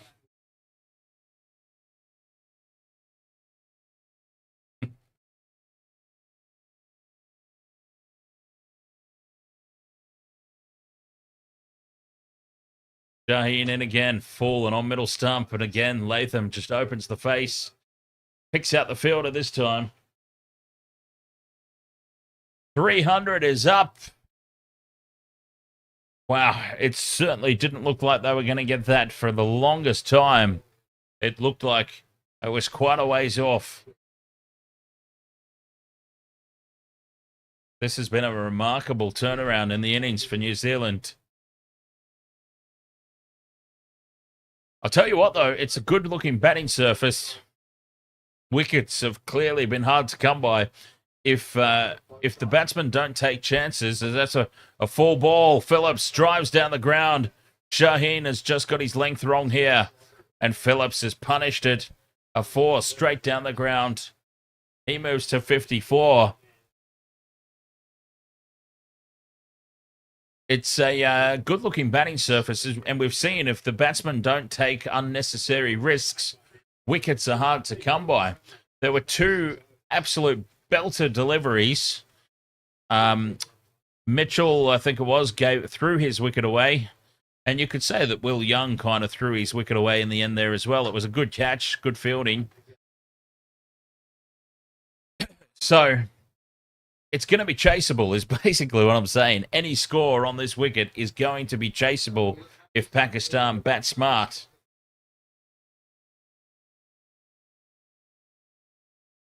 Ball for 305.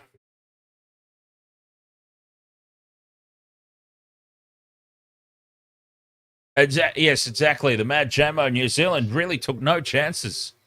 They've left some runs out there for sure, because at no point, apart from the final few overs, at no point have I felt like New Zealand have really fully put the foot to the floor, so to speak. And I know that this is not a T20, and my mind, as I've said a few times in the stream, my mind is probably still in T20 mode, coming straight off the top of the Big Bash. But I just feel like they never really accelerated. It's been this constant, just nice little smooth arc upwards. But at least it's gone in the right direction. It's gone upwards the whole way.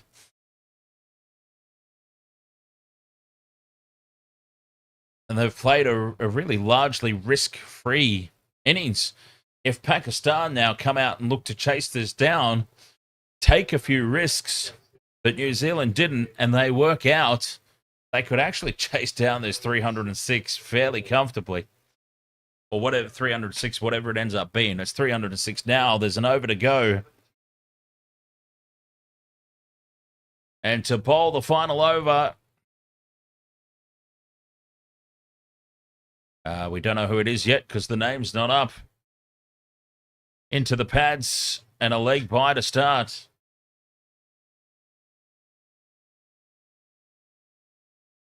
It's Harris Ralph. Whoops.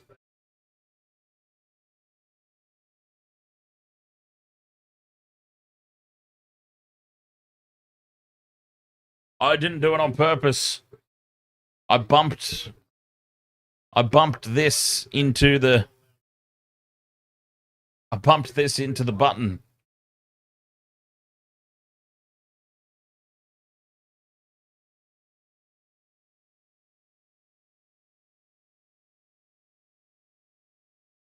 Yeah, that's there for a co-host. As Phillips drives this down the ground with authority, gets a good piece on it, and that's 4. Well, once he got his eye in, Phillips, he has just been smoking them. Looking for the Yorker, but it's over-pitched again, and Phillips is dealing with those over-pitched deliveries.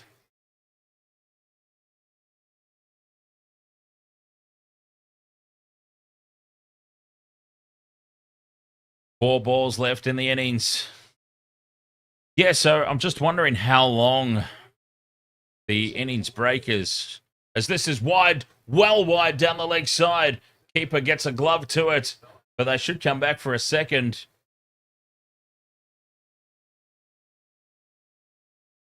Well, this is poor bowling. They haven't responded well to pressure here, the Pakistani bowlers.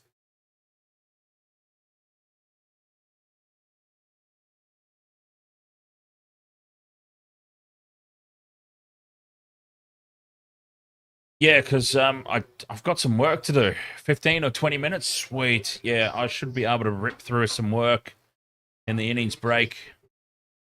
Nice. That's perfect.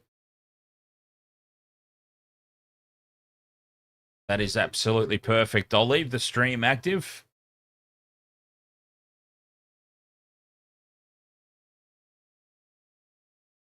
Full toss or a Yorker.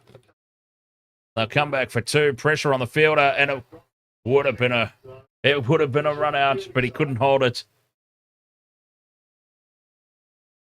4 for 316. 3 deliveries left in this innings. What score are they going to end up with?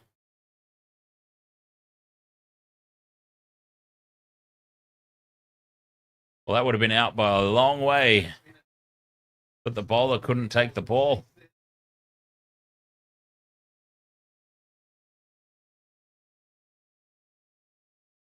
Yeah, cheers for that email, Dan Jam.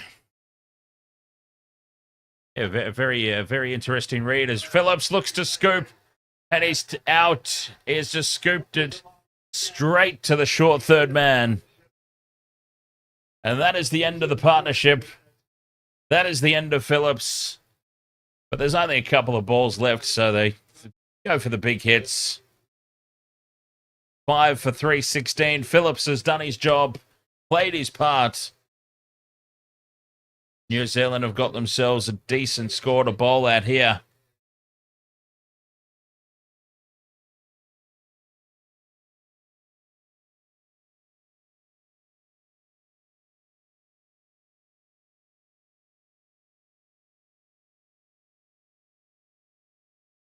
The 1 off 39, it was a great contribution.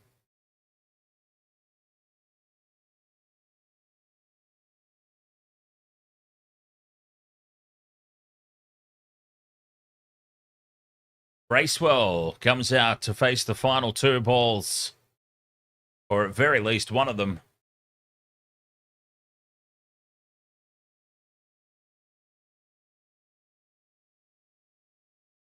Michael Bracewell in at 7. So 316. I mean, this is a decent total. It's not over yet. 2 balls to go.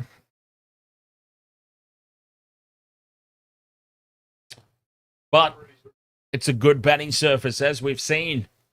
If a batsman gets his eye in, very hard to remove. So this is certainly chaseable. And as we were talking about earlier, with the Mad Jamo there in the chat room, New Zealand have left some runs out there. Pakistan don't have to take too many chances early. They can play a very similar innings to what New Zealand have done. New Zealand have set the tone. Pakistan can follow that. And a couple of chances here or there that go their way, they could run this down quite easily in the end. As Bracewell comes through for a leg bye. Oh no, off the bat. The single is given. Oh no, now it's updated to a leg bye. So I was right in the first place. 5 for 317. Final ball of the innings. What score are they going to end up with here?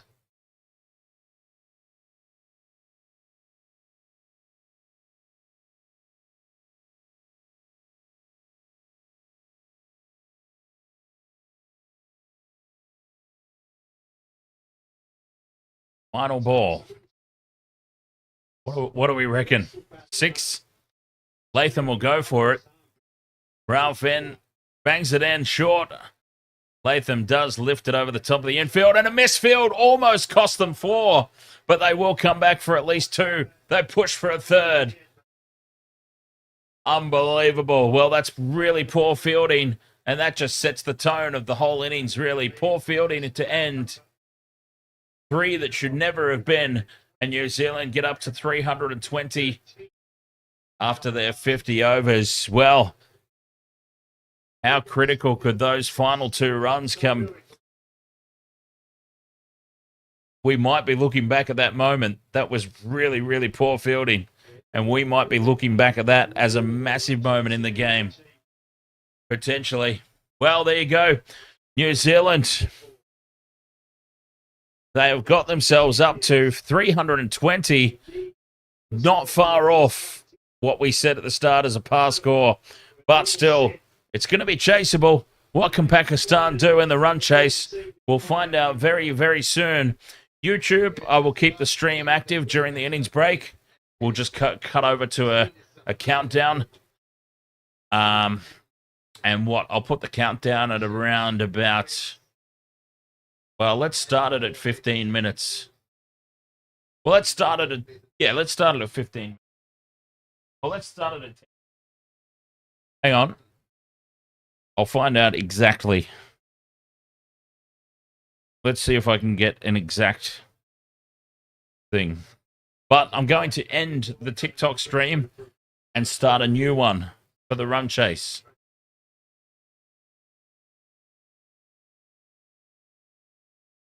So YouTube will stay active. TikTok, we're going to end it here. And we'll be back for the run chase in about 15 minutes' time, I believe. So thank you so much for being with me here for this one. New Zealand set 320 for Pakistan to try and chase down. We'll be back live in about 10 minutes right here on TikTok. Catch you then. Oh, actually, I can pause a live. I didn't know. I wonder what that does. Maybe I could try pausing a live. Oh, no. Look, we'll just end it and we'll start a fresh one. So do feel free to come on back when we go live again in about 10 minutes. Cheers. Yeah, I think it's safer for me to just end it over there on TikTok for now. And YouTube, stream will stay active and we'll be back soon.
Western World of Sports, welcome back. The run chase about to commence.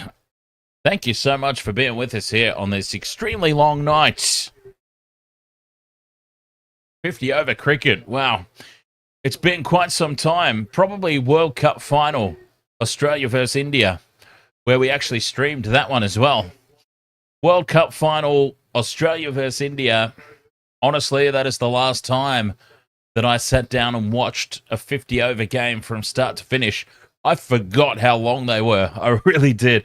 When I committed to covering the ICC Champions Trophy, I flat out forgot just how long 50 over cricket is, how long the games go for. But I tell you what, I've also been enjoying it.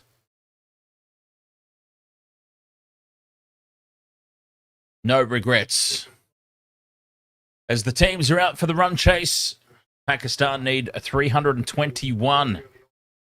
New Zealand accelerated perfectly. They were helped by some poor fielding and some poor bowling at the death.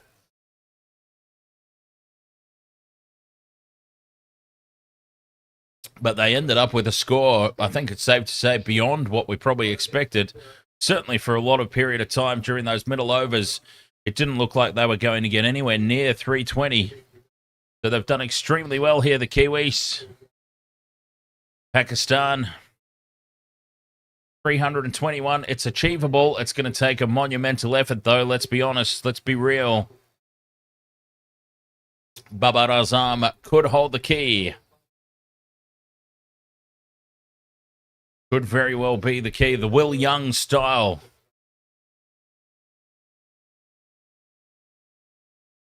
Who's going to play the Latham role? Matt Henry to open the bowling.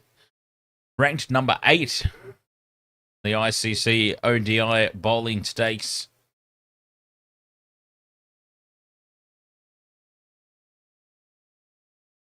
This run chase about to get underway. A big, big total needed now for Pakistan.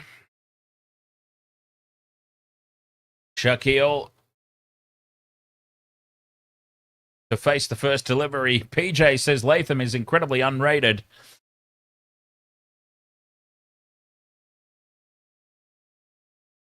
Well, there was actually somebody in the chat room, because we live streamed, obviously, the New Zealand setting the target. And there was actually somebody in the chat room said Latham will get a century. They said it way before Latham had even come out to bat. So they had a lot of confidence in Latham to get the job done. And Henry starts with a dot ball here. Pakistan, the run chase. Leading edge falls just short of the man at point.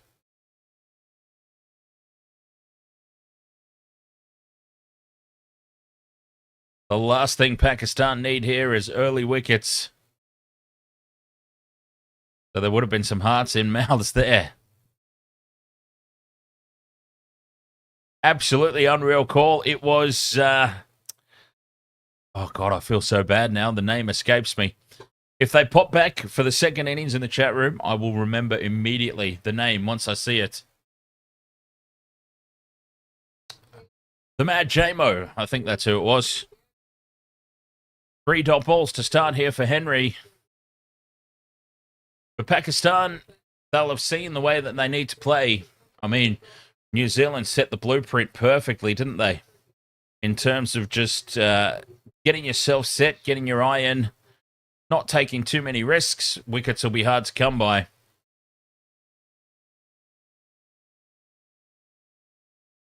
Shakil's off the mark.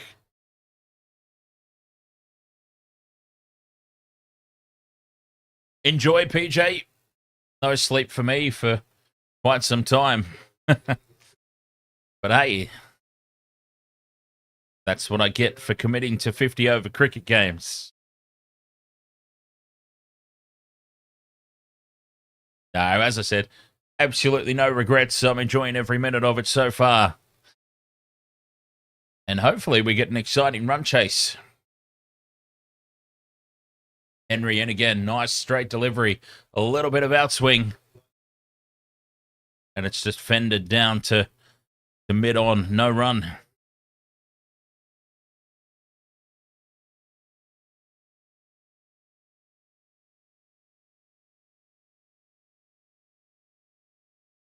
Probably a little bit too much trouble for me to set up on the fly. I was going to do it in the innings break, but then I had actual work I needed to do, so I didn't get a chance to look at it. Dot ball to finish, so just the one run off the opening over for Henry and New Zealand. They're off to a ripping start here as they look to defend this total. 320 they ended up setting against all the odds.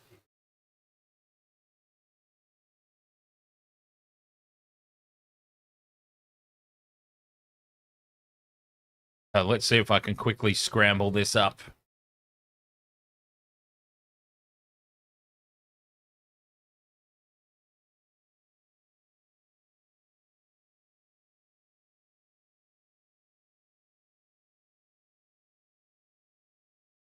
None for, excuse me, none for one after the first over. Well bowled by Henry.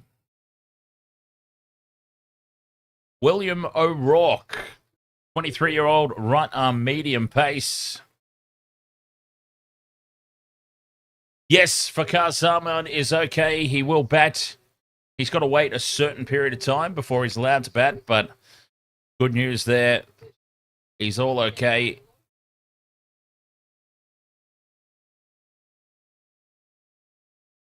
Injury concern avoided.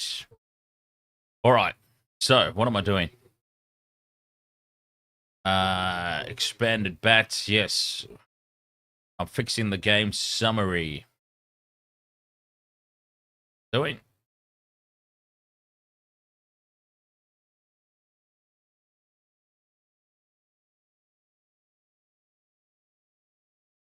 And we've got more delays. I mean, honestly, these delays have been people wandering around behind the side screen. Lights, there's a random light right in the batsman's eyesight.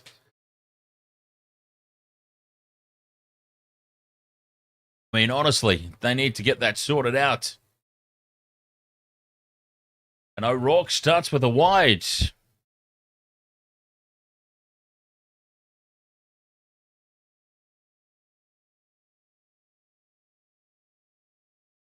Pakistan, none for two.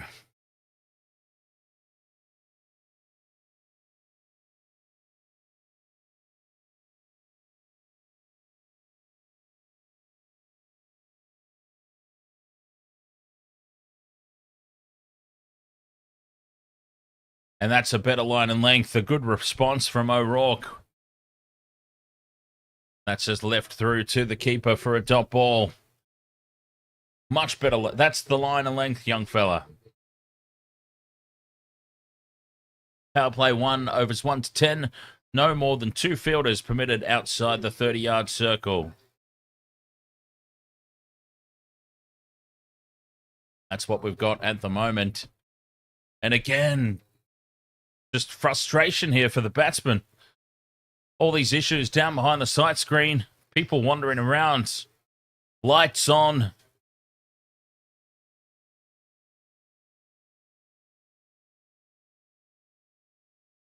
I mean, it really needs to be better than this.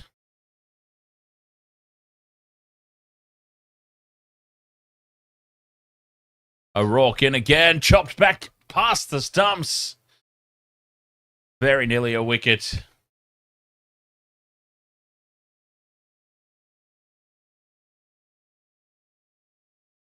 Very well bowled.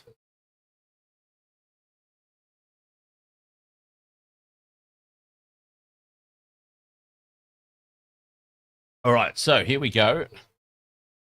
Geordie Aussie.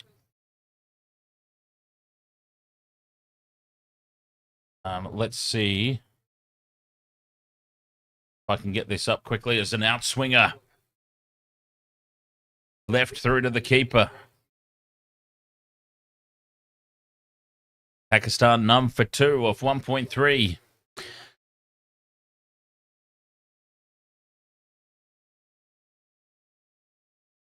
Let's see. This is very difficult to do on the fly like this. Oh, we got there. Rana G. Rana G. Welcome along.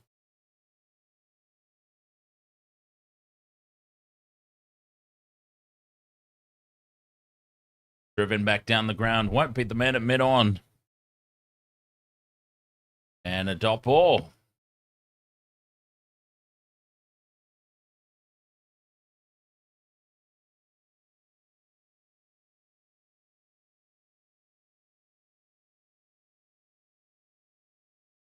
Okay, I'm not going to worry about that.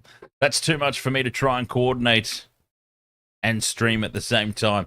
But I was going to do it in the innings break, but as I said, I had a little bit of actual work to do that I needed to get done and ready to roll. Vinny Sando, ahoy there. This is the ICC Champions Trophy, 50 overs cricket. Yes, indeed.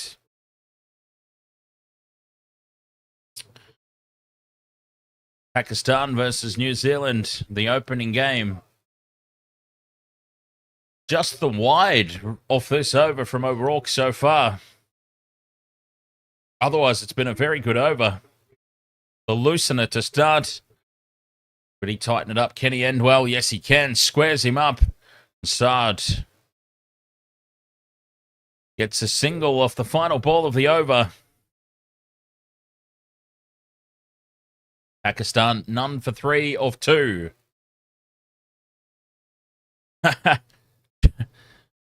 No, you know who else threw away my multi, Geordie Aussie? Afridi. I had New Zealand to win. I had Kane Williamson, 30-plus runs. And I had Shaheen Afridi, 2+ wickets. So, everybody let me down tonight.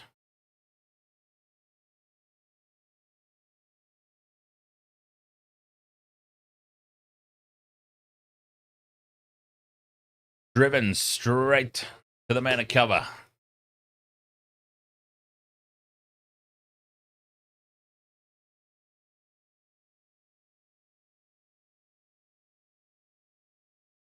H says Naseem, by far our best bowler. See, I know that now. I know that for next time.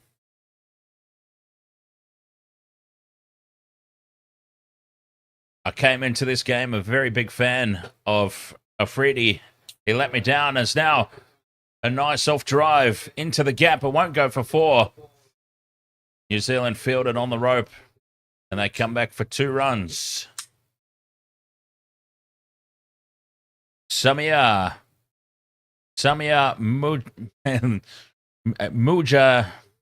Mujadidi. Who do I think will win? Geez, New Zealand would be slight favourites from here, you would have to think. But Pakistan, if they build a solider foundation, a big opening partnership, much in the same way New Zealand did, and not lose the quick wickets in the middle, more than capable of chasing it down.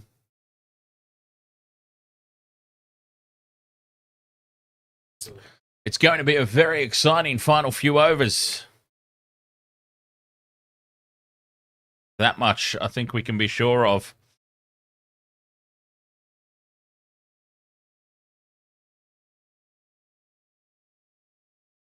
Three balls left in the over. Henry bowling well, beats the outside edge, through to the keeper.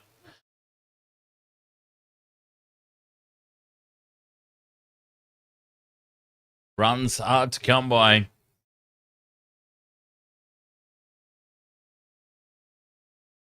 Geordie Aussie, I probably won't do tomorrow's game because, I mean, after this, I'll be finishing off the work that I started in the innings break. I mean, I did the important stuff in the innings break, half of it. So I've still got a couple of hours work to do. So Lord only knows when I'm going to get a chance to go to sleep tonight. I just don't know that I would physically be able to get up and go again for another full 50 over match tomorrow. I think I'm going to need a day of break in between.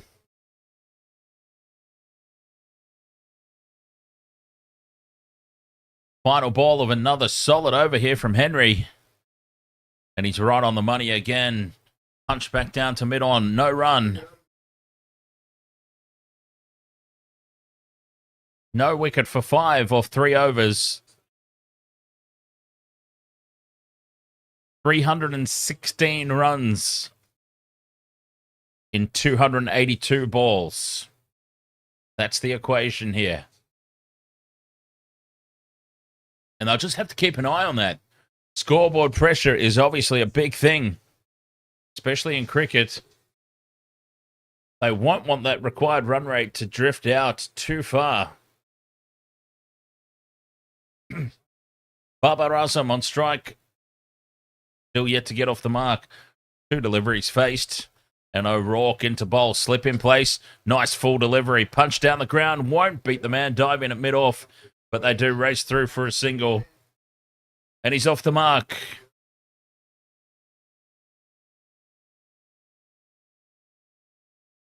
Pakistan none for 6.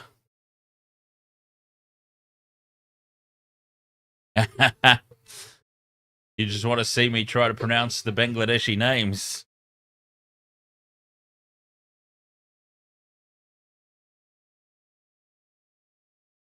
Hell, we can go through the squad right now. I don't need to do the live stream for that. Not for that specific purpose, I mean.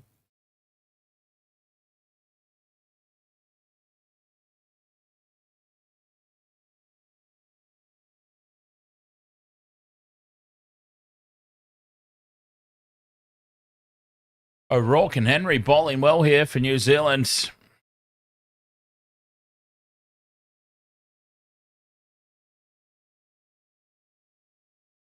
I mean, I suppose it's the same. We're talking about Pakistan have seen probably the blueprint for chasing this down, the way that New Zealand went about their batting. But then we've also had New Zealand have seen the lines and lengths not to bowl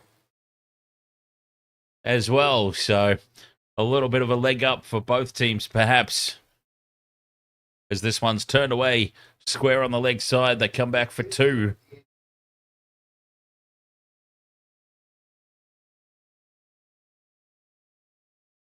Saad Shakil, 6 off 18. Much slower going so far for Pakistan than it was for New Zealand. Slashing at this one, outside off, top edge, and taken. Third man comes around and takes it low, just off the ground. And they've got the early breakthrough. Jai Marshall, ahoy, mate. Saad Shakil goes for 6. Oh, they look nervous now in the crowd. But, I mean, in fairness, this isn't their traditional opener. It's a big ask. He wouldn't have been expected to open tonight, but for the injury. Will O'Rourke, the wicket taker.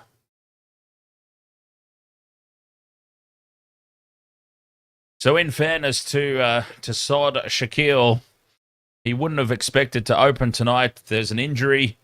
Suddenly he has to bump up the order. He wouldn't have done any preparation for it. Well, actually, that's probably not true.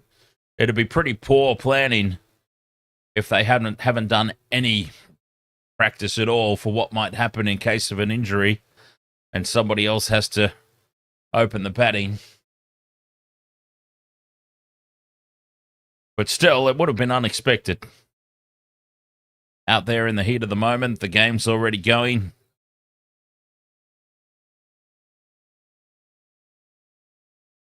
And the early wicket means, of course, he still can't come out yet. He being Fakhar. Mohammad Rizwan comes in at 3.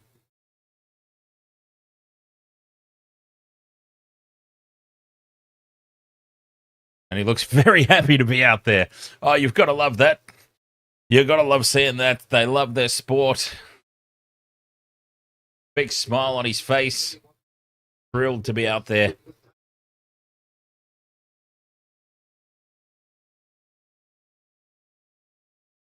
So that is something we didn't see in the New Zealand batting innings. They played a largely risk-free 50 overs. Going for the big hit there.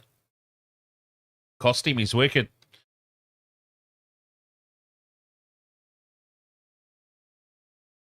Will O'Rourke, 1 for 5 off his 1.4 overs so far. He's bowling well.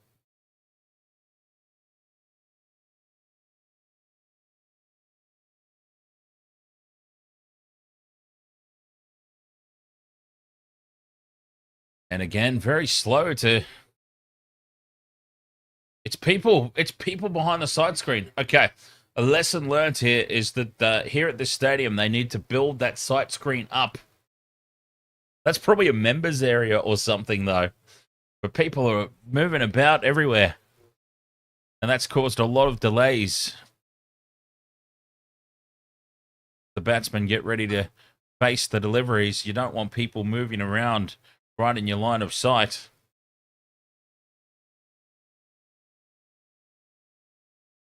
So we'll just keep an eye on that required run rate. 6.77. I can't afford for that to drift out too far, Pakistan. They've started off bogged down. They don't want to get kept bogged down.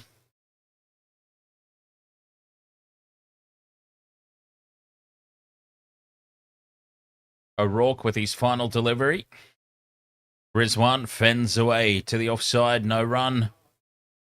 There's a spring in the step here of the New Zealand fielders.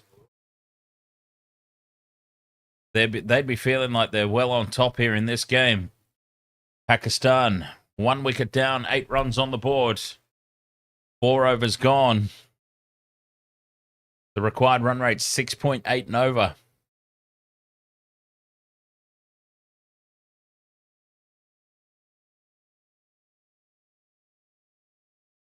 The only thing about this Champions Trophy scoreboard, excuse me.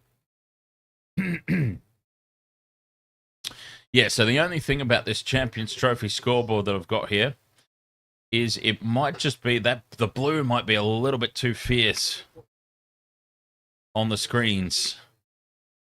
That'd be my concern. So I won't change anything on TikTok.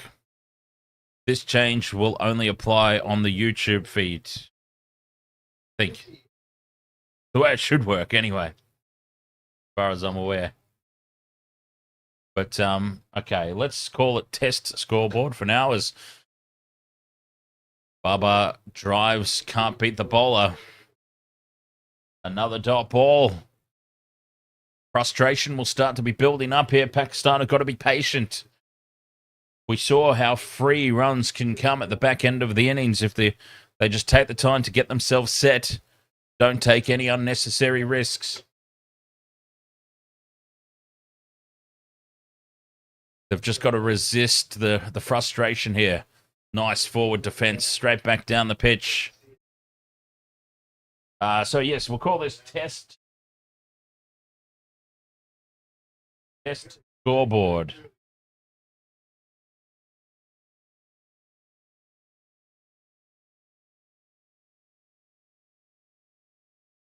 And okay, if we make it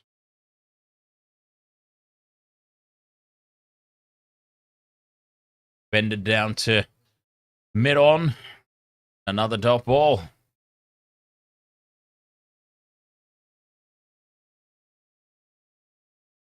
Got to see off these early overs, Pakistan.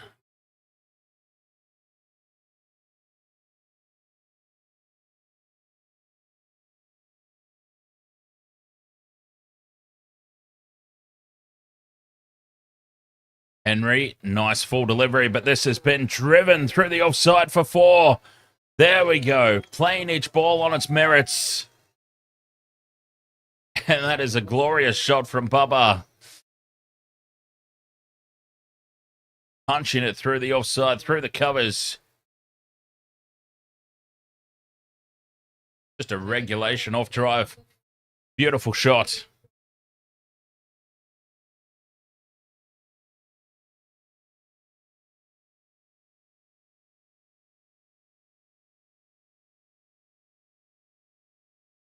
Henry with his last ball hits the pad. A very ambitious appeal for LBW.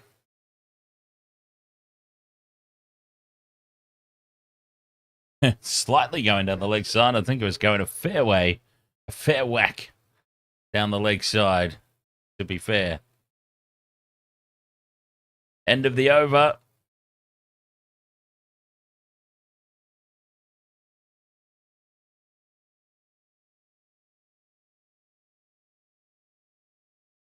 All right.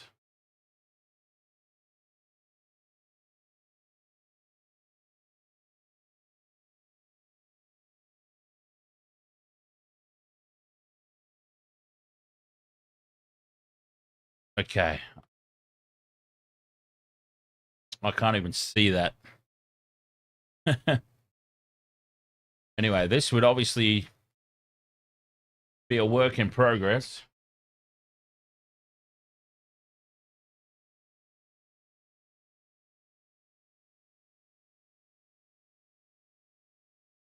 But I feel like the more vertical option is potentially the way to go moving forward. And that is exactly what it gives us here. There's a lot of nonsense there. I can zoom in and cut out. And I can do some screen trickery to increase the size of one or two things there. So maybe we look at this for the next game. Turned away off the pads from Rizwan. Just a single.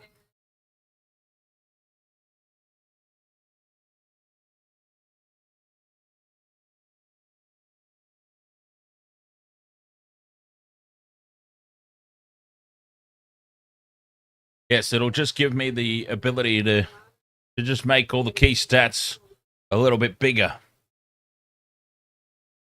So I think we'll progress to this. And so this would probably get deactivated, I'd be assuming, as well as part of it. But we'll see. Guided away down the third man for another single.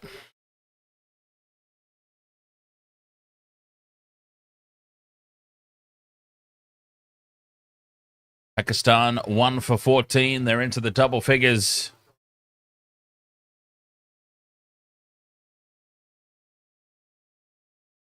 Yeah, so I'll do some work on that. And that'll be our foundation for the setup for next game, I reckon. Through to the keeper, no run. Anyway, sorry, TikTok has no idea what I'm talking about. I only made that change active on YouTube. That was a little YouTube exclusive, that one.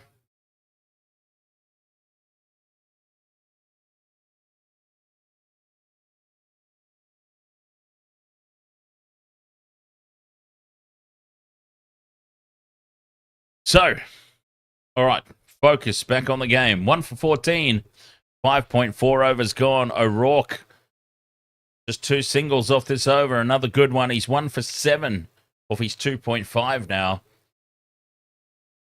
O'Rourke and Henry bowling extremely well.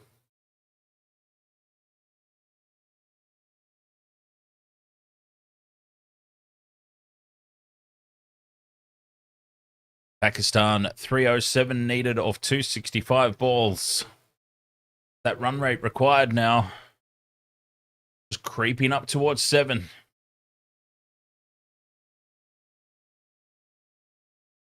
Final ball for O'Rourke. It's wide outside of stump. And again, people moving behind the side screen. This is just ridiculous.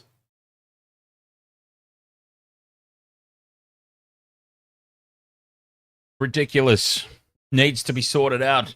If there's going to be any more games at this particular stadium, that needs to be addressed. Because it's cost a lot of game time. It contributed to Pakistan's slow over rate. It's going to contribute here to New Zealand's slow over rate. And it's just frustrating for the batsmen.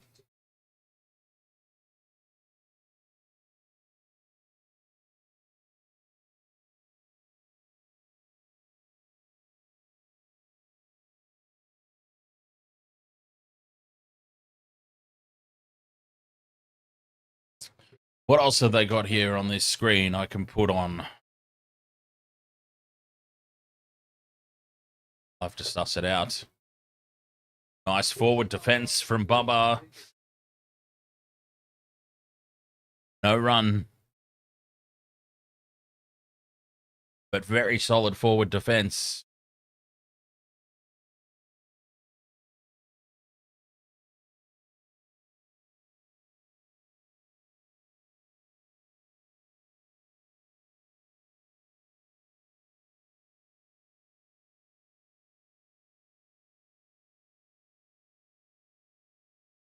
Going for that cover drive again this time.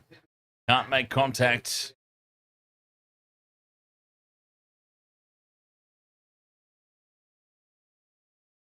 Lanes, ahoy there. I'll catch you later, Matty Colkin. Lanes says, love the dedication. It's like 1 a.m. Certainly is. But that's all right. I mean, this is basically... this is what I decided to do, so... but cheers for the kind words anyways, Lanes. Wasted World of Sports, this is what we do. We drink our beers, we cover sports. Mind you, I've got to be perfectly honest, I don't know how many 50-over games I could do in a row. It's not like the footy. I mean, I can easily get through a couple of games of footy in one night. Or back-to-back across a few days. Don't know how I would go with multiple 50-over games night after night after night. It was hard enough sometimes with the Big Bash. Those are just T20s. It was hard enough having them on every night. But anyway, I digress. Henry, 3.4 overs, none for 7. And he started well again, extremely well. 4 dot balls to begin this over. Make that 5 as it's cut away straight to the man at point.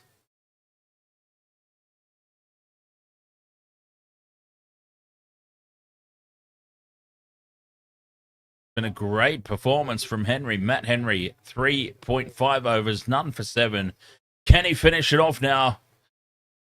This one final delivery to really stamp his authority on this bowling innings.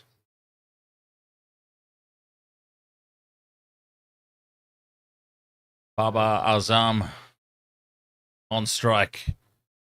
Pakistan a little bogged down, and he does get the dot ball to finish. A maiden over from Henry. 4 overs, none for 7. Pakistan 1 for 14 after 7.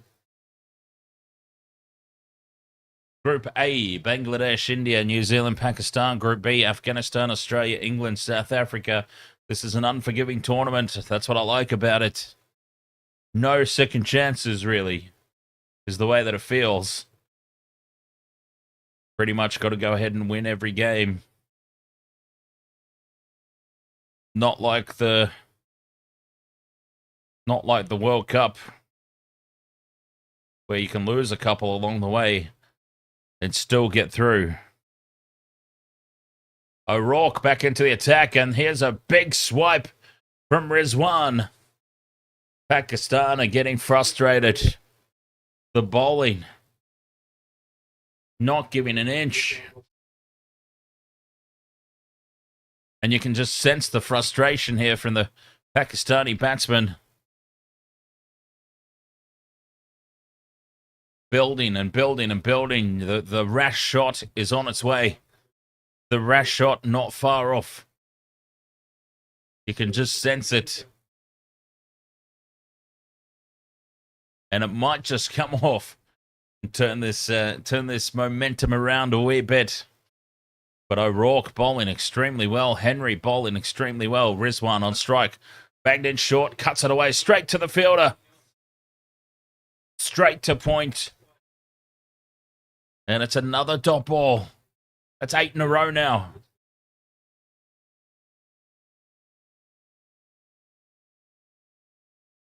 Eight dot balls in a row. The pressure is starting to build now. 7.19. That required run rate has gone up above 7. They don't want it to go up above 8 and get towards 9.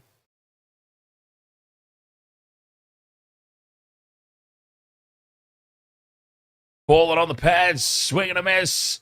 Big shot for LBW. I reckon it's going down leg side. We've still got 2 reviews remaining. Maybe worth a review here, just for the sake of it. I don't think they're interested.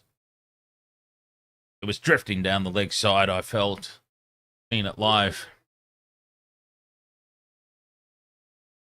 But another dot ball. Well, was it a dot ball? I think they came through for a single, and that's a mile down leg. Good decision not to review that.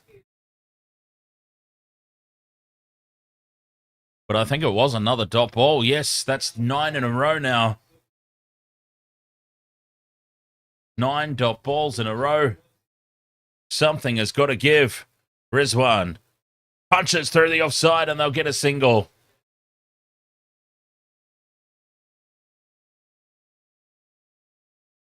Breaking the streak of dot balls.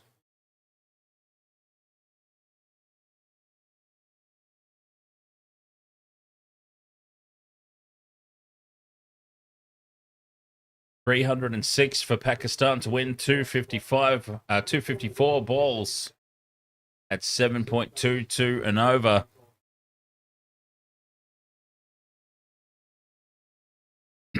A long ways to go, but this is just starting to creep away from them a little bit.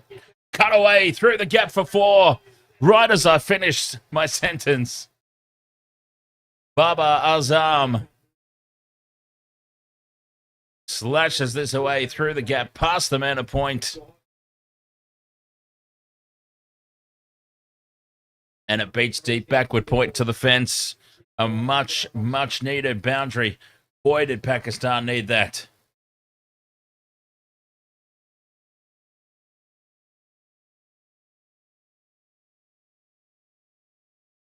Big boundary.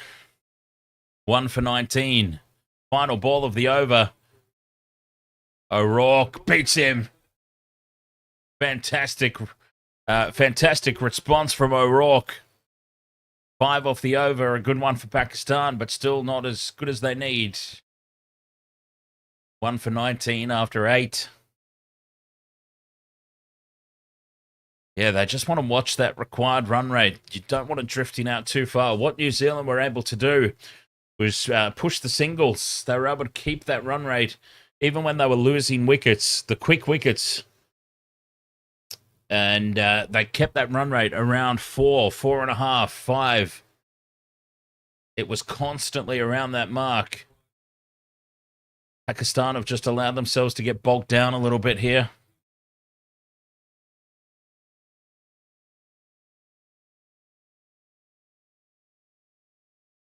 Something that New Zealand didn't do in their innings.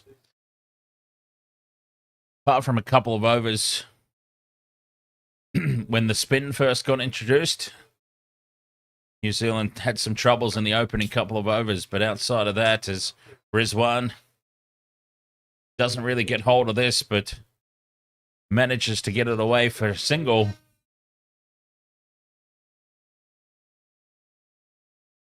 One for 20 here, Pakistan.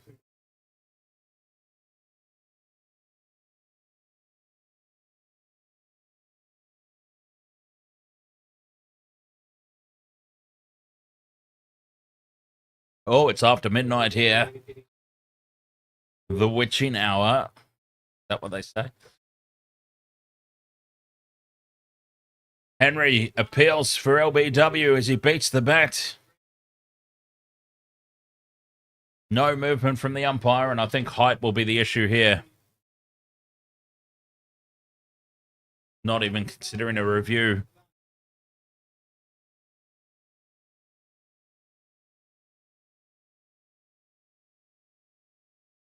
Beautifully bowled again from Henry, though. And yeah, height, big concern there.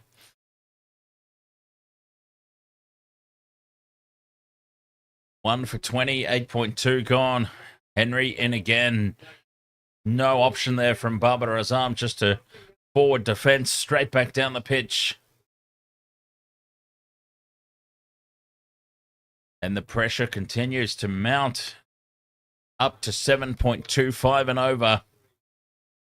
Although for Pakistan, I mean, they've got to keep an eye on it, but how closely they decide to monitor that, it's all about getting yourself in at this point. Yes, they would. I'm sure they would love some more singles. As Baba fans this away to the offside for no run.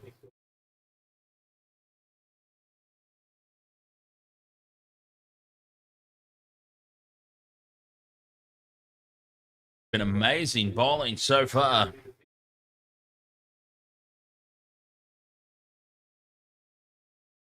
Two deliveries left in this over from Henry. 4.4, none for 8.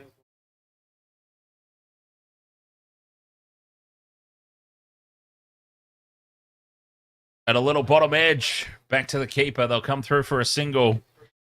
Could have been so much worse. That's saved 3 runs.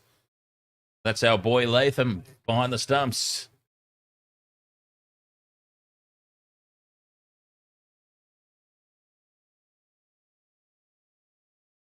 Saving 3 runs, diving away to his right there behind the stumps. Applause from the bowler. He understands what's just happened. Runs have been saved. Final ball of the over. And it's right on the money again, Henry. Rizwan can only defend it straight back down the pitch. 9 overs gone. It's 1 for 21. This is slow going at the moment for Pakistan. That required run rate just continues to creep up. 300 needed in 246 balls.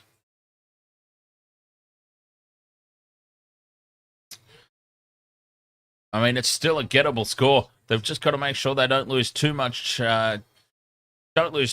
Touch with that required run rate. You don't want that to blow out too far.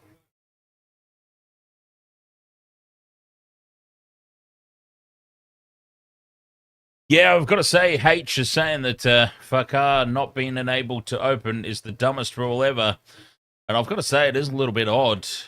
I mean, obviously the idea behind it is he's got to spend a certain amount of time before he can come out and bat, because the way they look at it is, even though he went off injured,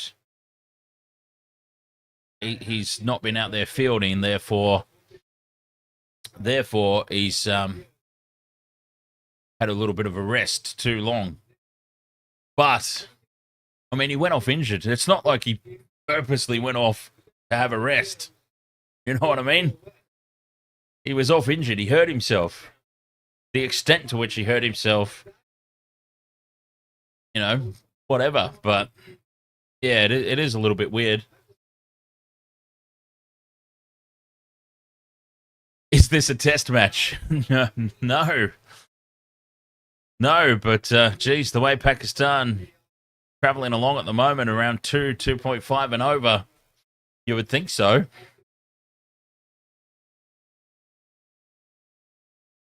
As that required run rate just drifts out a little bit further again. And again, 3 dot balls to start and over.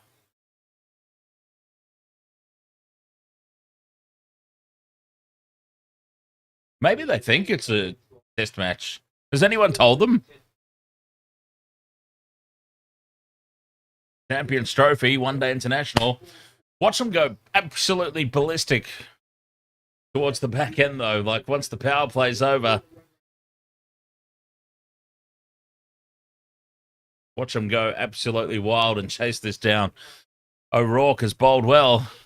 3 balls left, and it's another dot. 4 dot balls in a row. O'Rourke, 1 for 12.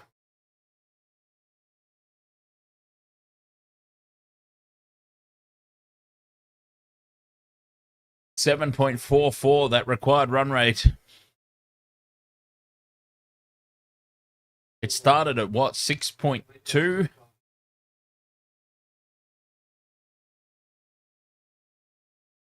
We're inside the first 10 overs, and that's already gone up a full run. This is very slow going. Driven down the ground, can't beat the man diving at mid-off. And just a single. Shorty Aussie says, I should do an Ashes test. Oh, God. Even TV commentators don't do a full Ashes test. Isn't there like eight commentators on rotation throughout the course of the days?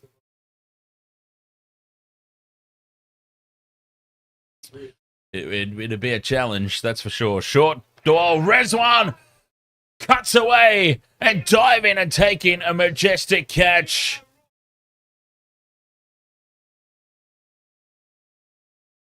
Pakistan have lost their second wicket. Frustration was building. O'Rourke threw a tempter out there, banged it in short. And Glenn Phillips played his role with the bat. He's now leaping to his left, one-handed, takes the catch at point.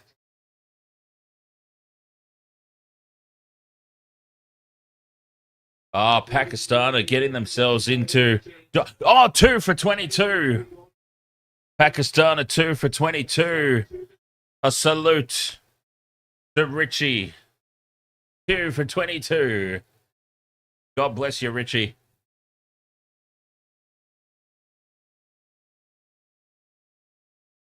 Wow, Pakistan 2 for 22. O'Rourke 1 wicket and 1 run off that over. He's bowled 5 overs, 2 for 13. And here he comes, Fakar.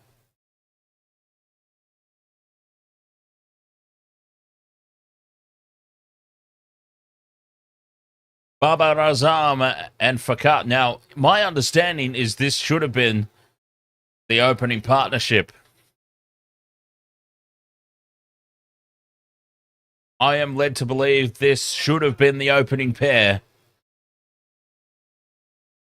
Fakar Zaman and Babar Azam. And I hope, my apologies for my terrible pronunciation of the Pakistani names.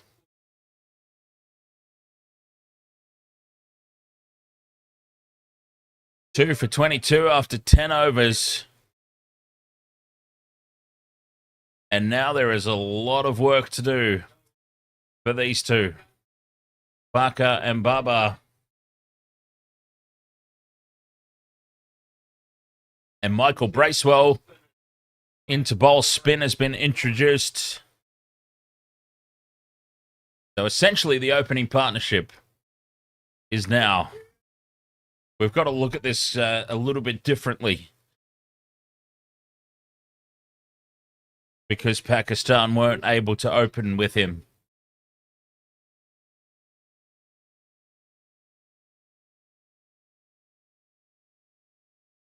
And again, starting with forward defense, of course he's got to get his eye in.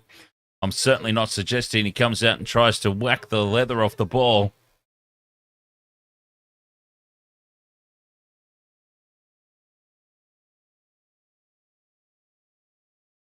Loading it up again. Baba drives down the ground. A single to long on.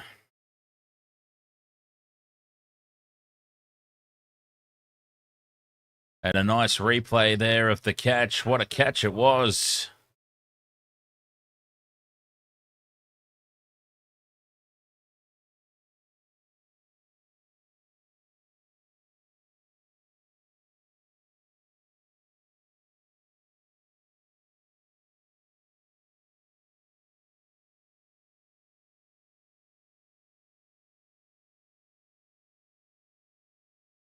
Bracewell started well. James Edgar. Cheers, mates.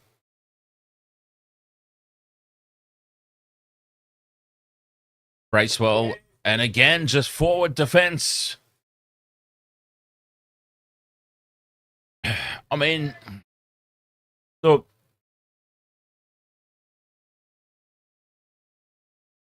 I understand that we've seen the template. Don't take too many risks. Get your eye in, and you'll be very hard to dismiss. But there has been zero intent at all from the Pakistan batsmen to get moving, really, it feels like.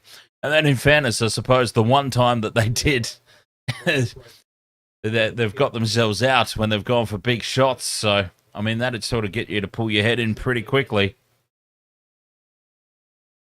And well, Bugger charges, gets a top edge, a leading edge, and it bounces safely to the ground.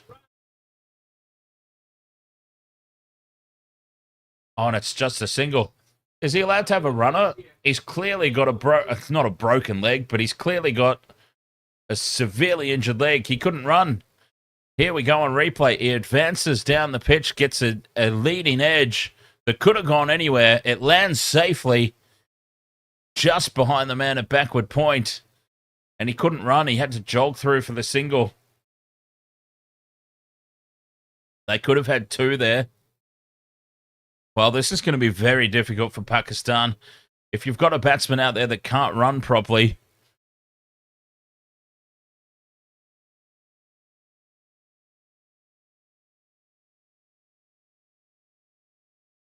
wow, this is a very bad scenario for them.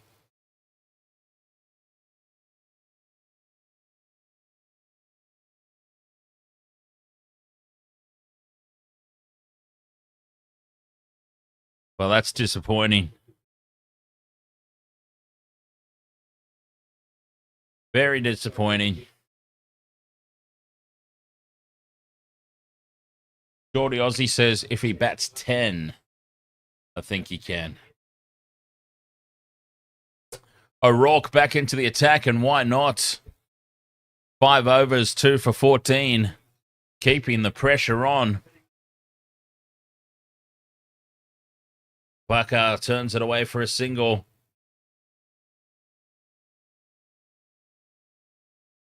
Baba back on strike.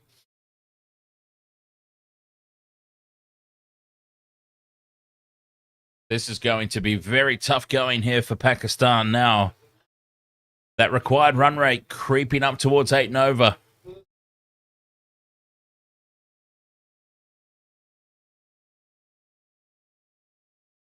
It can't go above 8. As this is just guided down to the third man boundary for 4. Bummer steps back, gives himself a little room, and just paddles it down. Just guides it on its way. And that is a much needed boundary. Pressure now on O'Rourke for the first time. How will he respond?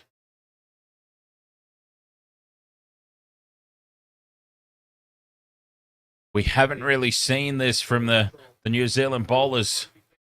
A boundary early in the over puts pressure on.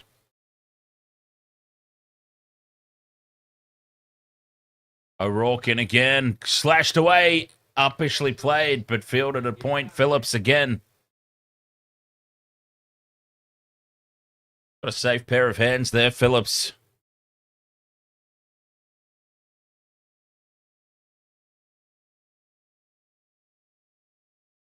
And a nice response, a dot ball.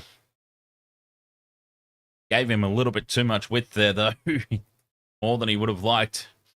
3 balls left in the over.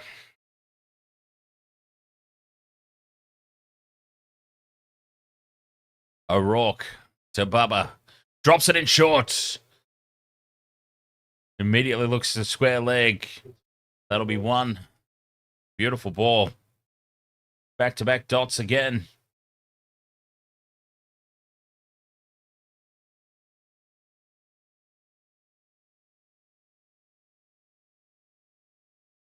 Two balls left for O'Rourke, and then he'll probably have a rest, I should imagine. He's bowled a big spell, 6 overs it will have been. And he's got the two breakthroughs, so why not stick with him? Drops it in short again. Bubba lifts it in over the top of the offside. Bounces just short of the man at deep point. And into the rope for 4. He had a choice to make. Deep point, come in for the catch or stay back and save the 4. He decided to go for the catch. diving forward, and it bounces in under the hands.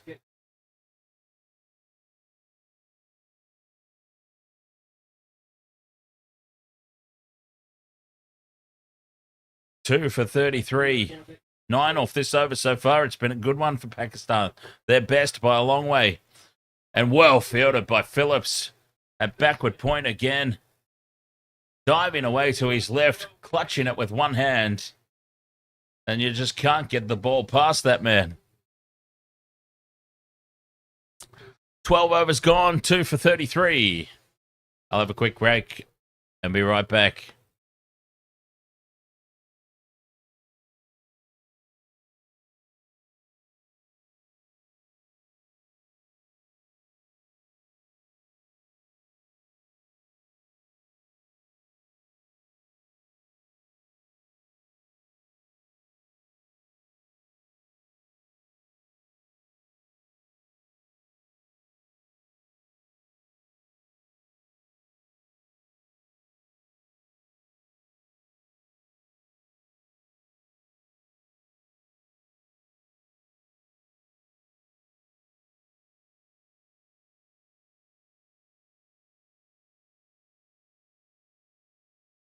The fielding of Phillips.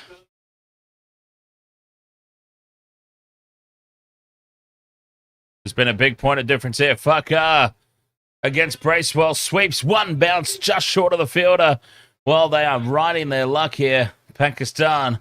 And Farquhar gets back for a second. They are riding their luck. And this is a moment we were talking about.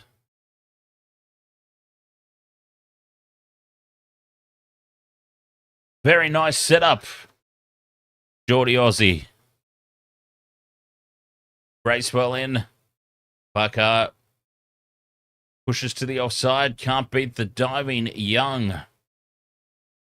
There at point. No run.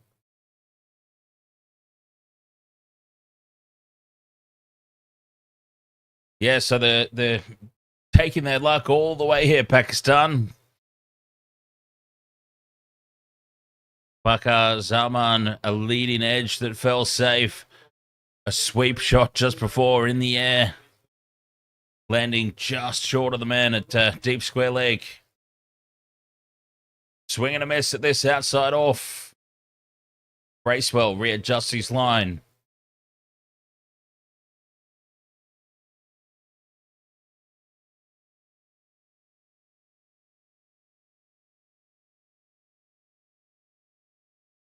Last ball of the over. Well bowled. Forward defense from Farquhar. 4 off the over. 286 needed of 222. 7.72 and over. That is getting dangerously close to that 8 runs and over.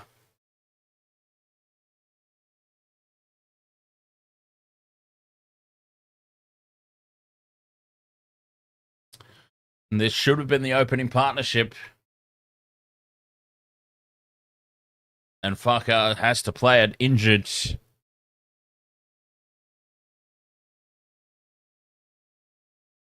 Gina Ferricini. Ahoy. Good God. A bit late on a work night, isn't it? But very nice to see you as always.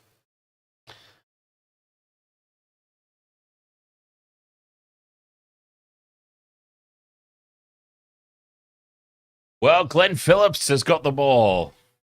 There we go. Well, took that screamer of a catch. And now he's been given the ball.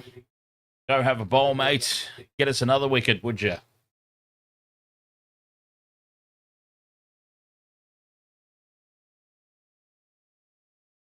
Glenn Phillips to Baba Azam, turning it back into the pads. And away for an easy single. 2 for 36.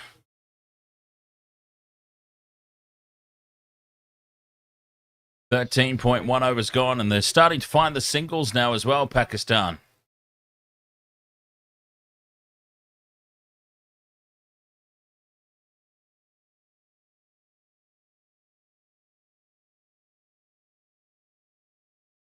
Phillips to Fakar. Right on line, middle stump. Not a lot of turn. That one was a straight one. And forward defense, straight back down the pitch. Dot ball. The dot balls continue to mount up.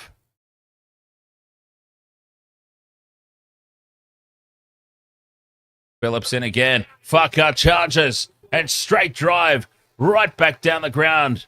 Into the rope for 4. Shakes his head in frustration, Fakar. I don't know why, because it was a glorious shot. Especially for an injured batsman. He's playing on a bung leg. Down the pitch, he advances. Oh, it's off the toe of the bat. That's why he was shaking his head. That was nowhere near the middle of the bat.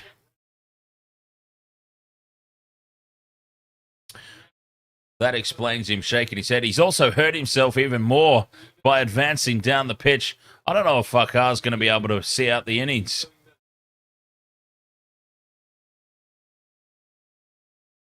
He might not be able to bat the whole way through. Pakistan 2 for 40.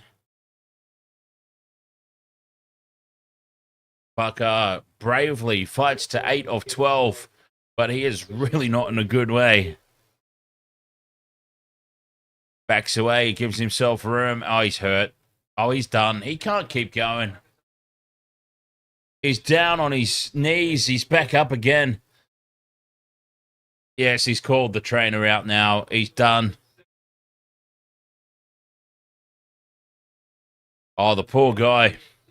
He's come out to bat. He's ended up hurting himself even worse, it seems.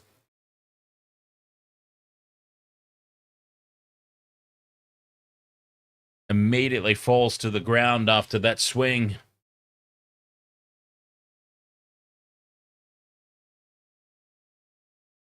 And he's called the trainers out.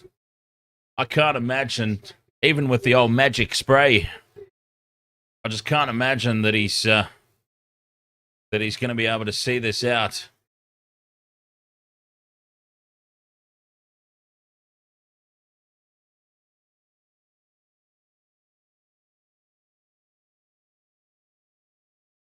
Two for 40 after 13.4.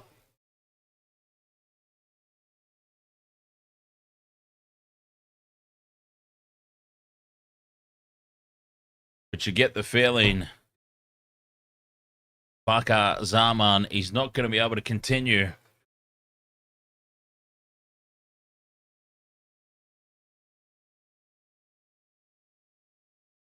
Seems like he's going to stay out there, though. He's put the helmet back on. Got a little bit of the numbing cream, a little bit of the magic spray. It feels weird every time I say it, Geordie. Every single time. Ball in a game with old mate Fakar.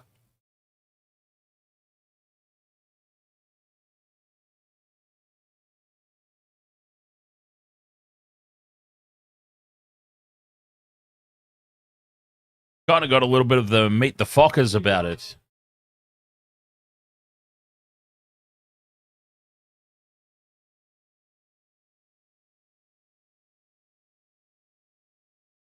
What was the name of Ben Stiller's character in that movie? Gaylord, I think. Gaylord Fokker. 2 balls left in this over from Phillips. And racing through for a single. How did he get through for that quick single, Fokker?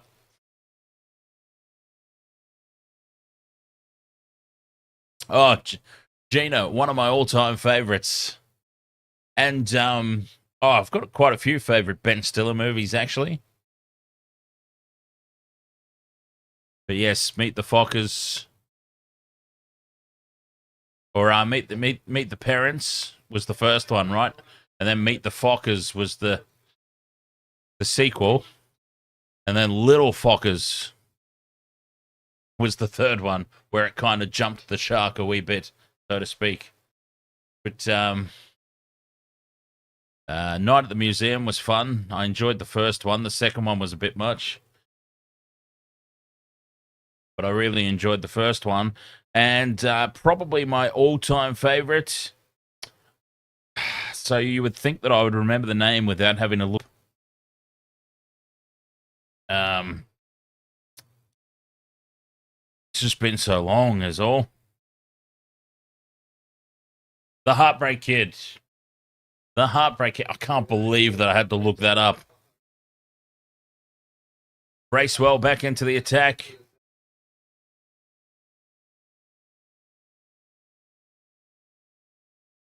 The Heartbreak Kid, funny movie. And the fantastic thing about that movie was Jerry Stiller was in it and played his dad.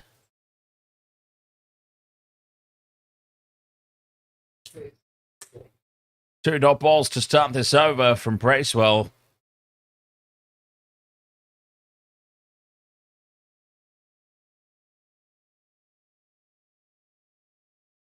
Swing and a miss, outside off. Was it a little too far outside off?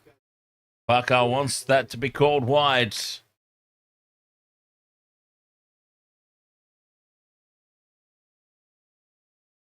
Three dot balls here for Bracewell. Gets that one a little straight, and Fucker sweeps it away for four. Bracewell just got it a little too straight on this occasion. Swept away for four, beating the man diving there at deep square leg.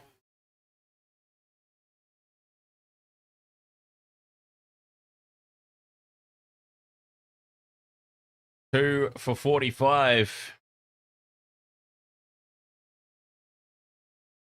276 needed off 212, 7.81 and over.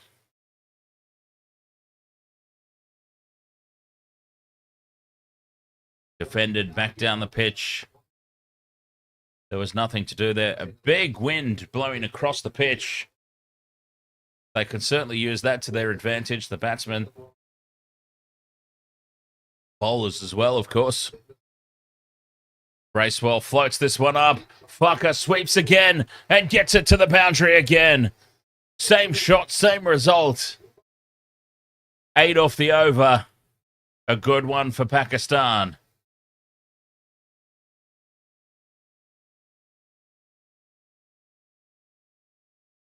Two for 49 after 15. Don't think for 1 second this one's over yet. New Zealand are still on top, but if Farker can just fight through the pain, and Babar Azam is 22 of 37, he's just quietly going about his business down the other end. All the attention is on Farker with the injury. But meanwhile, Babar Azam down the other end just doing the Latham roll. Just quietly creeping up. Phillips back into the attack.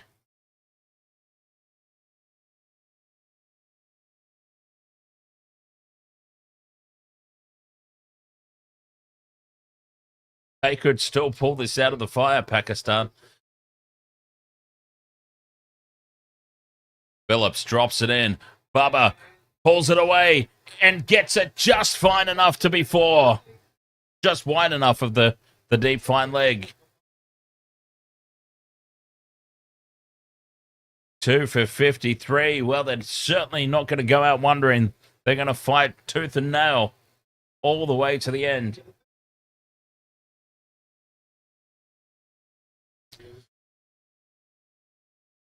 New Zealand, they might have to rethink this dual spin strategy.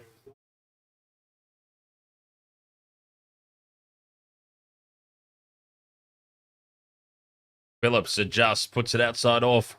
Driven through the covers for four more, is it? No, it's cut off. Conway gets across and at deep cover. Just the single. Geordie Aussie says, Dan, your thoughts on the name Farker? Glorious. Although I am a little bit concerned about social media platforms' AI filters. perhaps flagging the stream for me constantly saying fucker.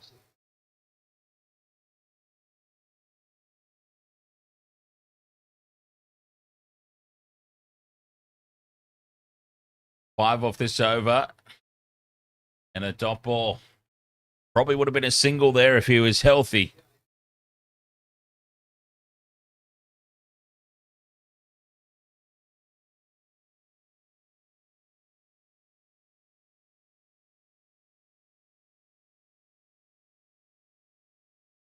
Backing away, giving himself room. Cuts it out to deep point, just a single. Hit it on a shirt.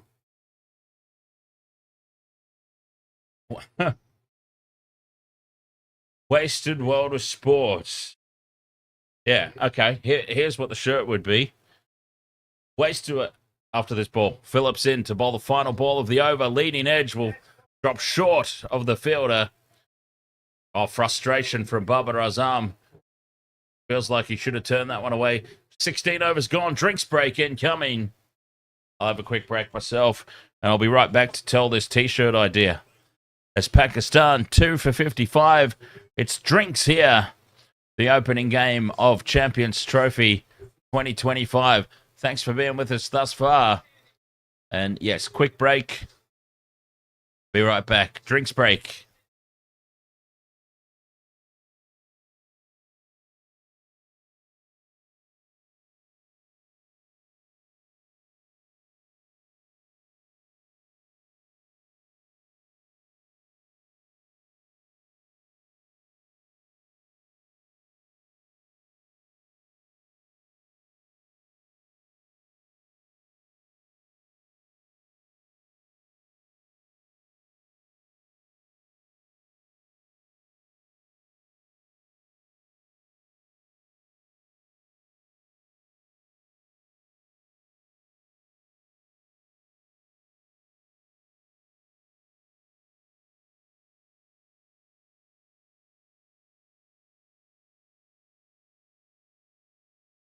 All right. Oh, Matty, thank you very much for the follow. Yeah, so basically, their drinks break, because I've been drinking since the start, their drinks break is my piss break.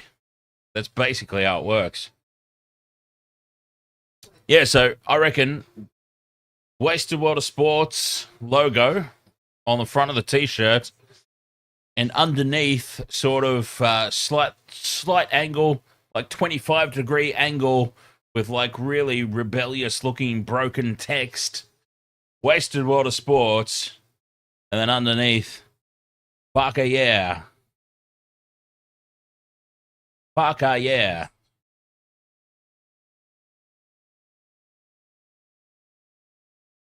I'm going to forget that. I'll forget that tomorrow.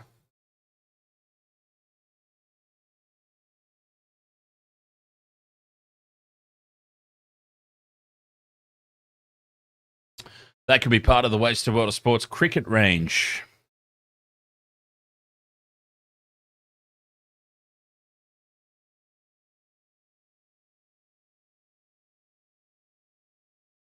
So Pakistan, 16 overs into this run chase, 2 for 55.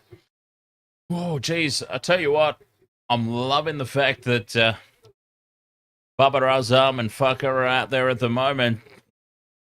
266 and 204 balls. Wickets up their sleeve. This is still more than gettable. There is nothing at all certain about any of this just yet.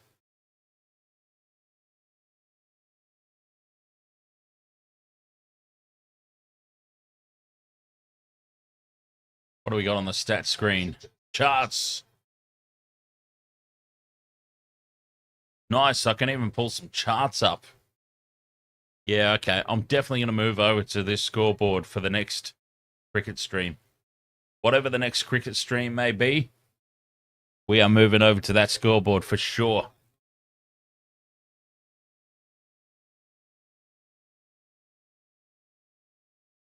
Drinks break over. Bracewell's got the ball. They're sticking with spin. Parker turns it away to the offside. Short third man. No run. Oh! We've lost the feed.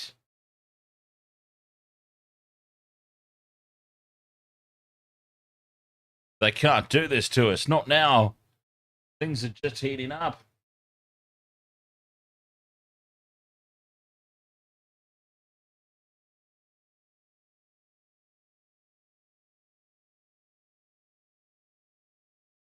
Big swing and a miss at this one. Nice ball from Bracewell.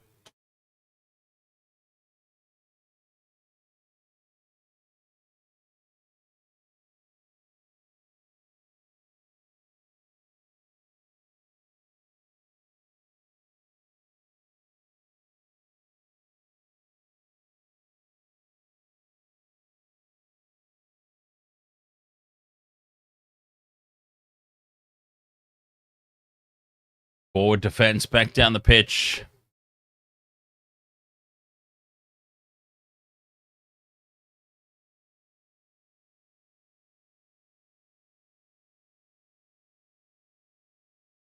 Two for 55. Good over this one from Bracewell. Bucko allows it to go through to the keeper. Is Bracewell going to pull off a maiden over here? Final ball, and it's just forward defense. A maiden from Bracewell.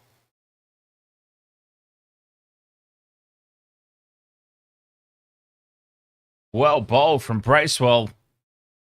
And that required run rate has now drifted out beyond 8 and over for the first time. That was the target that I said they probably can't let it drift out to. I've changed my mind, though, because I think with these two, if they can get going and fuck Azama, and if he can just control that injury to manageable levels, these two could easily belt off 8 and over. So I've changed my mind about that one.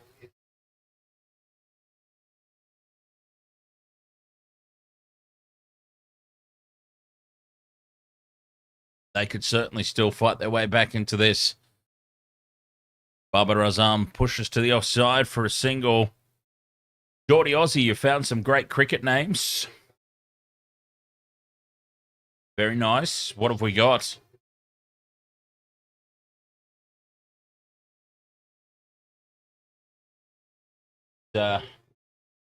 Obviously got some issues here with the prime.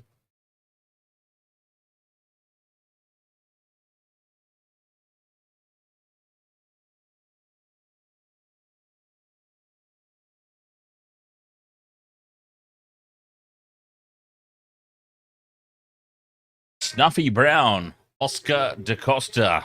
I like that one. Snuffy Brown. Who names the kid Snuffy?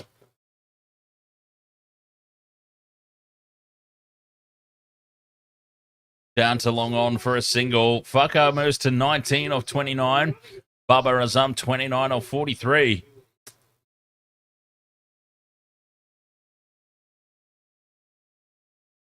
I tell you what, they're in this. That required run rate's drifting out. But I think with these two, even a busted Bakar Zaman.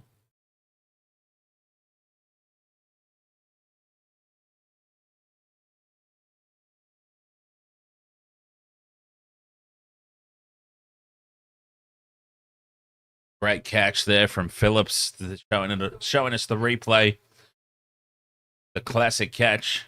That'll be a hard one to top for the tournament. Fucker sweeps. Man out there at deep square leg on the fence. It'll just be a single. 4 off this over so far. 1 ball to go.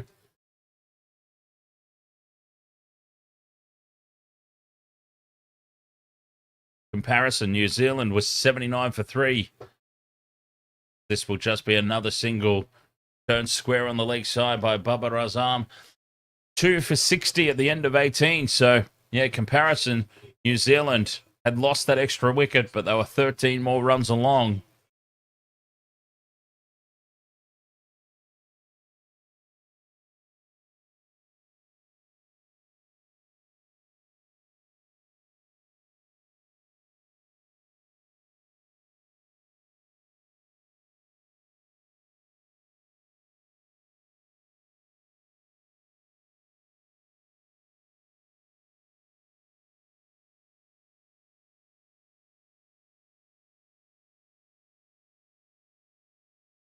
Batsmen are set.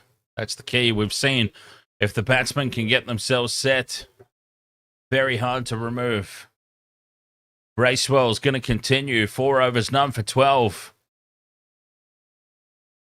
Turned away square on the leg side. Andrew Dick, that's an Aussie, right? That is an Aussie sounding name if I've ever heard one.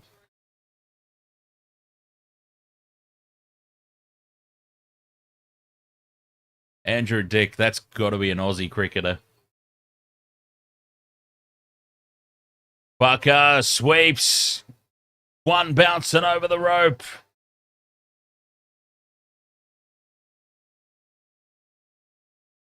Well, he's starting to look quite comfortable out there now, Fucker.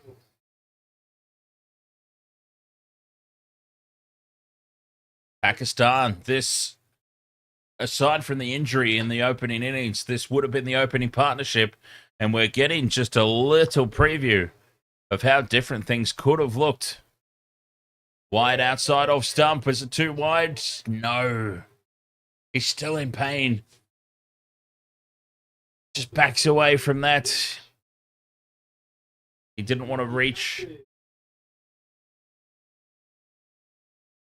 Bracewell, straight and forward defense from Fucker.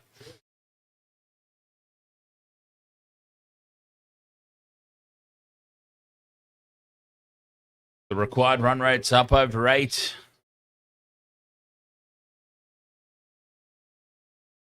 Two balls to go. Bracewell again, forward defense from Fucker.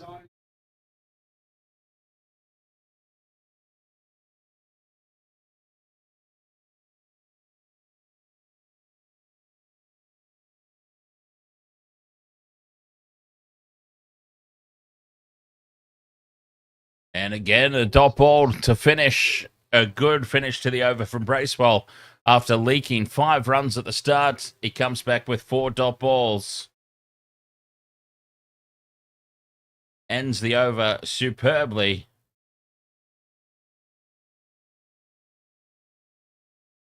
Pakistan 2 for 65. New Zealand 86 for 3 at the same time. After 19 overs.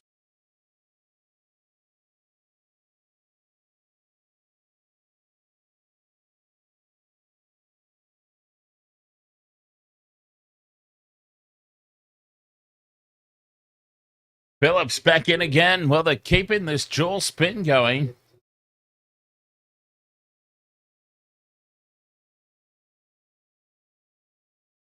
If it ain't broke, don't fix it, I suppose, is the name of the game here for New Zealand.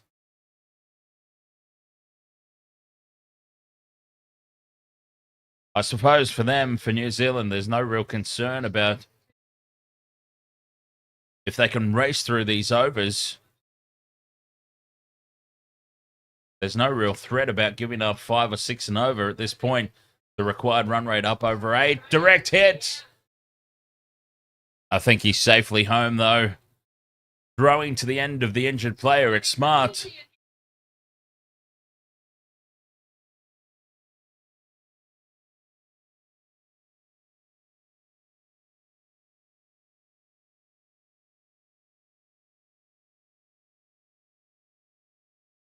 I remember Darren Ganga. Is he a West Indian? I'm pretty sure I remember that name, Darren Ganga. I feel like he played for the West Indies in my era.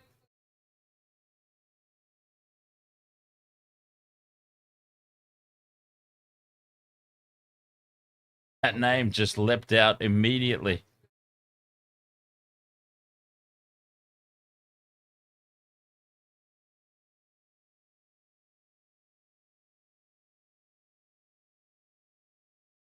Two for 66 here, Pakistan.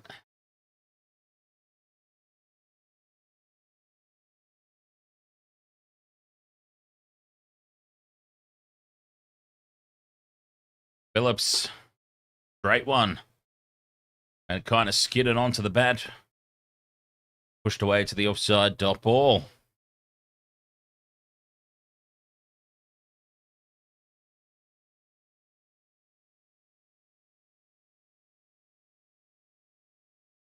Goes for the big hit. Fucker gets under it. Skied it. Should be taken. Oh, he dropped it.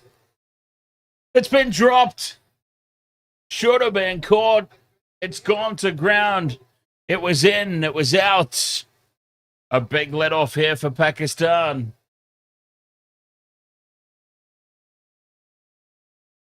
Conway with the dropped catch. Fucker sweeping again, but he gets underneath this one. Should have been taken. Should have been a comfortable catch. He was walking. Fucker was walking. Then he's realized, it's dropped. I'm still here. They didn't run. The batsman didn't run.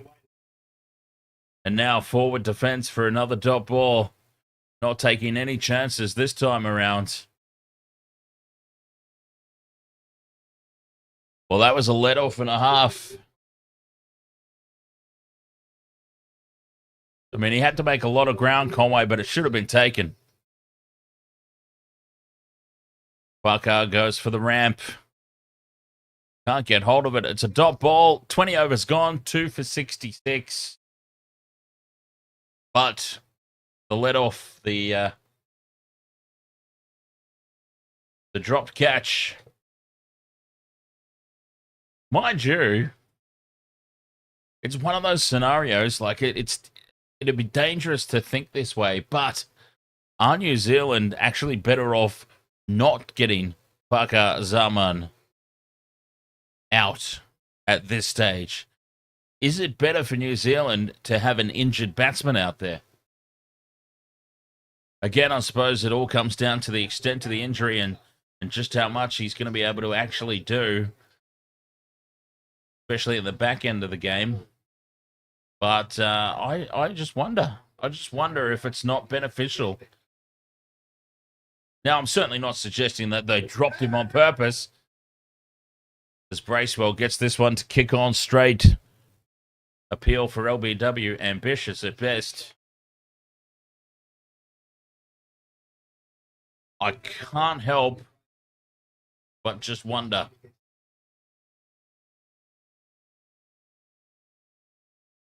Turned away, fine down the leg side. Could race away for 4. Should race away for 4. No, it's fielded. Well cut off there by O'Rourke. Down a deep fine leg. Back for 2. Pakistan 2 for 68. Turned away to the leg side. No run.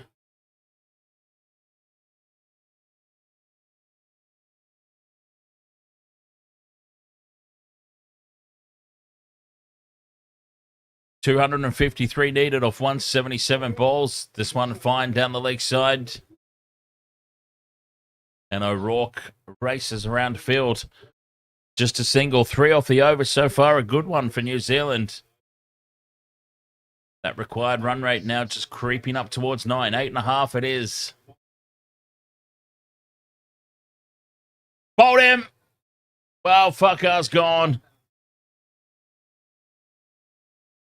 Bakar Zaman, he's gone.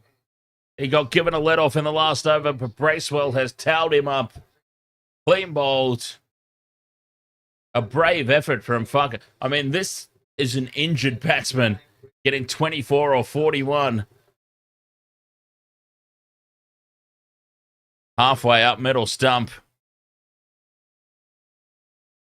It'll be interesting to see what happens now, because I stand by what I just said.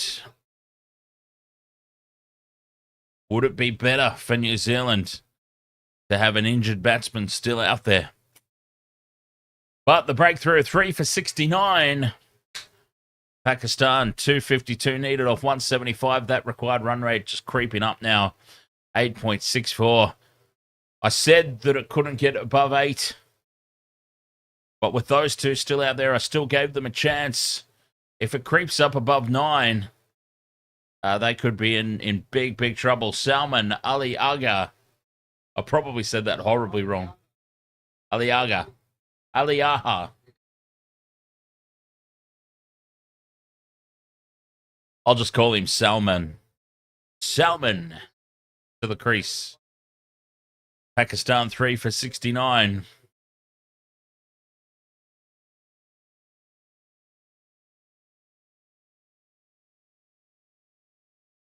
One ball left in this over for Bracewell, who's bowled well, kept it tight. Holy hell, what is that, Geordie Aussie? Is that a Sri Lankan? Oh, that's a few different Sri Lankans. Well, Chaminda Vas, one of the all-time greats. Chaminda Vas, Sri Lankan pace bowler. Ryan Sidebottom, he plays for England, right? I recognise that name.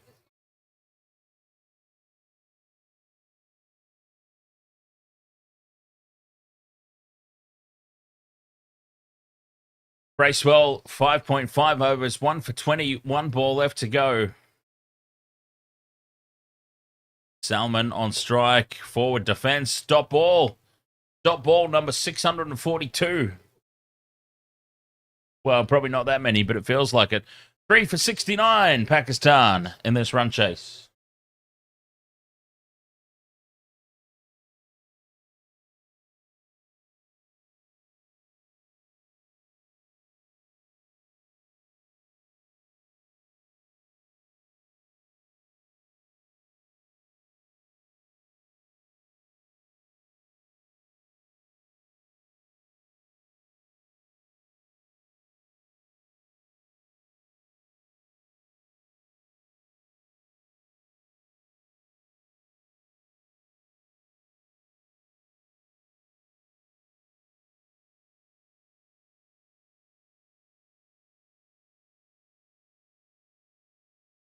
Mitchell Santner into bowl, keeping the spin attack rolling on.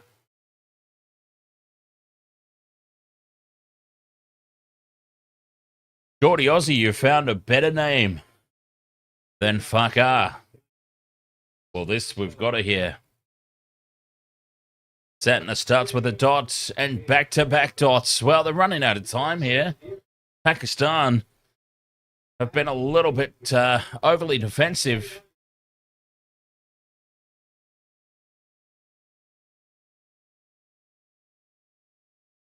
Three dots in a row. That run rate now, 8.79 required. It's getting out of hand, if it's not already out of hand. Santner floats it up, push to the offside, well fielded, dot ball, 4 in a row. The pressure mounting.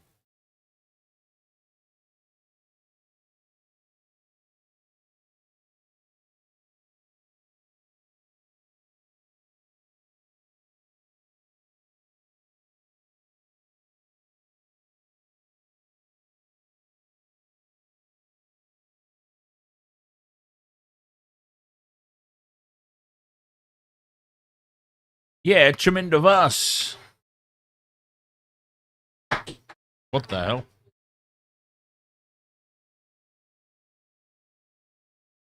That Chaminda Vas. So that's all one name. Are you telling me that Chaminda Vas's actual name is Wana Kula Surya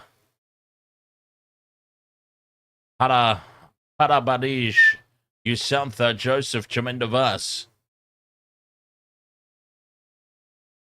No wonder they always just called him Chaminda Vas. End of the over, another good one for New Zealand, just the one run from it. Pakistan 3 for 70.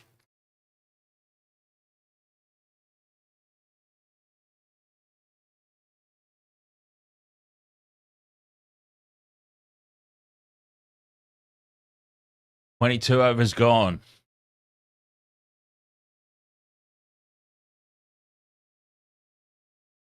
Bracewell back into the attack. Well, why not? 6 overs, 1 for 20. It's just spin, spin, spin.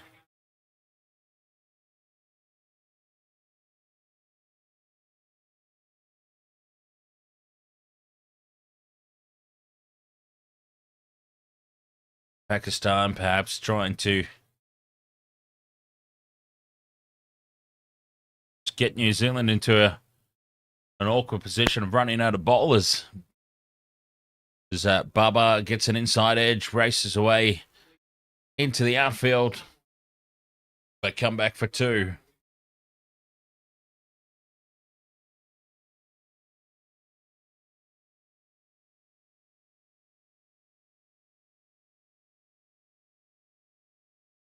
Bracewell floats it up on middle stump, forward defense. Yeah, so what do we reckon, chat room? I mean, this is my opinion. I'm just curious for other thoughts. Do we feel like Pakistan are just a little bit overly defensive at the moment? Just overly defensive. You feel like they've got to have a crack at some point. They can't let that required run rate. It's 9.10. The required run rate, 9.10. I feel like they've just let this get out of hand.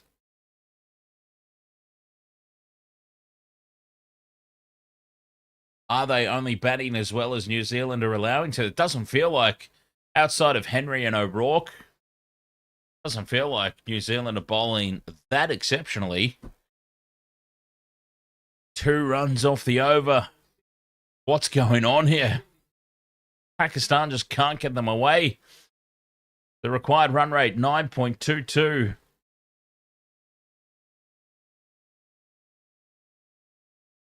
Pakistan 3 for 72 after 23.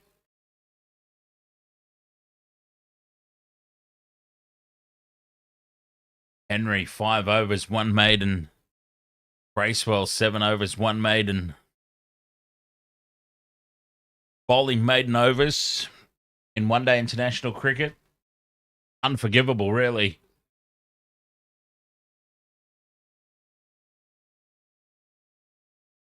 Slip in place. Satner to Salman, who advances down the wicket, turns it to the leg side. Should be 2. Comfortable 2.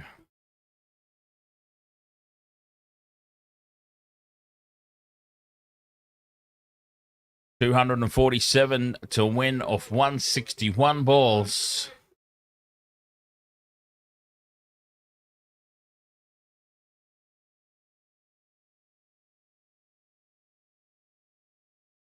Santner into Salman, advances down the wicket, misses. Doesn't go through to the keeper. Would have been gone if it did. Cheeky little inside edge there. Probably saved the day. Pakistan 3 for 74.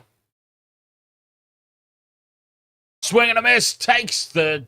Oh, I thought it took the top of off stump. So close. Deserved a wicket. What a ball from Santner. And it's unfortunately for him, raced away for 4 byes. Well, it's off the bat. Been given off the bat. Well, there you go. Was it an outside edge?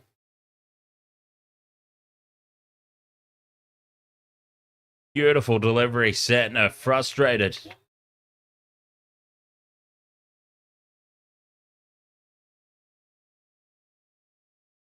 Six from the over, 3 balls to go. They're on track here, Pakistan, in this over.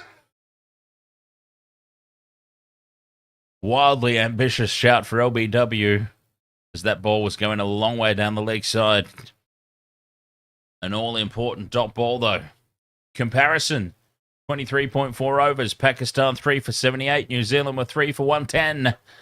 As Salman sweeps. Protection out there on the rope. It'll just be 1. 7 off the over.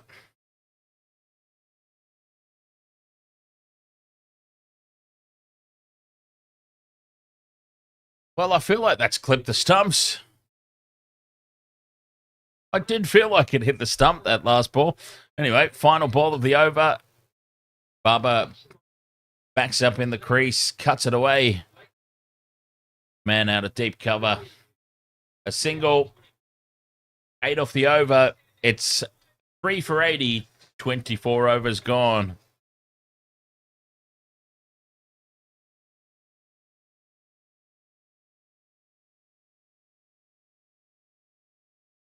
The required run rate, 9.26.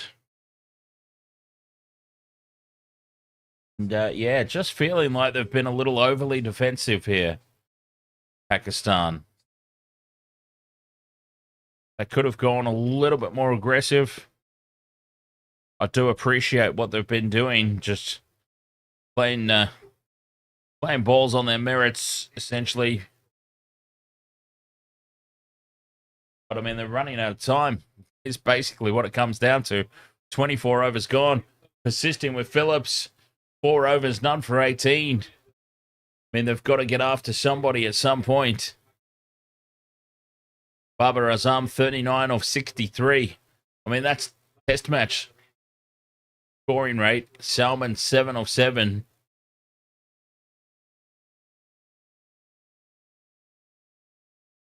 $241 off 156 balls. Phillips turns it back into Bubba. And it's a dot ball to start another dot. Amazing the amount of dot balls. They're 6 minutes ahead because of this spin on spin on spin. New Zealand are 6 minutes ahead on their over rate. Baba drives to the offside, fielded at mid-off. Again, back-to-back dot balls.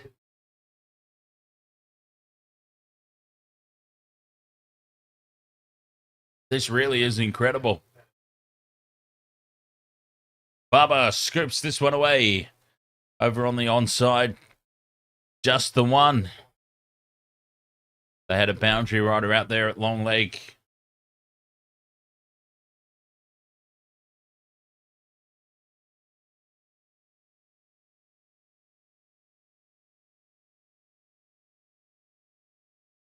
Three balls to go. Phillips.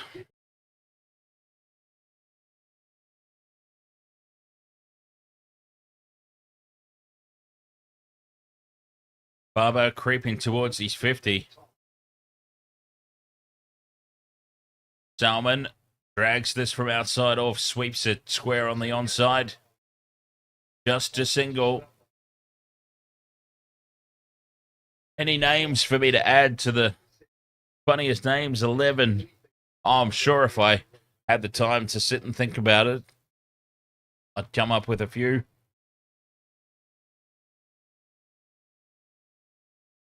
Barber turns it away on the leg side, just a single. Moves to 41 of 67, 3 off this over. I mean, geez, what are they comfortable with here, Pakistan? What are they comfortable with? Like, the required run rate started at 6.25 or thereabouts.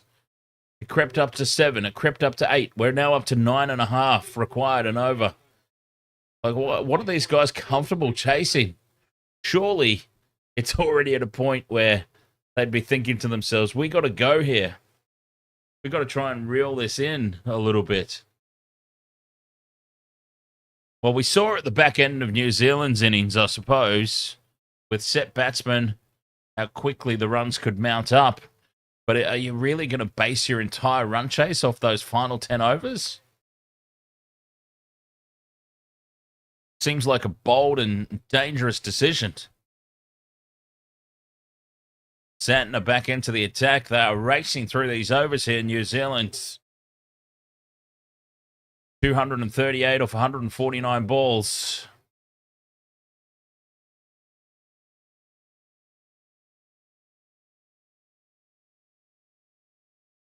Because if they make a breakthrough here at some point, send another one back to the pavilion. Especially if it's Babar Azam. I just can't understand it. I feel like they're being way too defensive here, Pakistan. Big appeal for LBW. Ambitious at best from Santner.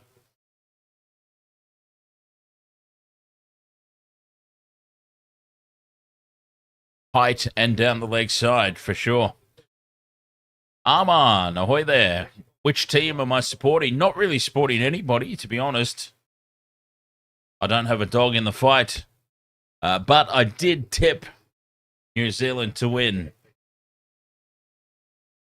Before a ball was bowled, I had tipped New Zealand to win. So as far as my tipping goes, I'd like to be correct.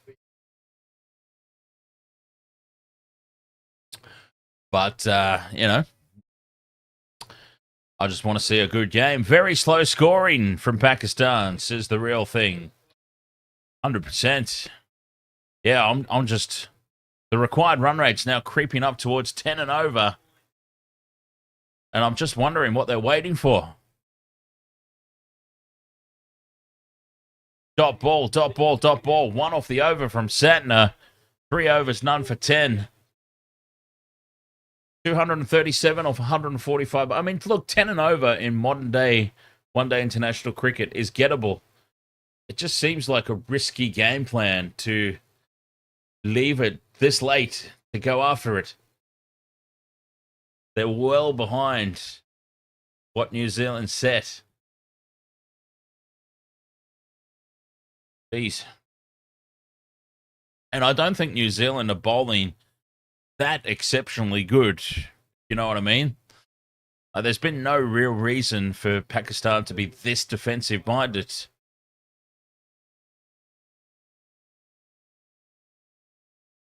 Phillips stays on the attack.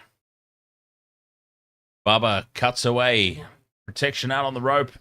It'll just be one. And what New Zealand were able to do really well, even though they didn't exactly have a really aggressive start to their innings, but they were able to continually turn the scoreboard over. They were getting ones, turning ones into twos, twos into threes. Salmon scoops it over the top of the offside. One bounce, two bounces into the rope. And the shackles have finally been broken. A much-needed boundary here for Pakistan. Salmon. Geordie Aussie says, have you heard Mark Waugh's Barmy Army chant? I don't think I have, no.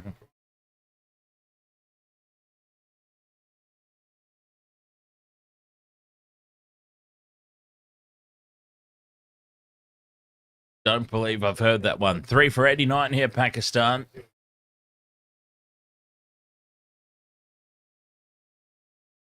Salmon goes the scoop, the cheeky scoop over the top of the keeper's head for 4.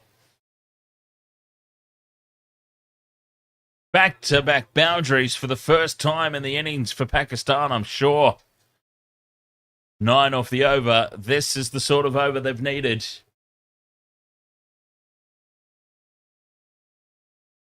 That was the no-look ramp shot as well.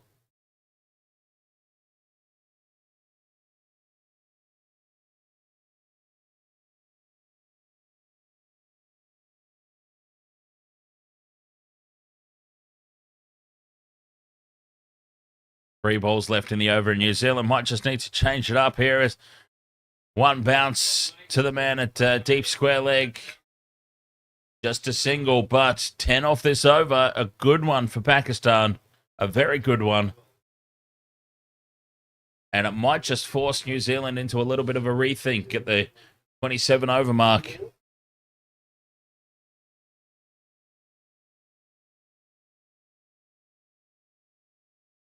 Two balls to go. Phillips, beautiful ball, zipped it in. Turning back towards the pads. Baba, 43 of 71. The half century's nearly there.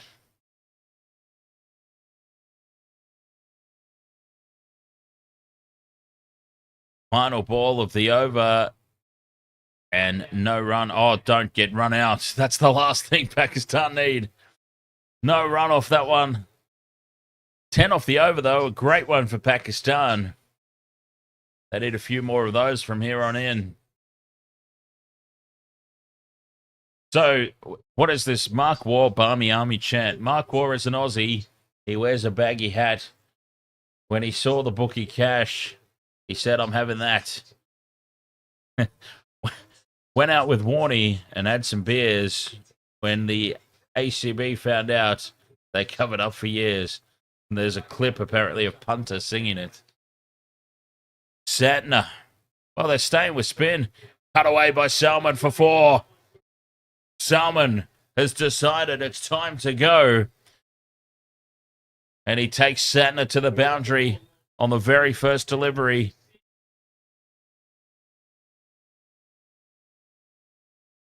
And this is better stuff now. This is much better batting.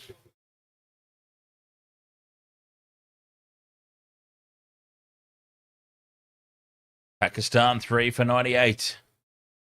How does Santner respond? Edged through the gap. There's a vacant slip, Gordon. And this is going to race away over the outfield for 4. Salmon moves to 25 off 18. And he has clearly been the one to decide it's time to go. And this is just going to force a rethink now for New Zealand. They've been able to get away and dictate terms. Spin, spin, spin. But this might just force them into a change. Santner, back-to-back boundaries. And a good response there, inside edge.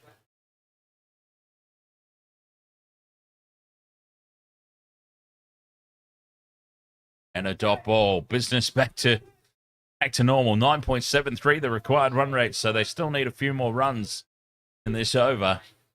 Pakistan to try and bring that down a little bit. Another boundary would be immense for them. Salmon sweeps a couple of bounces out to the man at deep square leg. Just a single. So another run off this over. And they'll have met their target.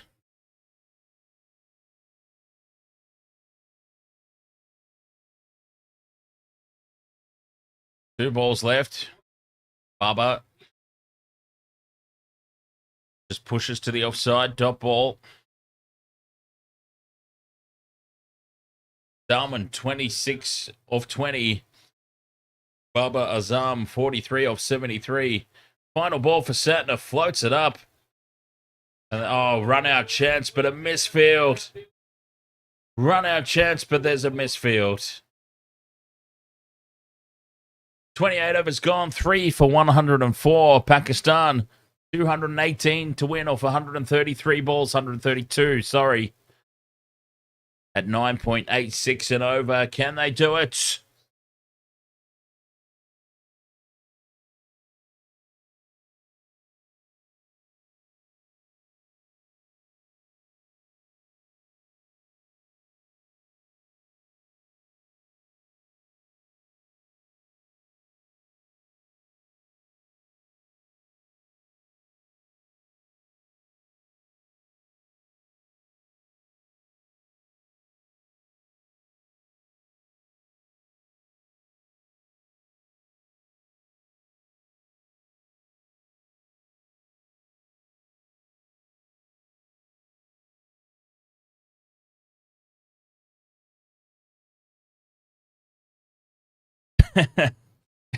I didn't mean to audibly sigh.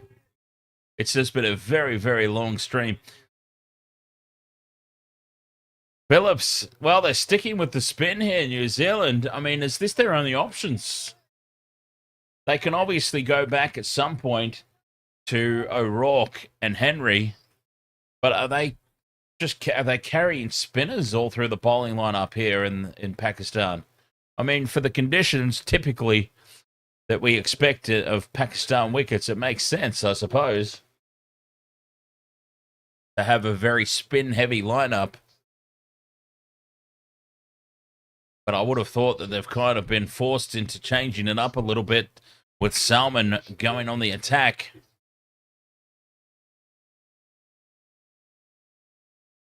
.96, that required run rate, threatening to go beyond 10. Advancing down the wicket, Salmon lifts him over the top of extra cover for 6. Well, they have to change it up here, New Zealand. They have to, because Pakistan will be starting to believe. You don't want to give teams belief. 7 off the over. Salmon's raced to 32 off 21, and he is single-handedly turning the momentum in this game. the bookies would still be largely in favour of New Zealand, I'm sure, but I've been saying for the longest time here, it's closer than all that. Salmon lifts it over the top of mid-wicket. One bounce for 4. It is the Salmon show right now.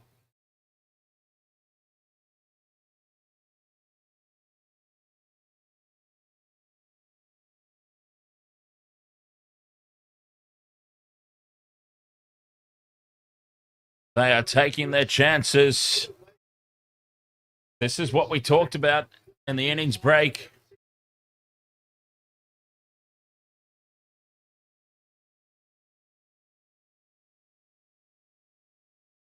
$11 off this over, a fantastic one for Pakistan.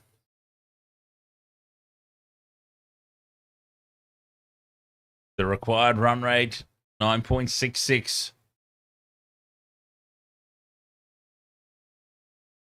Turn, fine down the offside. Will it beat the man? Yes, it does. A misfield. Gets away from the man and almost goes for 4. That could be 4. They'll have a closer look at that. They've come back for 3 anyway. And this is a huge over. The crowds come to life. They can sense it. We can sense it. It is still game on here. Big time.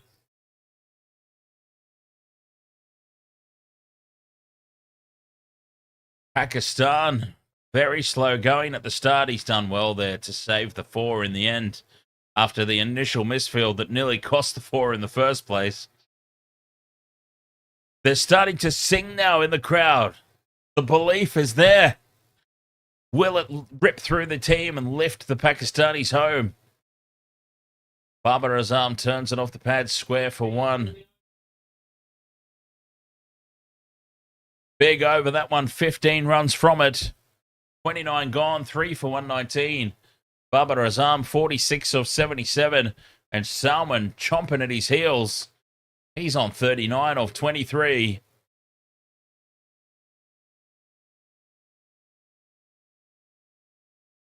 The required run rate, 9.61. It's just starting to drop down a wee bit. That was a huge over, that one. Much needed for Pakistan.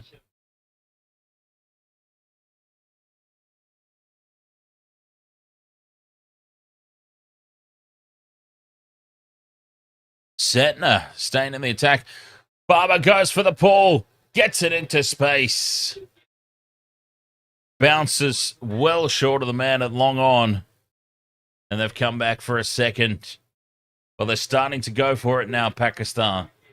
The belief is there. Belief is there. The shackles have been broken. Well, they're on track. If we do the old 30 overs, double the score, seems like they're a long way off. They're about 80 runs off as it stands at the moment. But we saw New Zealand sort of wait for the back 10, 12 overs. There's Babar on drive, just a single. He moves to 49.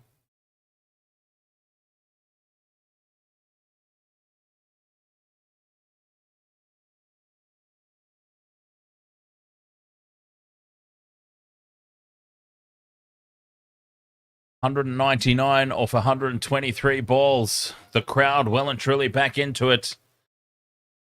Santner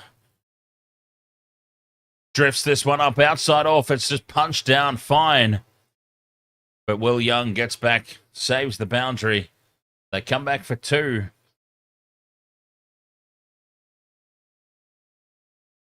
Five off the over. Salman goes to 41. Babar on 49.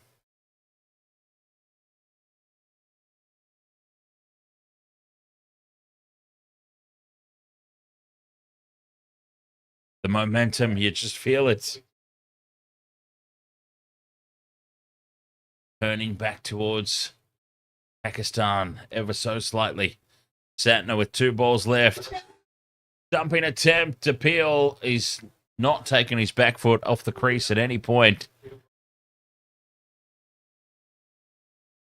Yeah, the umpire's square leg umpire. He's not even going upstairs.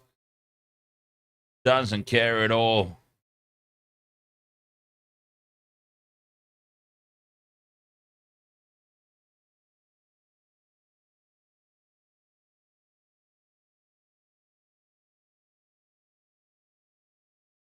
Final ball here for Santner. He's fifth. And a dot ball to end. Santner, 5 overs, none for 25. Pakistan, 3 for 124. 30 overs gone. So, with the 30 over rule, they would be looking at a score of around about 250. But what we saw from New Zealand's innings, the 30 over rule didn't really work. It was more, the score doubled from about the 35 over mark or thereabouts, I think. So, all I know is that 9.85 in modern day one-day international cricket is very gettable. 197 off 120 balls with 7 wickets left in the pavilion. It's a very gettable score, especially with set batsmen. We saw at the back end of New Zealand's innings how quickly runs can build up in an over with a couple of set batsmen. And the change has been made. Well, I've been saying for the past 3 or 4 overs, I feel like it needs to happen. The change has happened. And Smith will come into bowl. We've gone for some right arm medium fast. And it kind of had to happen. I feel like the spin on spin on spin, especially Salman, they were starting to just get too comfortable there, Pakistan. And Smith is turned off the pads for a single. Babar Azam gets his 50. I mean, it's been very slow going. 50 off 80 deliveries.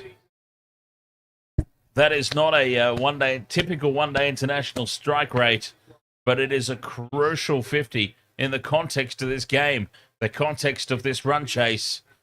A critical 50. He needs to be out there at the end. He's got to see this innings through, anchor it.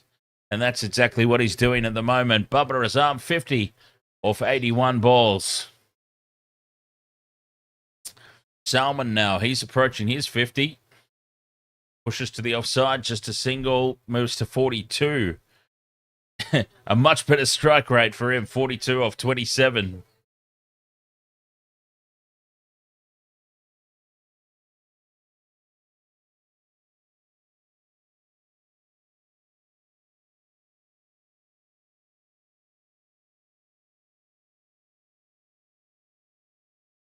Babar Azam, 50 off 81. Just guides this down the offside. A single to third man.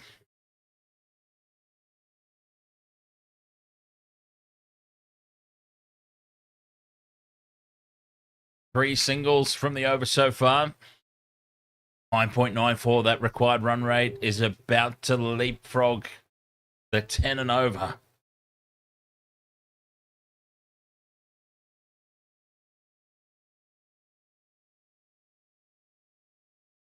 Smith gets the top edge. Salman goes straight up in the air. Should be taken. Easy catch.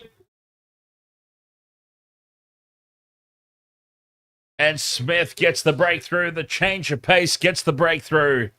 And Salman goes for 42 off 28. A nice little rapid fire innings from him.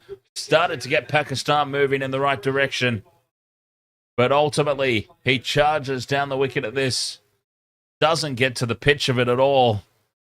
And off the shoulder of the bat, a top edge. Bracewell takes the catch.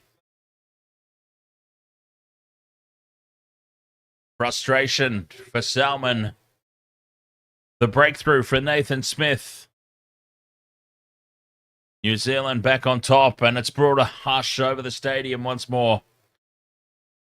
You always know when Pakistan are in the game because you hear the crowds. And that wicket has just brought a hush about the stadium. Tayyab out to the crease.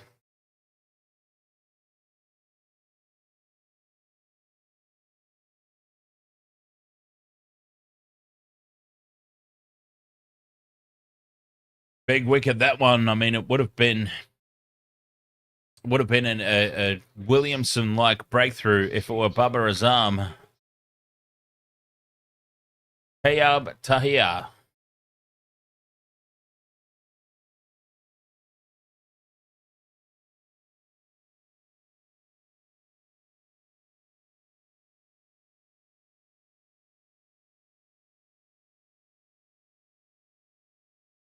Three runs and a wicket off this over so far, Smith. It's been a good one for New Zealand. Bended away to the offside. No run. The spring is back in the step of the New Zealand fielders. Racing here, there, and everywhere.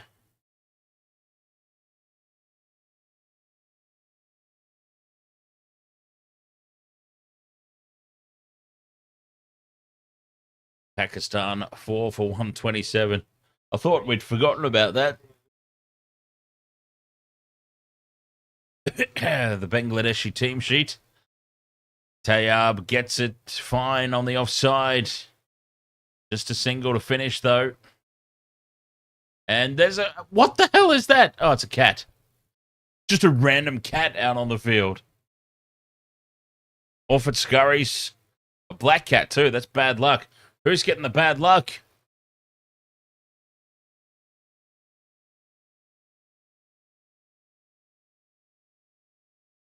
Why was there a cat there? This is the most... Jacked World, thank you very much for sharing the stream. Much appreciated. 31 overs gone, 4 for 128. Pakistan deep into their middle order now.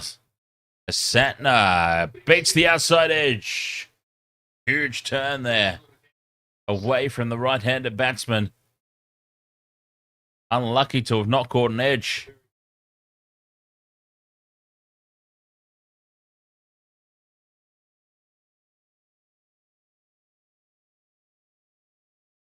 Forward defense from Tayab.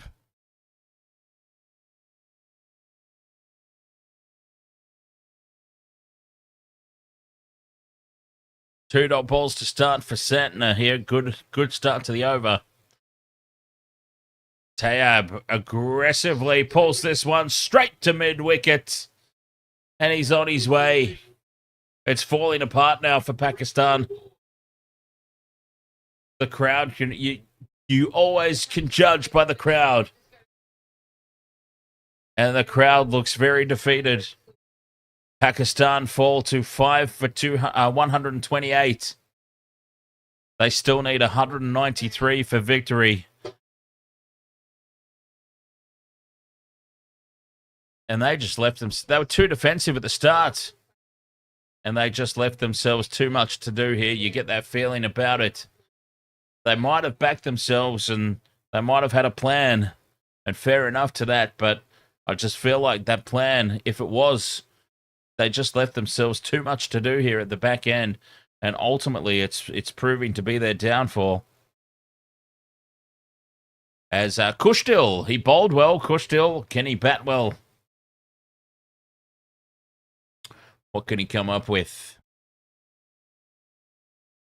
As I'm trying to find tomorrow's game. There we go. Bangladesh versus India.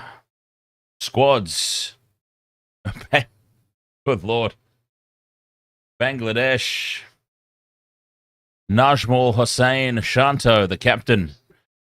Jaka Ali. Mahmudullah. Only got one name. Mahidi Hassan Miraz. Mushfiqur Rahim.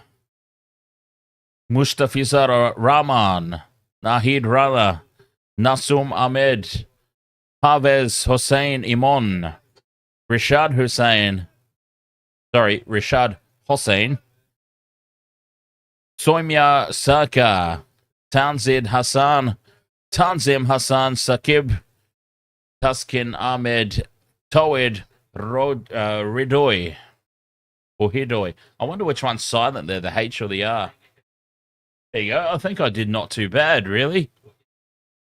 I don't know what the names are supposed to be pronounced like, but I feel like not a bad effort. A breakthrough in that over. 32 overs gone. 5 for 130. Pakistan, they are well up against it now. 191 to win off 108 balls. 10.61 and over the required run rate. I feel like this has just got a little beyond anybody at the moment, with only 5 wickets left in the sheds. I mean, that's the key, really, the wickets. If Fakhar and Babar Azam were both still out there, who knows? As Babar Azam lifts this into the stands, a half volley on the pads, 6 gift runs over deep mid wicket.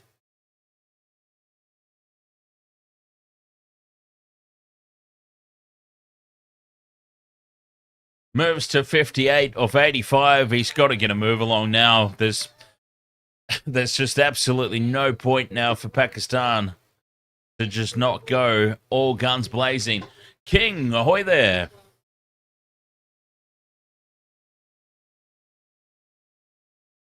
Guides this one down to third man for a single. Babar Azam, 59 off 86. Pakistan, 5 for 137.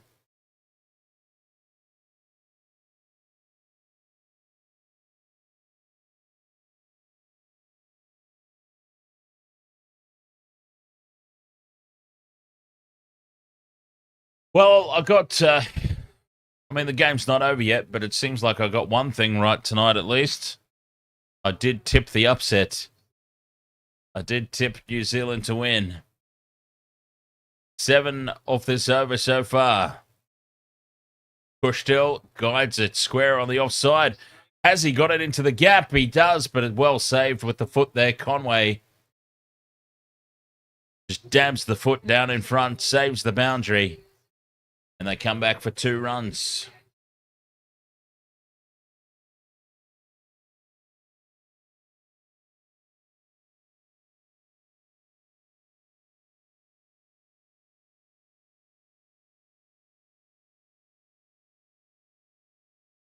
Pakistan will go for 36 and over. Stick cricket style. Pushdill gets this one into the gap, and that's 4. Same shot, got it a little bit more fine. And this is perfectly placed, raced away to the boundary. 13 off the over. Well, this is what they need. Big overs like this. Yeah, she's not done yet.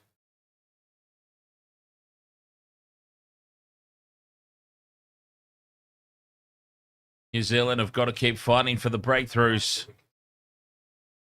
The crowd's starting to come back to life a little bit. Pushdill turns it square on the leg side for at least 1, should be 2.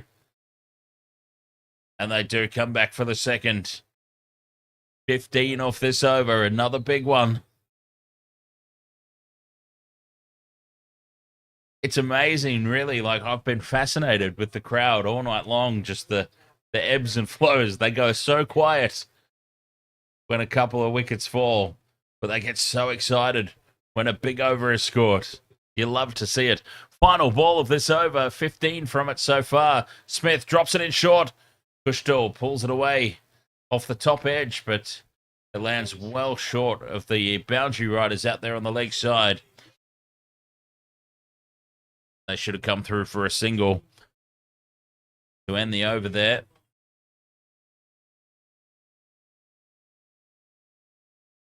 .33 overs gone. 5 for 146, Pakistan.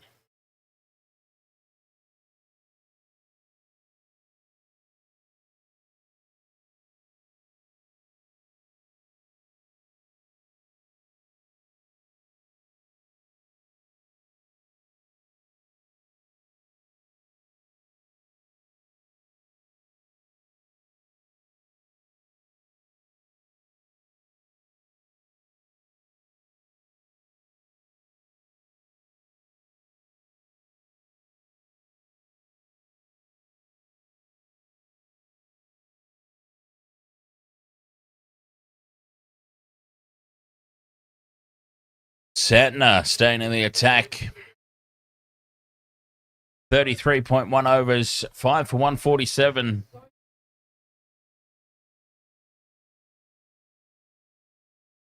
Wickets are the key here. Pakistan needs some batsmen in the shed for the final overs. New Zealand need to keep the wickets piled on.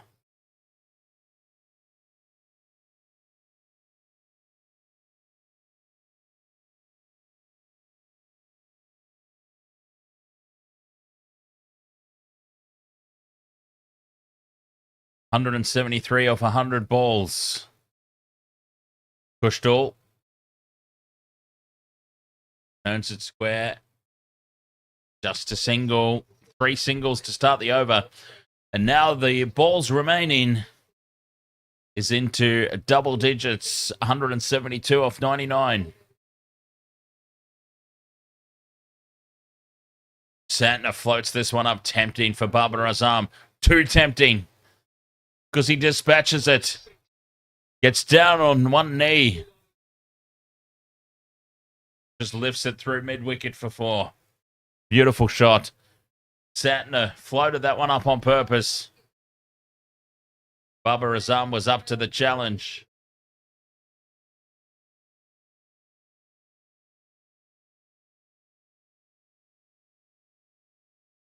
Two balls left.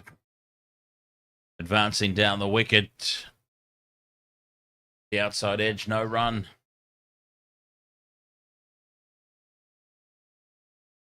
Five for 153.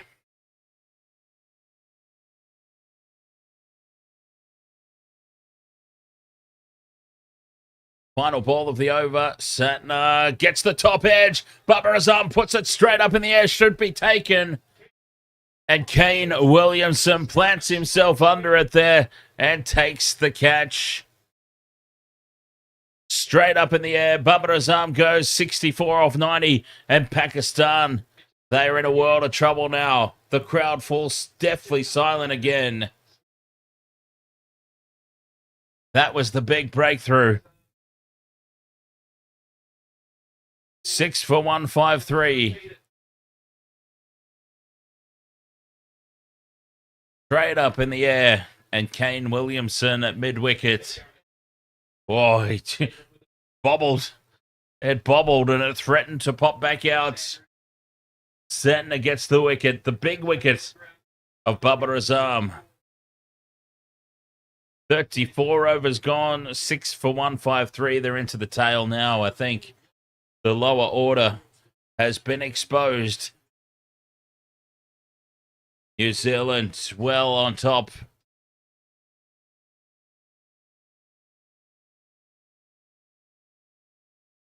Game's not over yet, but disappointing. First up here for Pakistan. Just really defensive batting at the start of the innings. I couldn't understand it. I mean, to a certain extent, yes, obviously, because we saw how the pitch played. We saw that if you get yourself in, get yourself set, you're very hard to remove. But there seemed to be no intent at all. You've still got to play positive. They were just overly defensive, I felt. And they put themselves on the back foot right from the very start of the innings. It's easy to say that in hindsight, but 168 to win off 96 balls, 10.5 and over. I mean, that's going to be up to 11 in a minute. Typically, play slows down a little bit immediately following a wicket. That required run rate will suddenly be up to around 11 and over. It's a big, big way back now for Pakistan. An uphill battle.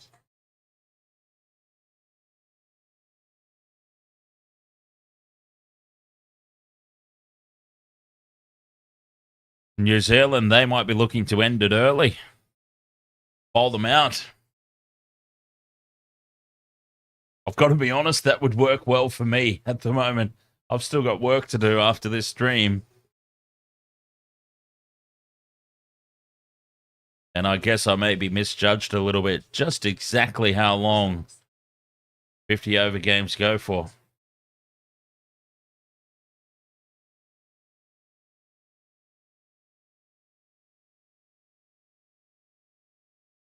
They must be having a drinks break. 34 overs gone, 6 for 153. They don't normally play like 3 commercials in a row. So it must be drinks break time.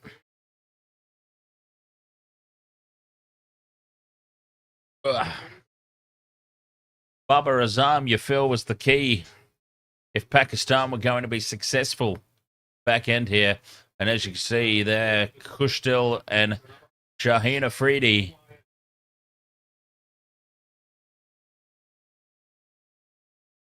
Four wickets left for New Zealand. 168 off 96 for Pakistan. Slip is in place for Bracewell. They're keeping the pressure on. Good captaincy. Shaheen Afridi in at 8. Bracewell turning away from the lefties. Through to the keeper for another dot ball. So many dot balls in this innings. Been the big difference between the two teams and the way they've gone about their batting. Reverse sweep from Kushdil. There's protection out on the fence. Conway fires it back in, just a 1 run.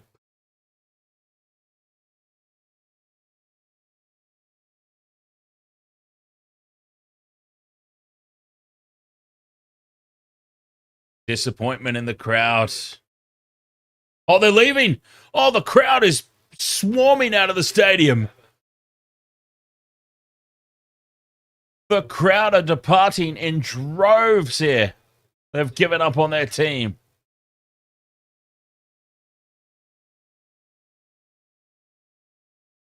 Pakistan through for the quick single. They are flocking out of the stadium at the fall of that wicket of Babar Azam.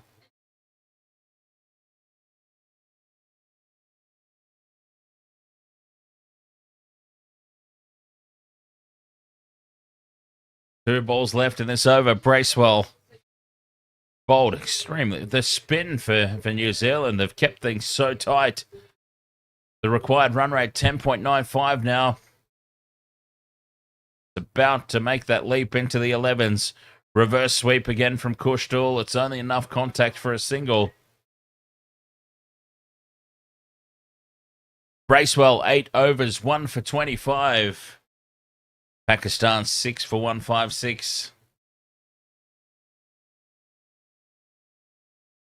35 overs gone.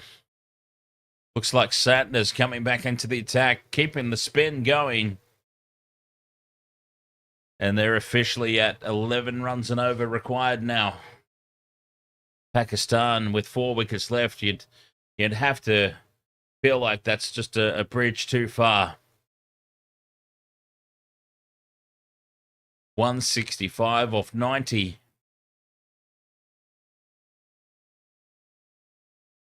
Satner to bowl his 8th, 2 for 34. He's got Kushdil. Pulls it away into the gap, 1 bounce for 4.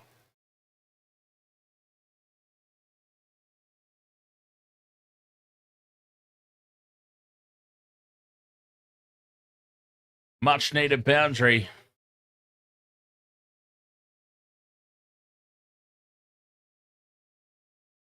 Well, this is the partnership.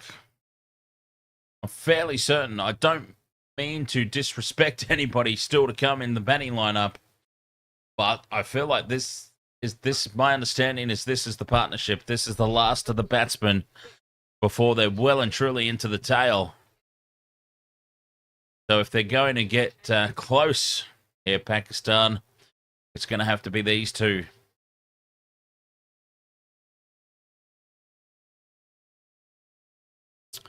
But I'm more than happy to stand corrected on that if I'm wrong.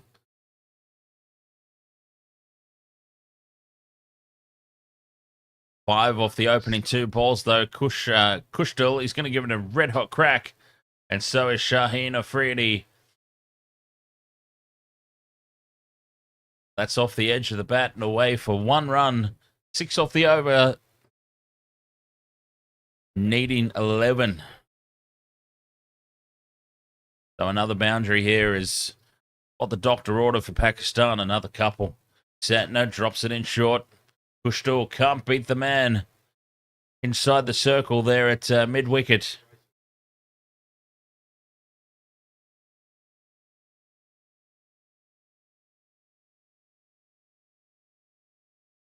Two balls left. Santner floats it up, fended away. And the dot balls continue to get added on.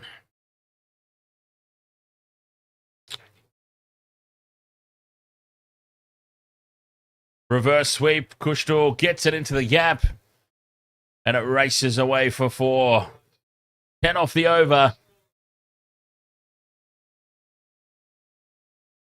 6 for 166. 36 overs gone. That's a lot of sixes in that scoreline. But not the type of sixes that Pakistan need. They need sixes over the rope. 155 off 84 balls at 11.07 and over. If they're going to steal this one. 4 wickets in hand. New Zealand well on top.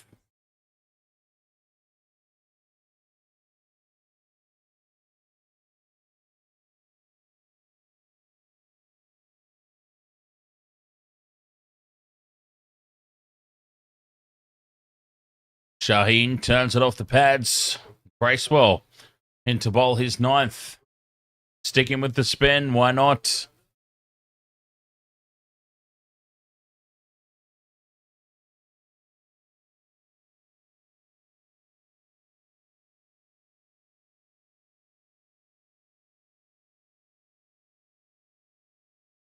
Top edge from Kushtul gets it just over the top. And it will race away for 4, just over the top of backward square. Well, Kushtul is going to keep them interested. We might, if he gets a few more runs, we might see some of those fans that started to leave marching back into the stadium.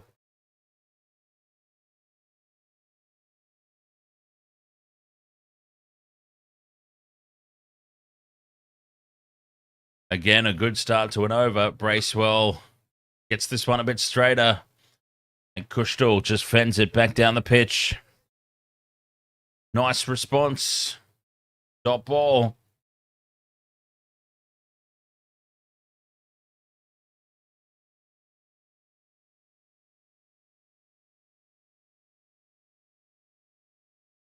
Goes for the scoop.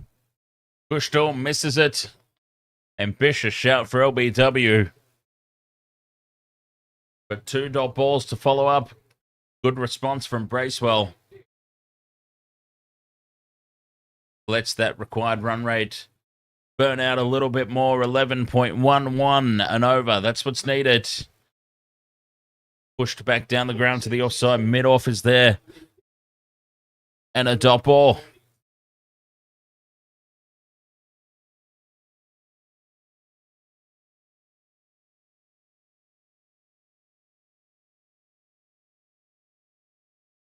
Kushtul gets down, sweeps, drags it from outside off.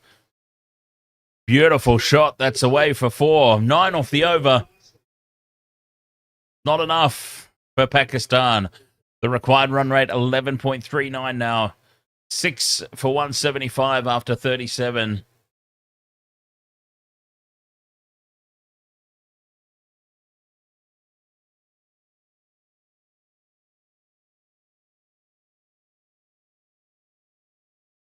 .146 needed off 78 balls.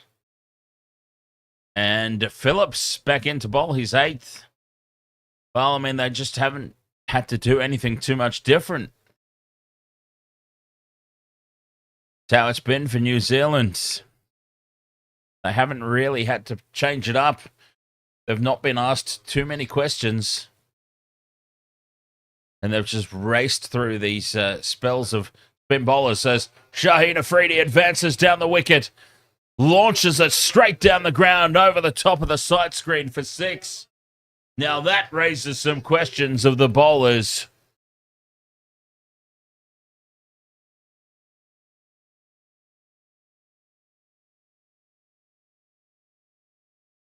A monstrous 6 straight down the ground. Shaheen Afridi.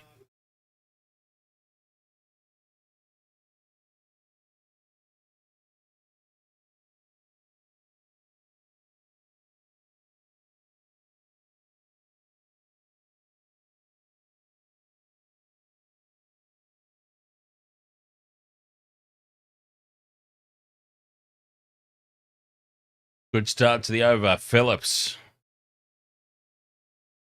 responds with a fuller delivery off the outside edge. Top ball.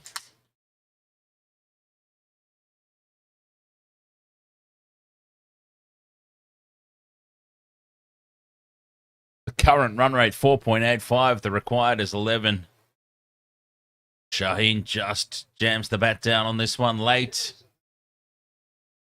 Top ball.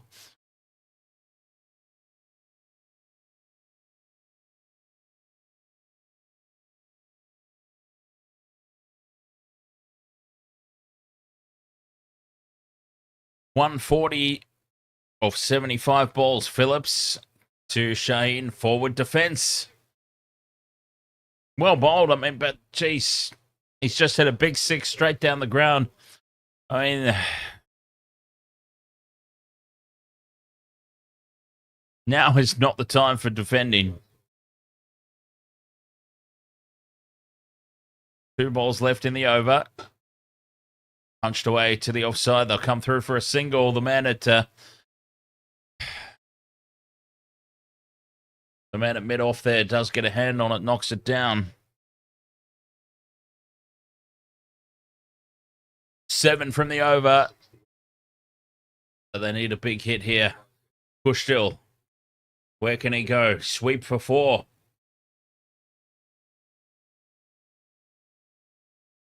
Could be the go-to shot.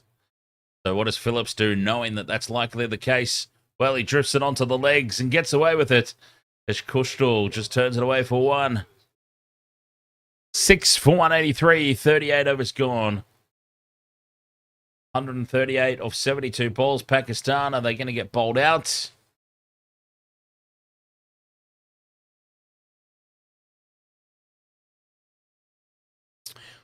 Well, interesting to note here, those worms are tightening. New Zealand went ballistic from sort of over 44. The last 6. That's when they really skyrocketed and accelerated this innings. Pakistan at the moment, that's crazy. That worm is a lot closer than you would anticipate it to be.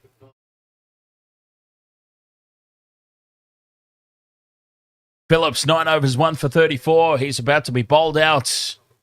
Bracewell, sorry. 9 overs, 1 for 34. Bracewell about to be bowled out. Kushtal push for 2. And they come back for the second.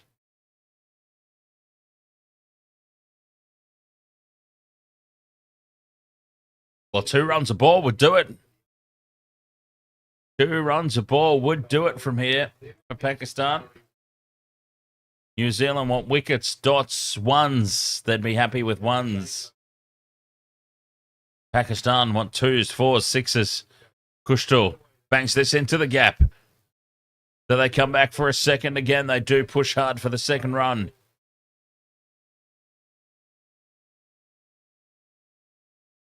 Four off the opening 2 balls.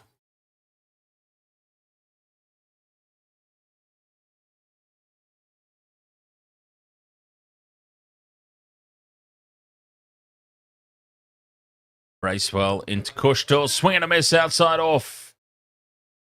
Kushtal loses balance.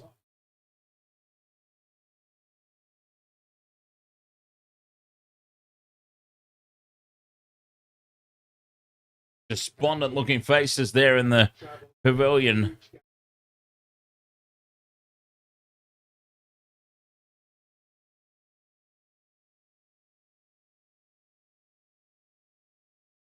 Pakistan 6 for 187. 38.3 overs gone.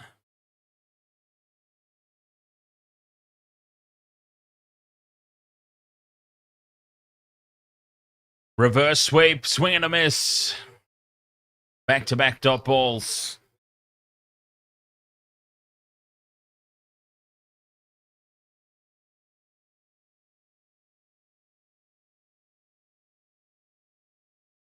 Kushtal, 36 off 27. He's been brave in his efforts here. Forward defense. Bracewell just puts it on the money.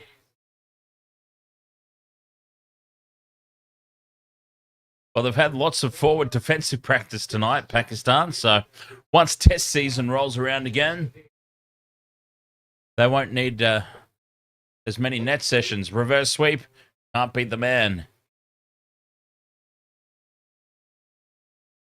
Short third man. Up in the circle. A dot ball to finish. 39 overs gone. It's 6 for 187.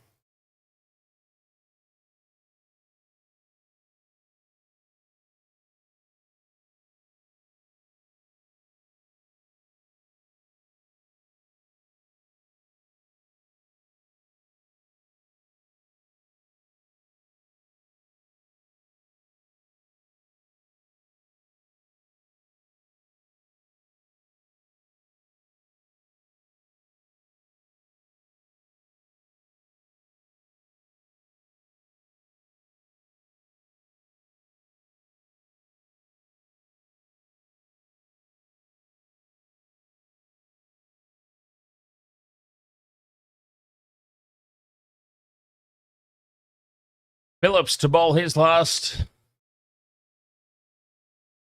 Starts with a single.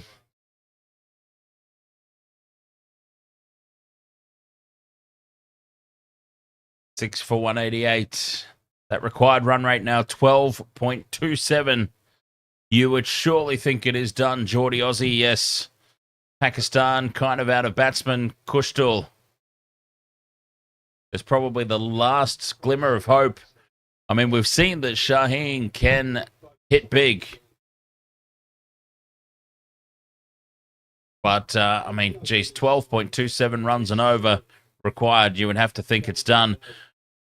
As Kushtal goes after it, has he got all of it? Yes, he does. 6 as he launches this one over deep mid-wicket.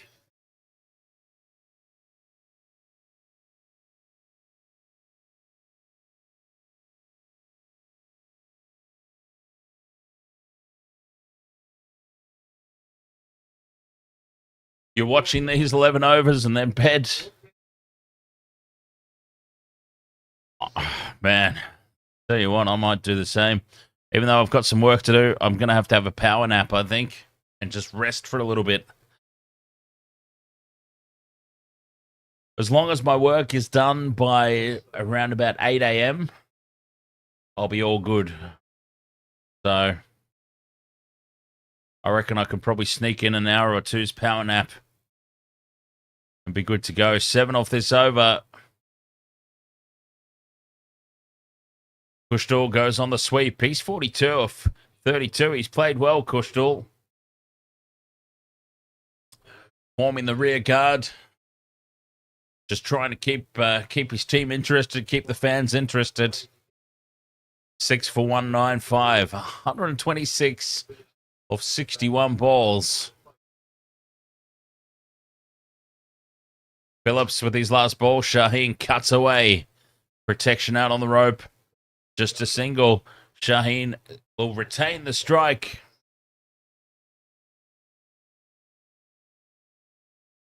Seven hours I've been live for. There you go.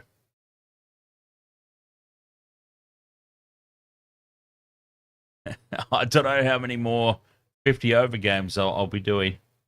I completely understand why the TV commentary teams have like 8 different people that rotate throughout the course of the game. I completely understand. But the thing is, like, I've obviously done like triple header NRL games. Back to back to back NRL or Super Rugby. I've done it before. I mean, that gets up there in time. Probably not 7 hours. What do you got? only just over, yeah, definitely not 7 hours because it's just over an hour for a game. And then you put breaks in on that as well. But Henry back into the bowling attack. 40 overs gone.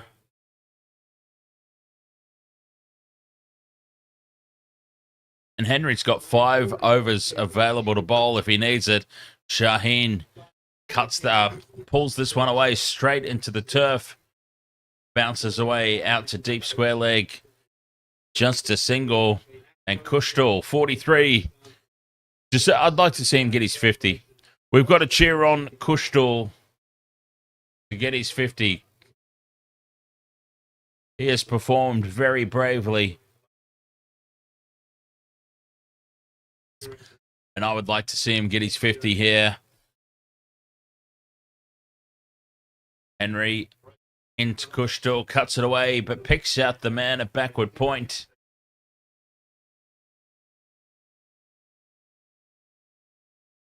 A dot ball.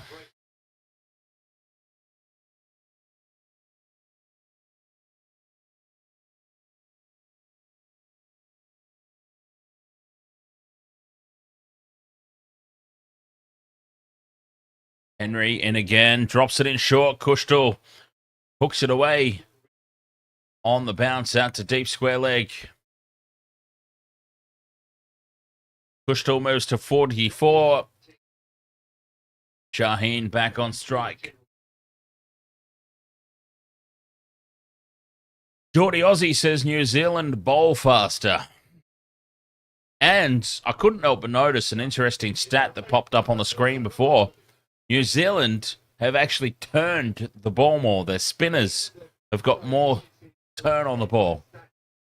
Like basically double what the Pakistan bowlers were able to get out of the pitch.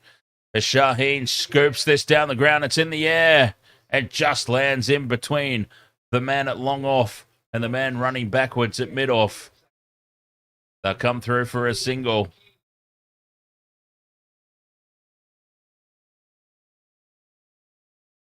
If you had told me that before the game, that New Zealand would outspin Pakistan, I would have said you were crazy. Right? Absolutely crazy.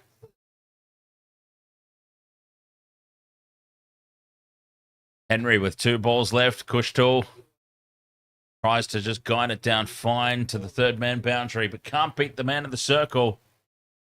They come through for another single, 4 off the over. The required run rate is up to 13 and over now. I can't imagine that. I don't think there's any way they chase that down.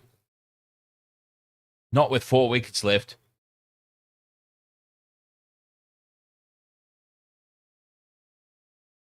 $121 or 55.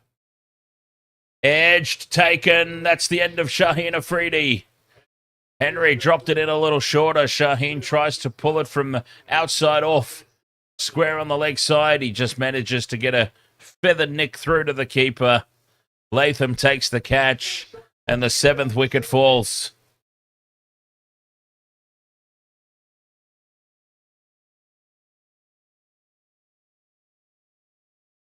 Seven for 200. High fives all around here for the Kiwis. What a performance it's been. Disappointment for the home fans. We saw it. They piled out of the stadium when Babar Azam got dismissed.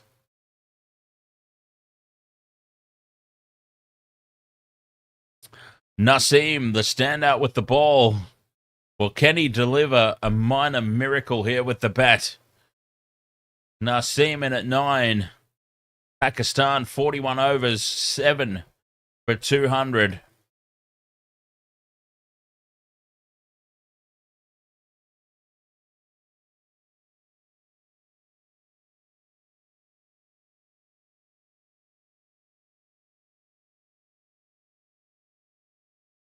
And they've turned to O'Rourke.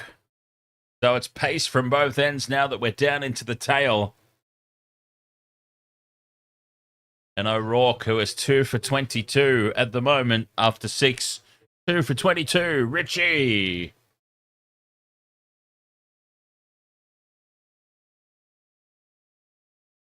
Bushdoll advances, gets the top edge.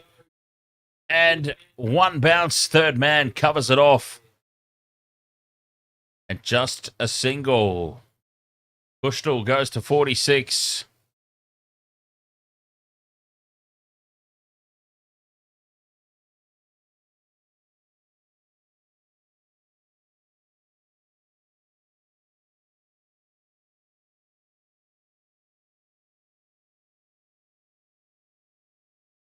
Pick your Aramco ICC player of the match. Well, it's got to be Latham, right?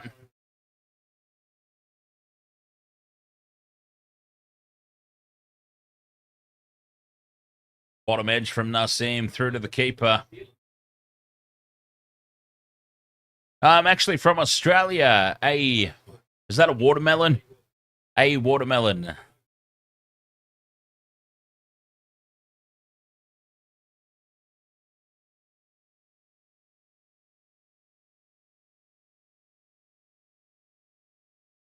$120 needed or 52 balls here for Pakistan, but they're rapidly running out of batsmen.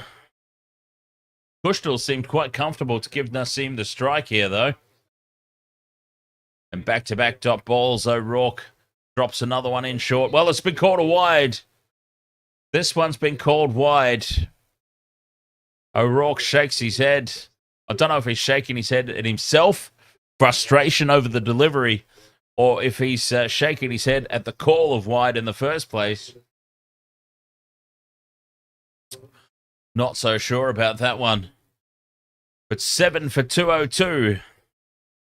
Pakistan.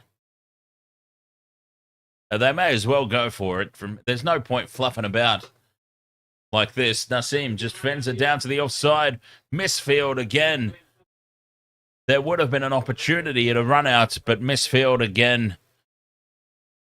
But I don't suppose it's going to be too damaging at this point in the match.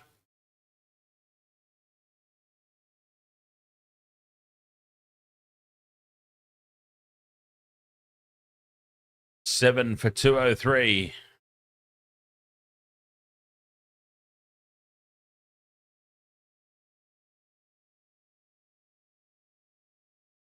O'Rourke in again, drops it in short. Bushdoll pulls it away.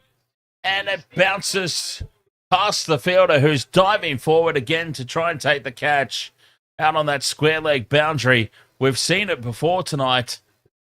And a second time, they're diving forward to try and make the catch rather than hanging back and saving the boundary. Bushdoll brings up his 50. Got to applaud that. 50 for Bushdoll.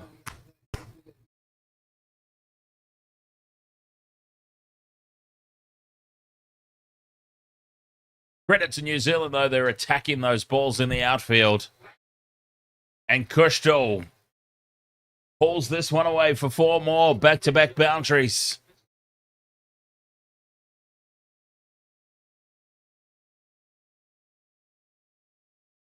$11 off the over, but they need 13.46 from here on out. So they need another boundary off this ball. Bushdoll seems to be the most likely to do the damage.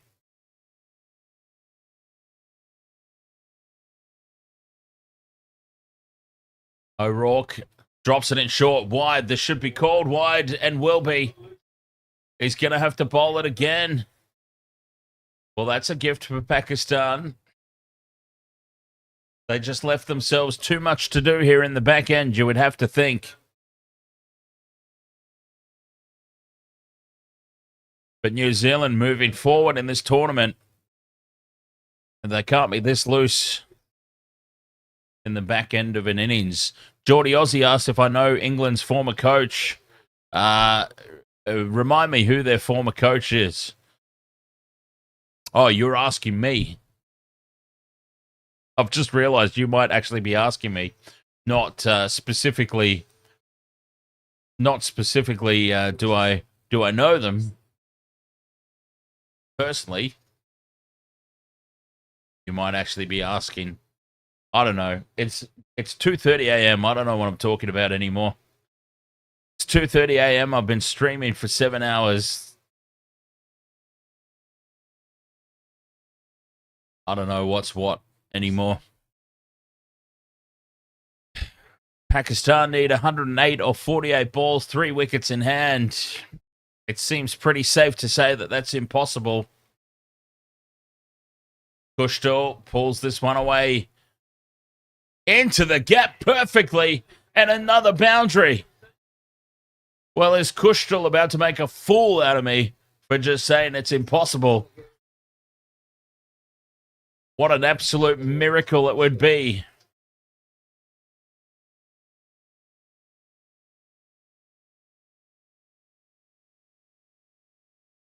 Just dropping it in too short there, Henry. They've lost their way here, the New Zealand bowlers, as they get ever closer to victory.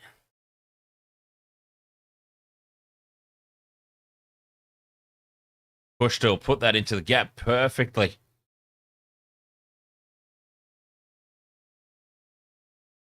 Henry wide outside off. They've just completely lost their way here, the bowlers. Maybe they should go back to spin.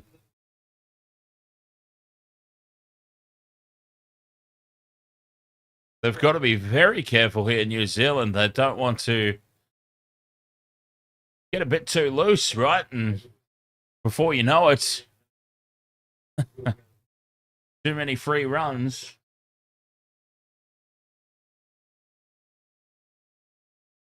Five off this over, the opening 2 balls.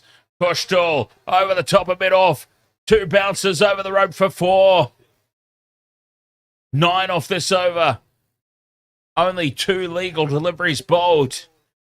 99 or 46. Oh, strap yourself in. Strap yourself in.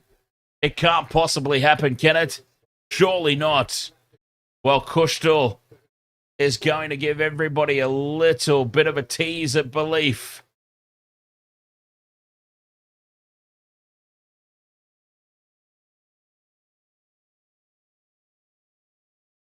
It couldn't possibly happen. 7 for 222, Pakistan. 99 to win or 46.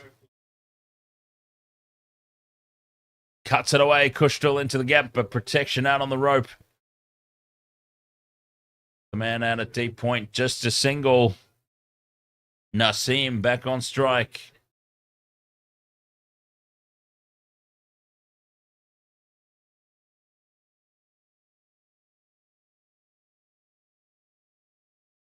$98 or 45. That's the equation. Geordie Aussie wants Kushtal for man of the match. Certainly player of the match for Pakistan because he bowled well and now he's batted well. Definitely gets the top player for Pakistan, I reckon.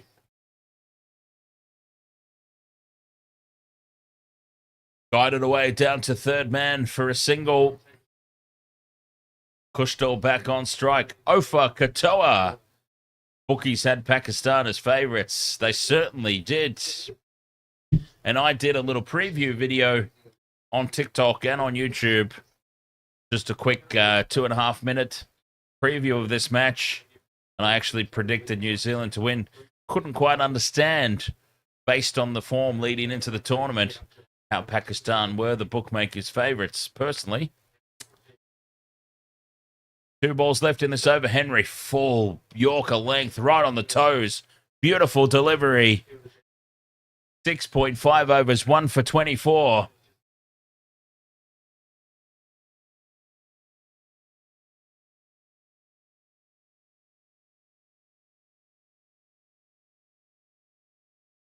Henry's been absolutely immense.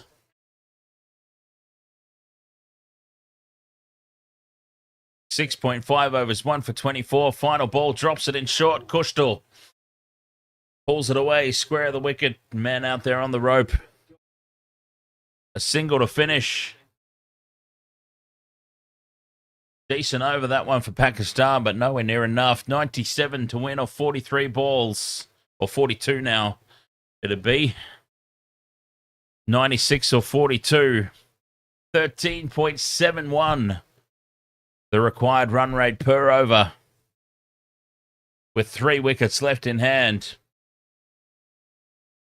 You would have to say, you would have to think not a chance. But stranger things have happened.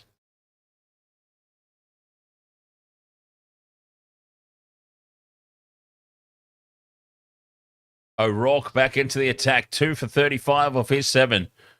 Short and wide outside off stump, and Kushtal cuts it straight down into the pitch. A dot ball to start. A good one from O'Rourke. He's been impressive. A little bit loose a couple of times when the small amounts of pressure. There hasn't been a lot of pressure on the New Zealand bowlers tonight, but just a couple of times I think O'Rourke just got a little bit loose. But that's okay. He'll be able to work on that. Learning experience. O'Rourke. Short again. Kushtal pulls it away. And that's what I'm talking about. Kushtal pulls it away for 4 into the gap. Square on the leg side.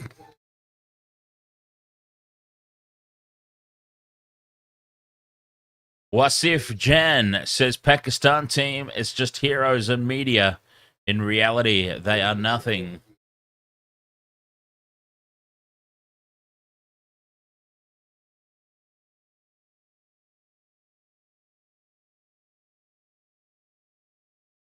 How does O'Rourke respond here? A fuller ball outside off, and Kushtal knows he's left that one out there. I was about to describe it as a half volley outside off. And I think that Kushtal just punching himself in the leg there. Realizes he's missed out an opportunity there. Half volley. Hanging outside off. Should have been 6. 7 for 229. 3 balls left for O'Rourke. Drops it in short. Kushtal pulls. It's off the top of the... It's off the top edge. And down to long off. The catch is taken. Kushtal goes 69 or 49. Bracewell takes the catch. His second catch of the night, I believe. And O'Rourke gets his third. 7.4 overs, 3 for 39. O'Rourke. What a bowling performance it's been.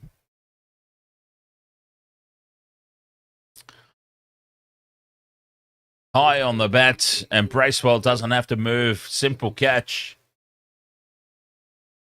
8 for 229. Pakistan on the brink of being bowled out. I would say in front of their home fans, a stadium full of their own fans, but after Babar Azam got out, they flocked out of the stadium, didn't they? Just this sea of people leaving at the fall of that wicket. 8 for 229. Well, we are well and truly into the tail now.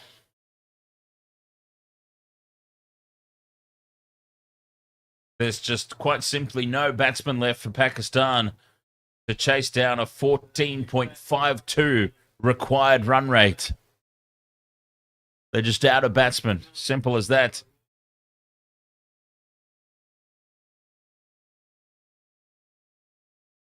.4 overs gone.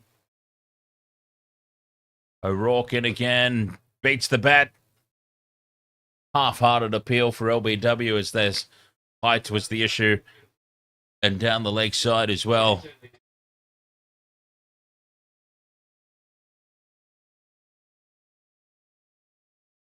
Three for 39, O'Rourke. What a performance. Henry, immense. Geordie Aussie says tomorrow, if India bat first, you might see 400. Bangs it in short for his last ball. O'Rourke, Ralph just backs away. He sees it through to the keeper. A dot ball to finish. 8 overs, 3 for 39. O'Rourke has been immense. Pakistan need 92 or 36 balls. Can't be done. 44 overs gone.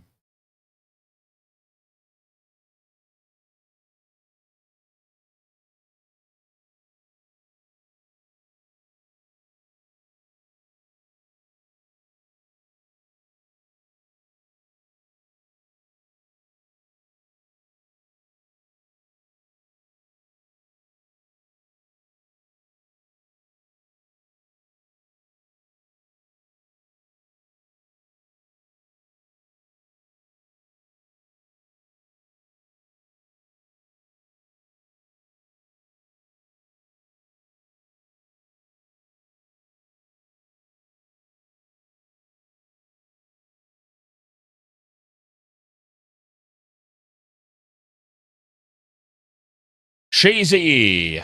Home team getting washed. Crazy.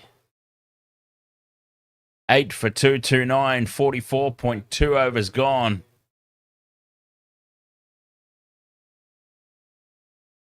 It's been a hell of a performance from New Zealand. Sean Hewitt, ahoy mate. Naseem backs away in the crease. Straight to the man at extra cover.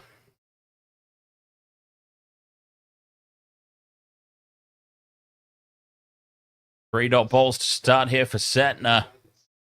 Naseem gets it square on the offside, just a one.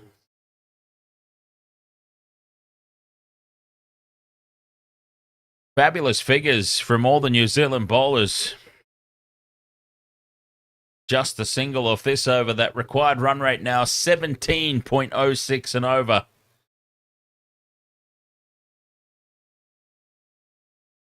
Insane. 2 balls left. And forward defense. Another dot ball.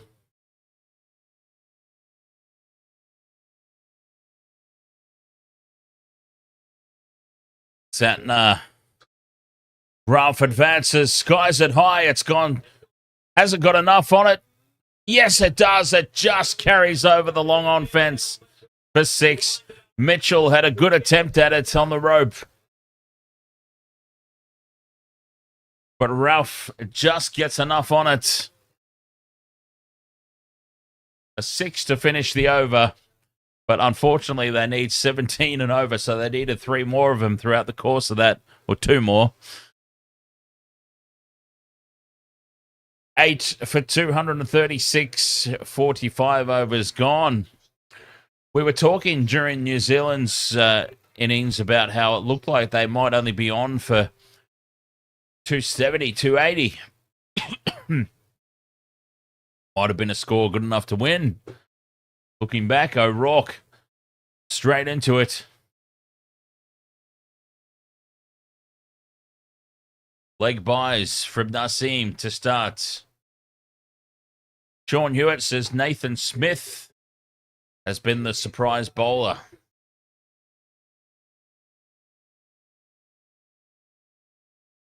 Yeah, I've got to say, Sean Hewitt, I didn't even know who Nathan Smith was before tonight. I haven't really followed along with the inner workings and team selections of the Black Caps. But pretty much everybody's bowled well for New Zealand. Swing and a miss, outside off, through to the keeper. Dot ball. 84 of 28. Required run rate 18 and over. We are into stick cricket territory. Almost. No, 18 and over, we're more into hit wicket. Hit wicket on the iOS. We're more into that territory now. Stick cricket territory still a little bit more away. Like 30 runs and over.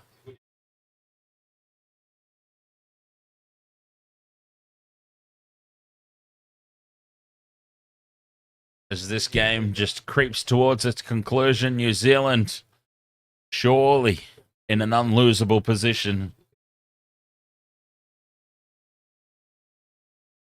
And New Zealand have signalled their intent. They are major threats for this tournament. Standing up and defeating the home team in the opening game. I mean, that is a statement in of itself. This New Zealand cricket team, they are here to win. There certainly won't be any pushovers later in the tournament. 3 off this over so far from O'Rourke. 8.4 overs, 3 for 41. Much like all his bowling teammates, his bowling comrades, done extremely well tonight. Drops this one in short. Rolf pulls it away, hooks it away. That's 6.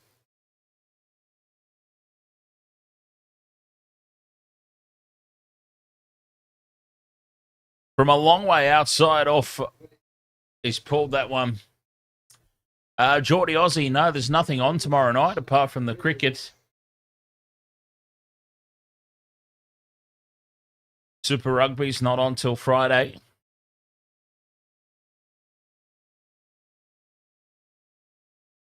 Final ball of the over. And it's full. Beats the stumps by a millimetre.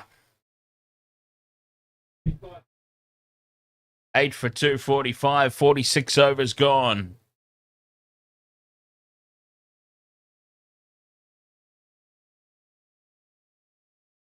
$76 to win. 24 balls remaining. 19 runs and over. The required run rate. 2:41 a.m. for me. Geez, I started at 6:50. So let's just say 7 o'clock. I started at 7 o'clock last night. Holy hell. Oh, Super League's on tomorrow night? Not my time, though. Hang on, let me have a look.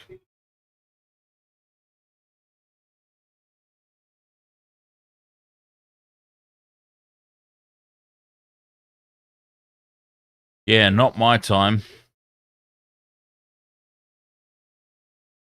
Oh, hang on, wait a minute. I'm on the wrong calendar. No wonder I can't see it there. Super League. Oh, tomorrow, 6 a.m. Yeah. I don't know that I'll be doing that one. I might wait for the Saturday game. Hang on, well, what would be a better game to do, Dan Jam? I need to draw upon your expertise for this. Trinity versus Hull KR. Or do I wait for Saturday and do either Wolves versus Dragons or Hull FC versus Wigan?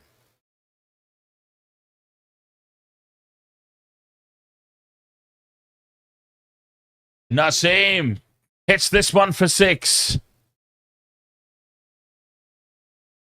They're enjoying themselves here, the Pakistan Tailenders. 8 for 253.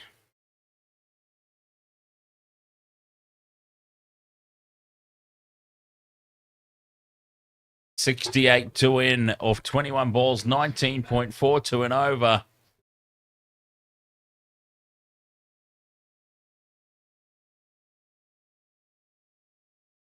Dan Jam, you'd go for Wolves, Dragons.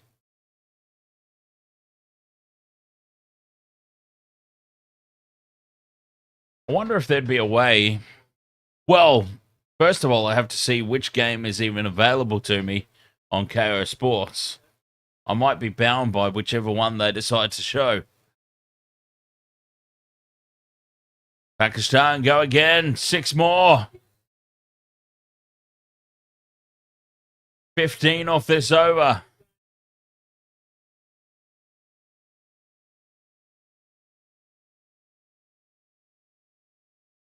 $15 off the over. 1 ball to go. And the Pakistan tail is wagging. Is there life left in this game just yet? Surely not. Advancing down the wicket. Goes for 6 more. No. doesn't get hold of it, and Mitchell's there to take the catch at long on. And the 9th wicket falls. Harris Ralph goes for 19 off 10. I thought he had hit another 6.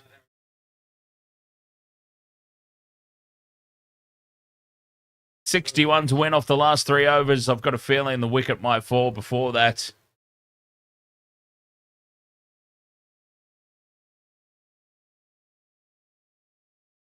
Oh God, I'm getting exhausted, honestly, just thinking about all these sports coming up over the weekend. Six Nations is back as well. Let's not forget about that. My priority would be Six Nations rugby over Super League Rugby League. Hang on, is it back this weekend or next? Yeah, this weekend.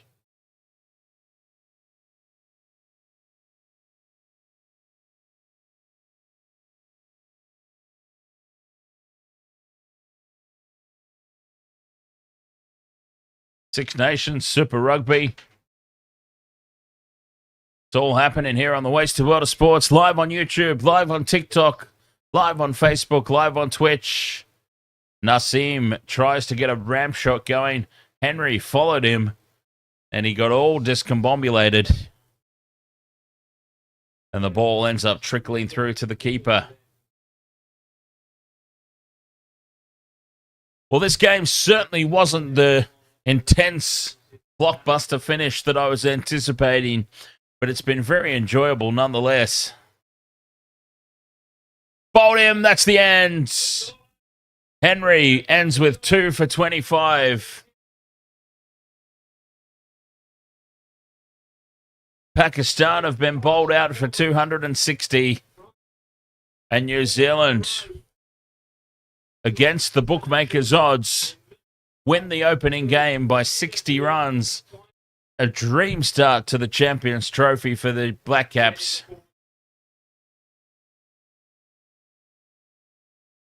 Well played, New Zealand. A big performance.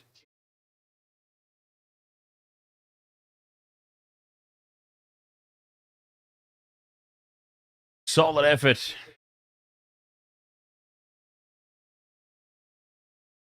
New Zealand by 60 runs. High fives all around. Pats on the back. Wasted World of Sports. Thank you so much for your company, everyone. YouTube, TikTok. Thank you so much. We're still relatively new to your platform, so I appreciate everyone dropping by and joining us here for this one. Do feel free to follow the page. What is it on TikTok? Follow or subscribe? I think it's a follow on TikTok. Do feel free to give us a follow on TikTok. We go live for all different kinds of sports. Super League, Super Rugby, NRL, the occasional WWE stream, alternative commentary, and just some fun and friendly banter. wastedsports.com.au/games, our official website where you can join our fantasy and tipping competitions for the season ahead. Super League, Super Rugby, and NRL all active at the moment. So thank you so much. Yes, TikTok, do feel free to give us a follow. If you'd like to come and join us live again, Super Rugby's coming up this weekend, starting on Friday night. Six Nations is back. We'll be doing the Six Nations Rugby. Wasted World of Sports. All right. Bloody exhausted. What I am. New Zealand victorious here tonight. A great start to the tournament for them, as I said. And I'm 1 for 1 in my tips.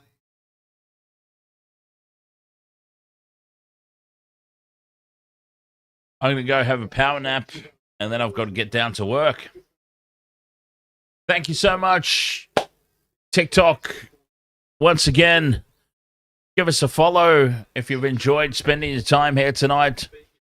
Chuck us a follow. We go live pretty much every weekend. Well, we've been going way more than every weekend. We even do weeknights now here on the channel, so give us a follow and come and join us for the next stream if you'd like. Sean Hewitt says, go New Zealand. Been watching your channel before I go to work and having breakfast. Thank you. Absolutely no problem. Thank you so much, each and every one. Waste of Water Sports, live on YouTube, live on TikTok, live on Facebook, live on Twitch. Oh, boy.